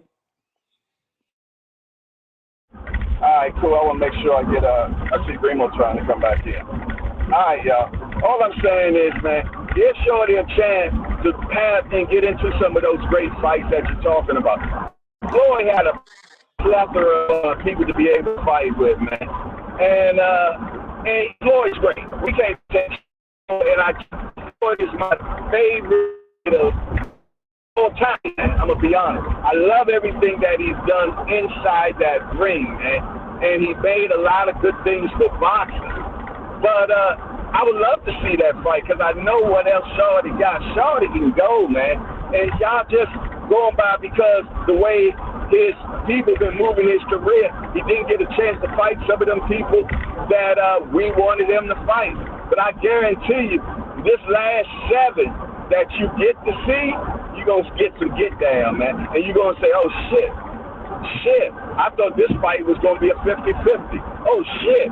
Oh man, and I guarantee you, man, he gonna be doing these damn fights, man, and it's gonna show levels above the other cats, man. And everybody going to sleep.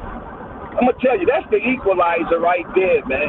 That sleepment, man. I'm trying to tell you, Shawty got it, and he sets you up for it. He lures you into a false sense of you're doing something good, and then you get greedy with what you're doing, and then bam. Good night, Irene. That's why I get that guy a pillow, man. That's all I got to say about it, man. That's it. I know what you're saying, Coach Eddie. I respect everything that you say. I love you being on here, man. But Shawty ain't had a chance to do. He might never get a record like Floyd's record. 23 champions he defeated. But Styles make fights too, man. Shit, we almost see Floyd lose to Marcus Madonna. The best thing that Floyd can do on the fly is adjustment. And he just adjusts beautiful, man. But those punches that he was getting caught with Madonna, man, I'm going to tell you, it'd be a little different with Lil Shorty. They say, I done talked to people that did doing the mitts with Tank and everything. They say the shit different, man.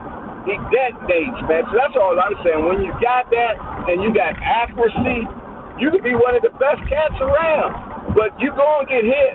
And when Tank finally hit people, what happened, Coach Addy? He gets knockouts. That's my take. Hey, and another thing, Coach Eddie, let me say this real quick. Yeah.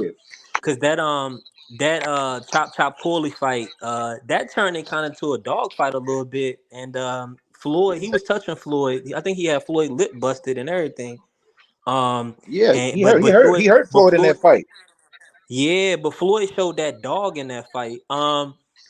So kind of like how you see it playing out, because what you're saying from your perspective is you haven't seen Tank have to dig that deep. So you're not gonna. I see what you're saying. Is that kind of what you're saying? Like you haven't seen Tank show that level yet? What I'm saying is with Tank is the best fighter of this generation right here. I'm saying that generation of fighter, what Floyd was dealing with, you dealing with a better fighter all around. Everybody that he was in their end was, put it like this, some of the guys that back then that were contenders back then will be champions right now. Like Chop Chop would be a champion right now. And of course, we know Zab was already a champ. We know Juan Marquez, he was a champion. I mean, these are great fighters, man. It's just like the competition level that Floyd was dealing with was much different than what's going on right now. And those guys were real threats, man. At the end of the day, it wasn't a lot of this internet. It wasn't no putting your fighter in the witness protection program. You couldn't do that back then. You had to get out there and you really had to fight. And Floyd really, really got it out the mud. If you really wanted to call a spade a spade, I'm not even a Floyd Mayweather.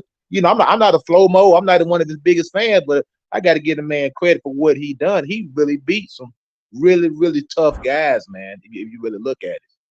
And I agree with you 100%, Coach. I want to see, but what we trying to say is Tank versus Floyd, and kind of your analysis on that, not Floyd resume, not Tank resume. If you can't judge it based off of what Tank hasn't shown you, I completely understand that. But we just want we want to see what you think about if they was to match up at 135. 29. To me, I think Floyd Mayweather possibly stopped Tank at 135, man. I'm gonna keep it all the way at 100, man. He come from a better school, if you ask me. You got Uncle Roger, you got Floyd Mayweather Sr. This kid was born to fight, man. And just based on what I've seen, we don't know how well Tank take punches. He ain't been hit yet. So we seen Floyd take shots and recover. We seen Floyd get hit by some guys that can really crack and never go down. We seen Floyd find a way to win, man. And I think Floyd is gonna definitely. He was just simply outclassed Javante Tank Davis. He's too smart. He's too crafty. He's too much of a dog. He's just a different specimen than Tank Davis when it comes in that boxing ring.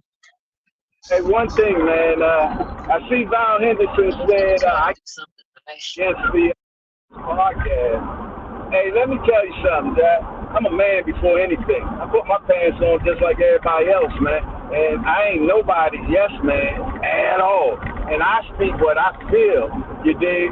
Regardless if I roll with the rise or not, Jack. That don't mean nothing to me. If I feel though the rise saying something that I don't like, I'll say that too because I'm a man, bro. I don't get down like that. So that conversation you just had about is Ishnay, man. I don't get down like that, brother. I speak my mind at all times. I never, because I'm down with somebody.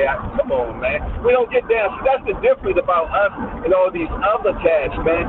We speak how we feel, my brother. You know what I'm saying? I don't have to do that, man. Cause what difference? Rides don't pay me no money. I don't get no rides from no. I don't get no money from no ride. So why can't I speak against them? You know what I'm saying? But I haven't found any reason to because they haven't said anything so far that I have a problem with. You did? But if they did, I say that too. And we men, we'll talk it out and hash it out and keep moving on because that's how men handle shit, man.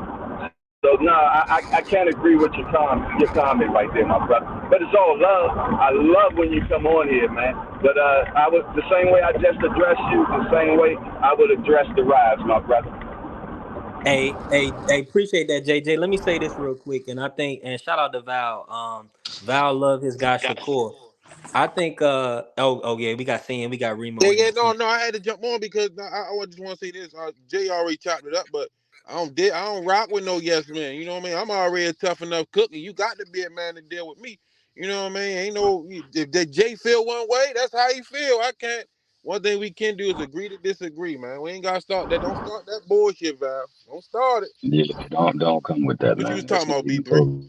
Nah, I was just gonna say that Val support. He love his guy Shakur, and I just wanted to speak on it a little bit because we bought Floyd in, but Shakur is the guy that a lot of people are picking to possibly be the next Floyd from the Southpaw stance. And I know you don't believe that at all, saying, but it's the As style long that as we he got fights with. understanding. It's his style, though. That's all I'm gonna say. That's all I want to speak on. It's his style, and me personally, I think with his style, he possibly can beat anybody. I just think stylistically that Tank walking him down and him running from Tank, I don't see him winning that fight. He's not gonna get no type of decision against Tank if he's not standing in the pocket and fighting Tank. And if you stand in the pocket and fight Tank, we see what happens. You can't do it. You have to move around Tank. You ain't about to be standing in there. Shakur is smart enough to fight to get in and out of range. It's just that with his style, he can beat everybody else. But when he fights Tank, he's not gonna get no favorable decision if he's not fighting Tank. And that's a fact. I don't care what nobody say. Hey, B3, can I get some love here? Yes, sir. I'm back. But what Floyd always said, you could box as much as you want to box, but eventually at some point in time you're gonna have to fight. And all Yup. them dudes gonna have to fight in there with a little demon. And that little demon hit hard as hell. That's a little different. That's a little different. And it's not like he just punch hard. He has attributes that's going to get you into the mix and make you miss and hit you back. But do you have the firepower to hit you back, to hit him back? That's one. Two, as much as people don't like Tank and they don't think he's this and that, when he go through this 6-7 fight deal and he decided like, you know what, I don't want no parts of this game no more, and he leave y'all with the rest of these dudes that's left in the game, and y'all gotta pay for pay-per-views where you know it's gonna go 12 rounds and you gonna go to sleep for your $80, apologize after that. Hmm. I want to chime in. Like you talking about the 135. This is my opinion. I know I may get shot down for it. Tank's a great fighter, man. If him in a prime Sugar Shane Mosley with the fight, I favor Sugar Shane Mosley to win that fight. And that y'all might think I'm crazy. Those guys were just different back then. Even Tank himself said these new guys today ain't nothing like them old guys. Them guys were different. Just like the men today are different than the old school men. They're different. You talking about you dealing with a total different man. I mean, yeah, biologically, yes, the same, but mentally, grit, desire, Hey, you just dealing with a different man, bro. Hard time All make that hard men, brother. I mean, you dealing with a and different coach cat, bro. Coach, all that sound good, but you can't reincarnate Shane Mosley Oh to no, back no, but I into mean, his. all the reason I said that because we brought up Floyd, and Floyd is from a different generation than Tank. That's the only reason I brought that into the mix. Hey, Coach Eddie, you know what I hear often, Coach Eddie? Was that? That you gonna put Tank in the mix with them fighters that you're referring to, and he's still gonna be good. That's what they say. Even what's my guy that be wearing the wigs? Oh man, I can't. Chop even said it. Yeah. And Chop said no. Tank can hold his own back then, and he can hold his own now. Exactly, but we got to see it, baby. All I'm saying, we got to see it, man. That's all I want to see. I can't. I mean, it's just like you got two guys in the hood, and we foot racing. Man, that dude fast right there. Okay, well let's race, man. Now we know he gonna beat you. We don't need to race. Wait a minute. Now you said the man fast. I want to see how fast he is. Race me. That's all I'm saying, brother. We got to see it, man. All Hey, this hypothetical, I just want to see it, man. I got to Shakur see it gonna with my get his own ass eyes, whooped. brother. Shakur gonna get his ass whooped. Just relax, sit back. We got 6, 7 fights to go. Shakur gonna get his ass whooped, and so is Devin Haney. Just relax. Relax, Coach Eddie. You ready to get what you want? Yeah, you got to show me, man. That's all I'm saying. I know Tank is the best. I'm going on record right now. Tank is the best 135 fighter out of this generation. Until somebody prove him otherwise. Hey, I will bet. Hey, Like Jay said, that $1 rule. If I had my $1 to bet on anybody versus Tank in the new group of guys, I'm gonna put my $1 on Tank. And I like hey, Devin Haney more than Tank, but I'm gonna keep it a beam. I'm gonna put my $1 on Tank because right now he the best. hey, Coach, I got one question. Out of all of the fights that Floyd had, where you say he was in there with a dog fight with Chop, Maidana, and all that. Any of those guys at the 35, you see him in a dog fight with, he done already beat all the heavy hitters, all the guys at and around that weight. He done fought with the heavy hand. So who's gonna give him that thud and back you up type shit? You gonna have to figure out the rest. There's none of them left. To my Floyd, to my Tank. I'm talking about Tank. Oh yeah, like I said, ain't nobody really punching like that, man. It ain't really that many. No, I mean, Pitbull Cruz, he's the puncher. not none of them punching. The ones that are punching, he done already faced. They might not have been the most skilled, but the punchers that's gonna give him a threat as far as going to knock him out, he done already beat them. Yeah, maybe Ryan Garcia and Pitbull Cruz. Ryan, Pitbull, Rolly, the three hardest hitters at and around that weight. Yeah, them hard hitters, but like they didn't have the skill. You know what I'm saying? No, That these other I ain't guys talking. I had. ain't talking. I ain't talking about the skill, baby. I'm talking about Yeah. if anybody Maidana ain't have all the skill, but he had a thud and he done knocked the nigga tooth loose. I'm just Yeah. saying. Knocked it out. If he ain't where Mayweather had to figure it out. Like, you know what I'm saying? I'm not gonna beat him in that lane, but I'm gonna show him a different layer. Who's left at and around that weight that you gonna say that Tank gonna have to figure out another layer because that dude hit hard enough for him to change his game. There ain't nobody, man, that I can think of. There you go. Yeah, I think we devalue a lot Tank's skill set because we juxtapose it against the people that he's fighting. But at times, sometimes it be the fighter that makes the other people that look that good. I think with these next 7 fights, starting off with this fight against Frank, you're gonna see that in effect, and people are gonna devalue the worth of Tank because he made it look easy. And I think that's the biggest problem we have because we're comparing errors, and it's kind of hard to do that in any sport. Any sport is hard and very difficult to do that. You only can compare within what you got in the framework of what you're working with. However, Tank is very skilled. He's very adept. He's got a very good boxing acumen. He has excellent footwork, punch placement, timing, speed, power. Like my man works high low. He does everything that you ask of a boxer, but he just got a stigma about him that for some odd reason people don't see him for what he really is. Maybe it's because like people think he's been avoiding the big fights, but if that's the case, everybody been avoiding the big fights because nobody's fighting each other. And I think he's trying to break that with these next 7 fights. I think these next 7 fights will be the fights that you're looking for, those marquee matchups where it's against somebody that you respect. And if he beats him, then he did something. And he's going to beat them. I think he's going to beat him handily. And then we'll finally get the fact that it ain't no matter what he do, he never really going to get the true just due that he's due, because it's people. I guess it's just the era that he's boxing in. I think the biggest thing, though, Thomas, this is just my personal thought, is that we as fans, we're so hostile with one another that we project that on the fighters. And you could even just say that, like, look at the names that people call each other. Tankamaniacs and Haney hoes and the Haney cult and all this other stuff. And we project a lot of the hostility that we have with and amongst each other onto the fighters. So then we have to find a way to degrade the fighters. So I got to talk crap about your favorite fighter. You got to talk crap about my favorite fighter, and so on and so forth. And then we get to a point where we're just anticipating a hiccup just so we can say, I told you so. I told you he wasn't that.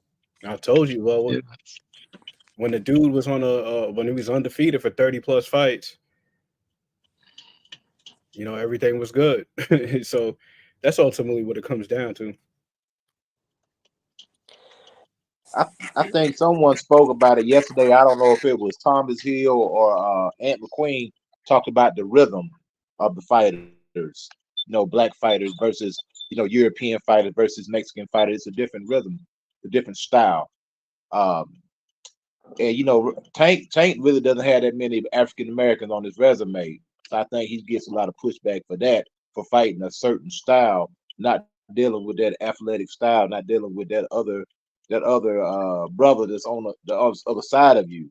And at the end of the day, I mean, if you want to keep it 100, boxing has mostly been, for the most part, by and large, it's been dominated by African American fighters or black fighters, and then it's usually your Mexican fighters and then your European fighters. Now, yeah, there is an exception to that rule. You do have some great Mexican legends, you do have some great European and white fighters, but just by and large, for the most part, blacks have dominated boxing. I think that's kind of factual. You can do the numbers, you can do the stats, see the champions. We were dominated boxing. And I think that's what Tank gets a lot of pushback. He's not fighting his contemporaries. Like, people felt like these fights should have already happened. And I think that's where he gets the pushback right there. Yeah, but the business prevents it from happening because they feel though that 2 black fighters do not make big money fights. Now, they have had it in this past, so I know I've seen both against Holyfield and all that. But even Floyd said himself that was the reason why. So it's the business of boxing that prevents that from happening. But we do get it, though, man. We do get it. And I agree with you, Eddie. Athletically, it seems like we got it better. You know what I'm saying? But when you get the African-American and the Mexican fighters together, man, that makes the money. That's why those fights are always made. That's why they fight on Cinco de Mayo, the face of the boxing, fights on Cinco de Mayo and Mexican Independence Day, because the biggest supporter are Mexican fighters. So that's why we have black fighters against Latino fighters. It's all about the money. Prize fighting.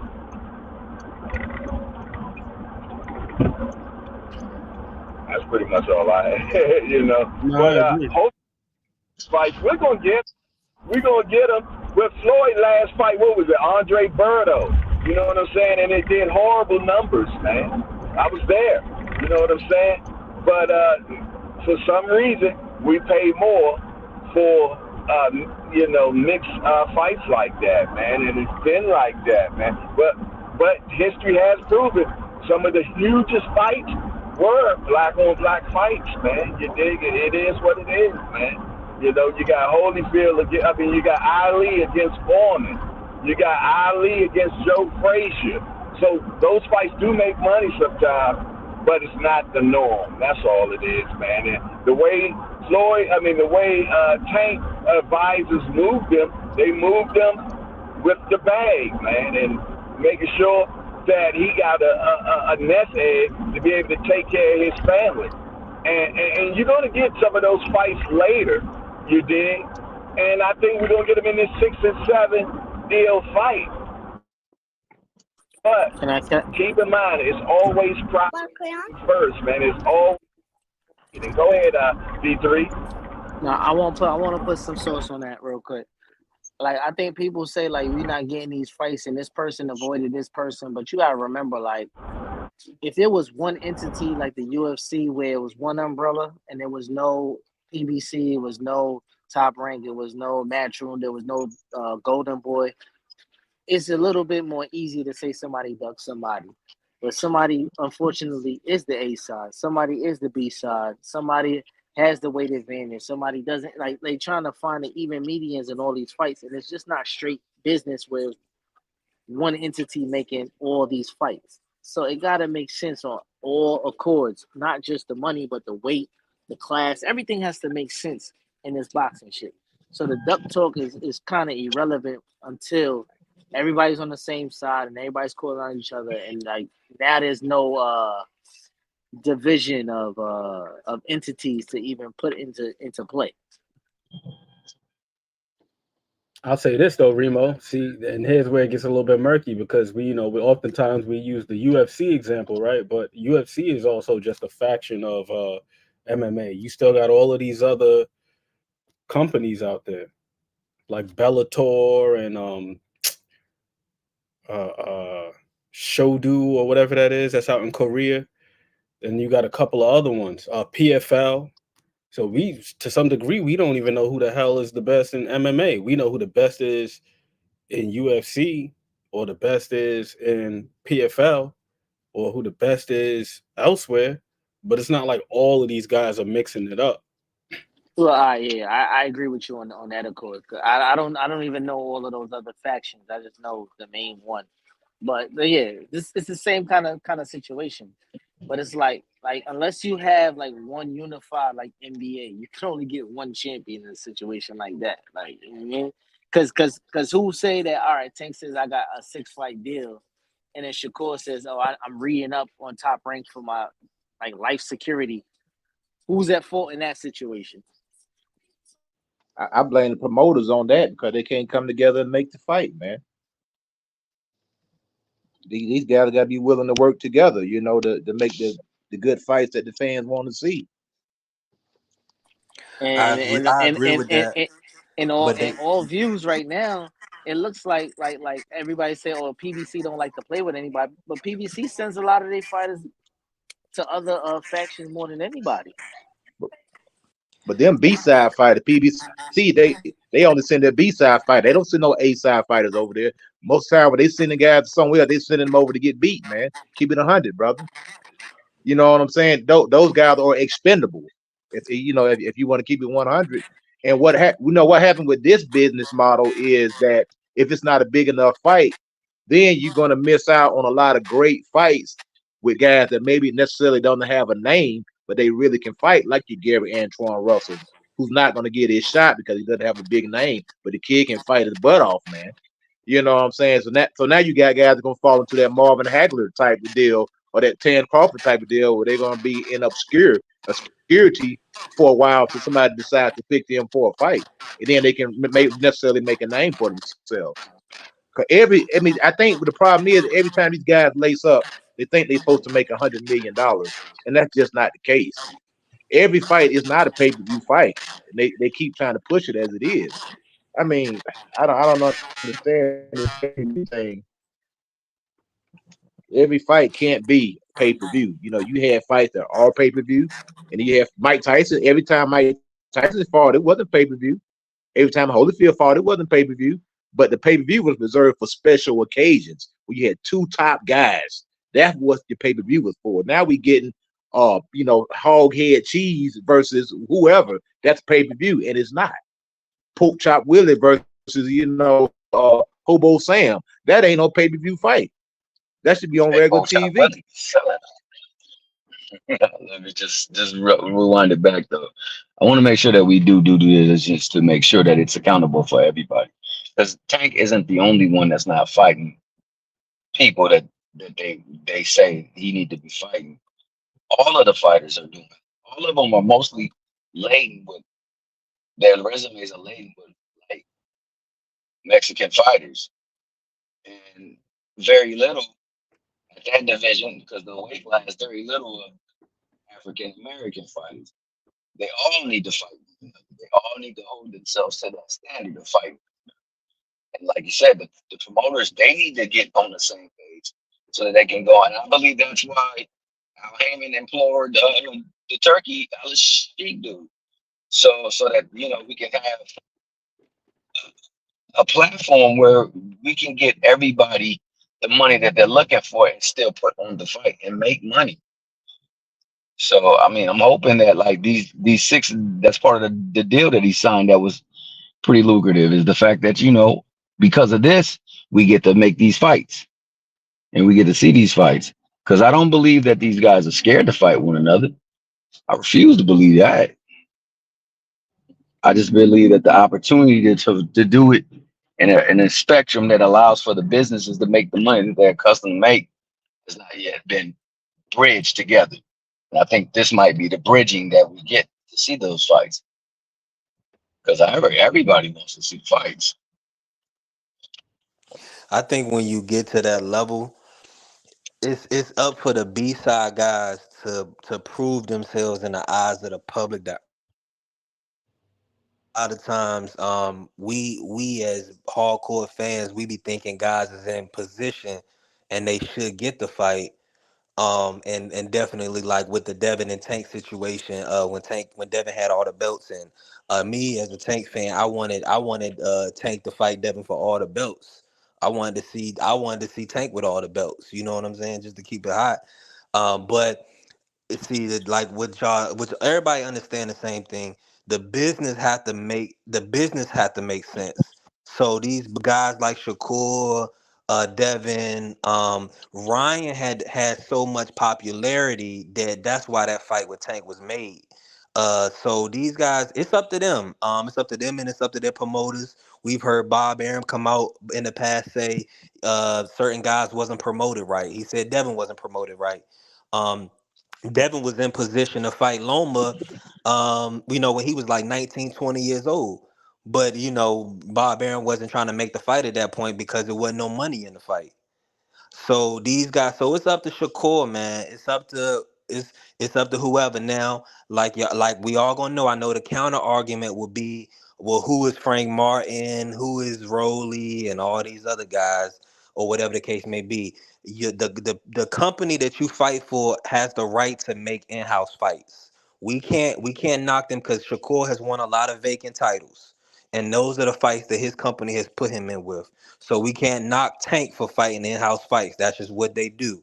But if you want to make a crossroads fight, your star needs to be big enough for everybody where the fans are saying the fight is ready. Because they gonna buy it if it's ready. But if it ain't ready, then all they gonna say is once you get in there and you get beat up on, they're not gonna get an A-side guy no credit, and then they gonna say it was too soon for you.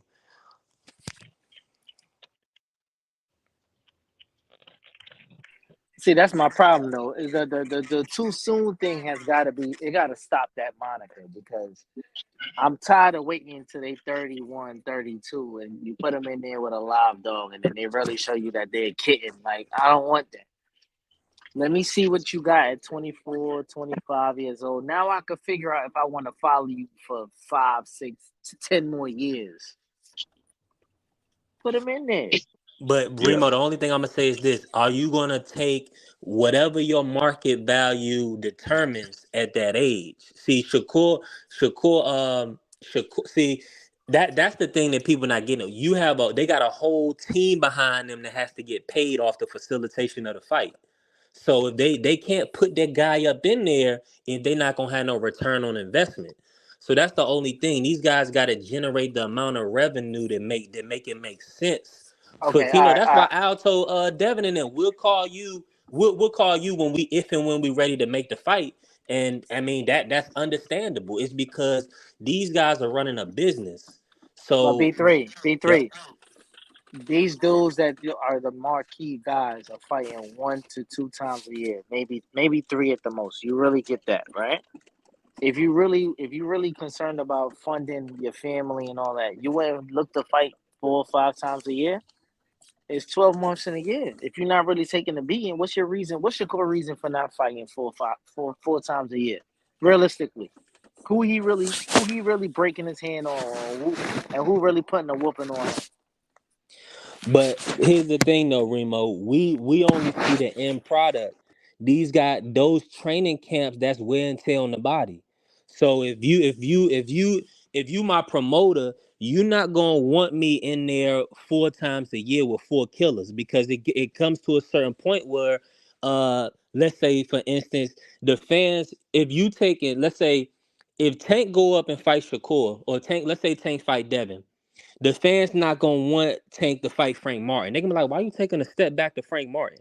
Like with Devin's situation, we was talking about this the other day. Once you in the mix, you in the mix. So it ain't gonna be no. That's why it's a 6 or 7 fight deal. I promise you, it's gonna be 6 or 7 good fights. Now they gonna have to strategically match them, but they can't. You can't backtrack. So you can't go from Shakur to Frank. You got to go from Frank to Shakur. So All that's right, that's but just the but but business but, model. but you saying that, right? So now, all right, let's take an instance for Shakur right now. Shakur is taking a step back. We would say from the, yeah, you won, from the projection that we anticipating. He should be taking a step towards what? What should be his next one right now after the Edwin? He then got the belt with Edwin. His next one shouldn't be the dude that lost to Frank. 100. Hey, I agree with you, but it's a difference. So see, we can. It's like the conversation is getting a little confused. So Shakur is in a stay busy fight. No, Shakur, no, no, these no, no, guys. but B3. Before you even get to that, my bad. But Go before you ahead. even get to that, but that's what I was saying. If you fighting 3 4 times a year, everyone don't gotta be a banger. If you putting on for your family and you bringing money to the situation for My for for but who for here's who the you only got thing, behind Remo. you. Remo, your price don't go down though. I gotta pay you the same, if not more. You see what I'm saying? So No, no, he shot, but his contracts that are put on the table that he that's what said I'm saying. That's are, Shakur. but That's no, I'm saying, Shakur. but his Yeah, that's not situations Tank. don't, but it don't change whether who he fight though. Let's say like what was presented. It was what, 3 years, 12 million. It didn't have 12 million along with names. Yeah, I feel what you're saying. It was like a 5 fight, $15 million, so like Yeah, 3 mil a fight. Yeah. Bob ain't worrying about incentives with these dudes because he not trying to put them to be bigger than what he is, and he's taking the money that he's giving them is allotted by ESPN and TV money. That's why he's stuffing them in between NASCAR weekend. He's stuffing them in between PGA tours and all this other shit. He's not putting up no money for that. That's why you're getting them on Thursdays and Wednesdays and weird days like that. That's funded money that's already there. Yeah. I got a question. Go I got ahead. a question for the panel, real quick. Tank had a 6 or 7 fight deal at 135. Name his 6 or 7 opponents that would be worthy to get in the ring with him without going to grab a 140 pounder. Them guys that move up to 140, let's count them out. So I can answer that perfectly. But Coach Eddie, you already know it's going to depend on the market at that given time, at that given point in time when the fight is being ready to be made. You see what I'm saying? So these guys still had an opportunity to earn that fight. So let's just say the first fight is Frank, right? The second fight, it could potentially be a unification. Maybe Navarrete is able to get that fight, and the people support Navarrete. So maybe Tank Navarrete, and then they let Shakur and Loma fight, and then Tank will get the winner. So it'll be Frank, Navarrete, then Shakur. Now that'll be 3 good fights. Now maybe Keyshawn, Andy Cruz, and those guys can work something out to where they'll fight, and then the winner of that fight will get Tank. You see what I'm saying? So that's the plan right there. So the fans and the marketing, everything will be in line if it went that way, if we saying just strictly 135, not bringing nobody up and not moving up. See, it's got to just work out in a strategic manner. You can't fight your the best person first and then you backtrack. That's all I'm saying with it. He gonna have to progressively move up through the through the D3. process based on whatever people whatever the fans want. He said, "Say them names, D3. Say them names." That's what he said. Say them names. Yeah. So Cause, I cause, got, I got, cause I the, got, I got, go I ahead, got, bro. I got Loma, Shakur, Zapata. If you want to say Keyshawn, and on the short list, maybe an Andy. If it's going to be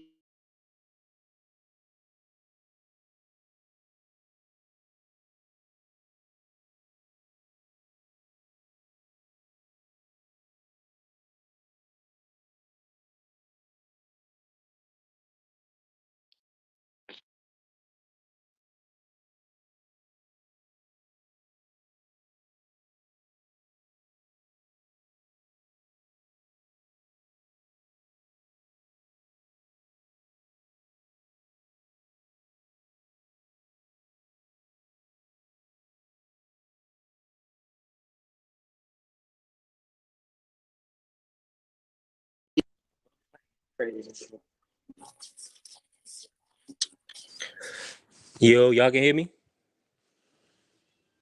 Yeah, you had kind of Can fell hear off you, for a minute, can hear man, you for like now. 20, 30 seconds. Oh, okay. I think everybody, because I looked at the chat and D said y'all there. Remo, you was talking. You was doing your breakdown. Did you finish? nah, my wife be calling me and what I be cooking, man. But I was saying, who I said, I think you said Loma. Start off with Lomachenko or something, man. yeah, I think Loma would be the first priority if I was to be cooking over there, right? Then you got Navarrete. Who he fighting right now? He about to fight somebody, right? He fighting Baranchik for the title next week. Okay, well you put those two. You could put Williams Zepeda on that list. You could put Shakur on that list. If you want to put Keyshawn and Andy Cruz with the Frank, that puts you at like what 6, and then I'll leave that 7 for like somebody like Tio. But you gotta remember Tio at 140 though, man. No, I'm saying, but at that point in time, if you get to 6 fights, Tank fight 2 times a year, that'll put him at 33. Yeah, He about to be 30. at that point, he cleaned out the division. I That's don't. what I'm saying. It's time for him to move up. Because literally, if he stay there for another 3 years, per se, he's in a whole nother time frame of Abdullah's going to be who he is, and he might even go up at that point in time because these kids be growing quick. He really 5'5" in real life. Yeah, me personally, I don't want to see anybody at 140 calling out Tank. I wouldn't even mention his name because I'm at 140. I'm gonna let him mention my name. I'm not going down to fight, in a different weight class. I'm at 140. If you want to fight me, come up. Otherwise, I'm not mentioning your name. I'm not entertaining anything because I'm in a different weight division. I just wish these guys would understand that if you're in a But that different, ain't the reality though, Coach. That ain't but they really the they they reality. need to they need to chill on that. I mean, these dudes like Devin Haney, I wouldn't even mention Tank's name. I'm basically a junior middleweight. I'm Yeah, coming in the ring at one, there's only I'm one. coming in There's only one. The only one is the last one I mentioned, and that's Tio, because Tio has yeah, never made a full 140 yet. And he be looking small in there versus the 140 pounders. It's just that his athleticism from 35 really helps him because he don't have the power from the 35 to take up the 40. Realistically. yeah. And then even like you said something about marking, like even with Boots, I'm not kind of afraid he's gonna fall by the wayside because I mean the guy's a tremendous talent, man, but he's not really getting his name out there like that. You know what I'm saying? And Hey, Coach, yeah, I think we gotta hold off on Boots, and here's why. Eddie just put that money up for this fight against Crawley, right? I don't know about Barrios but I know one thing is for sure. Stanionis want that work. Boots can definitely get that fight with Stanionis, but I agree with you. He's not gonna be able to stay at 147 for too long. I don't think he's gonna be able to get Santillion and Barrios in the ring and Stanionis. I think he'll have to move up to 54 at some point. But as long as he can get a unification, that'd be the key for Boots. He just need to be able to cement himself at 147, so that way when he does move up, he'll at least have two titles, and then he'll be able to move up and fight somebody a name at 54.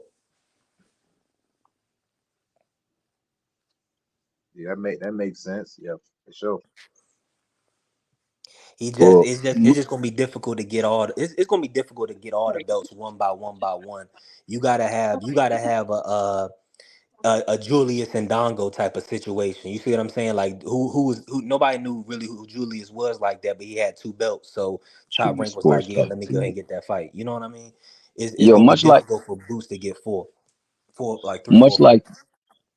much like the situation for Boots, I think the same is going to be said for Tank. I think that he's got more action at 140 than so he has at 135. Likewise for Boots, I think 154 is a sweet spot for him right now with the action as opposed to 147. He's already finding it difficult to get the fights at 147. So like naturally, you want him to get as many opportunities at 47 as possible, but go out there where the smoke is there because he's looking for the smoke. So I think that Tank definitely, Cepeda might be a go. Loma definitely a go because he said his name twice. Shakur is definitely a go because he said he's up in there. I think that everybody else at 35 is a stretch right now. I think that if Keyshawn is to fight him, it's going to be at 40. But I don't know if that's somebody that he really views as one of the people that he need to fight because this is who people say I should be fighting. I think the Matiases of the world. I think the Tios of the world. I think that the Devin Haney's of the world. They on that list. And then I don't know who the other two will be, but I believe he fully intends on getting as many as he can right there at 135 and then moving up and finishing the rest at 140 and then shutting it But down. you got to remember what Tank said though, man. He said this. If Tank moves up to 140, he's putting rehydration clauses on everybody. He's doing this training day. I'm putting rehydration clause on all y'all. And that's what it is. So now we're gonna deal with that. Well, Tank didn't fight the man at his best because he put a rehydration clause. Tank said if he do the rematch with Ryan Garcia, he putting a rehydration clause on him. He said out of his mouth. He said he ain't letting him get no bigger than 152.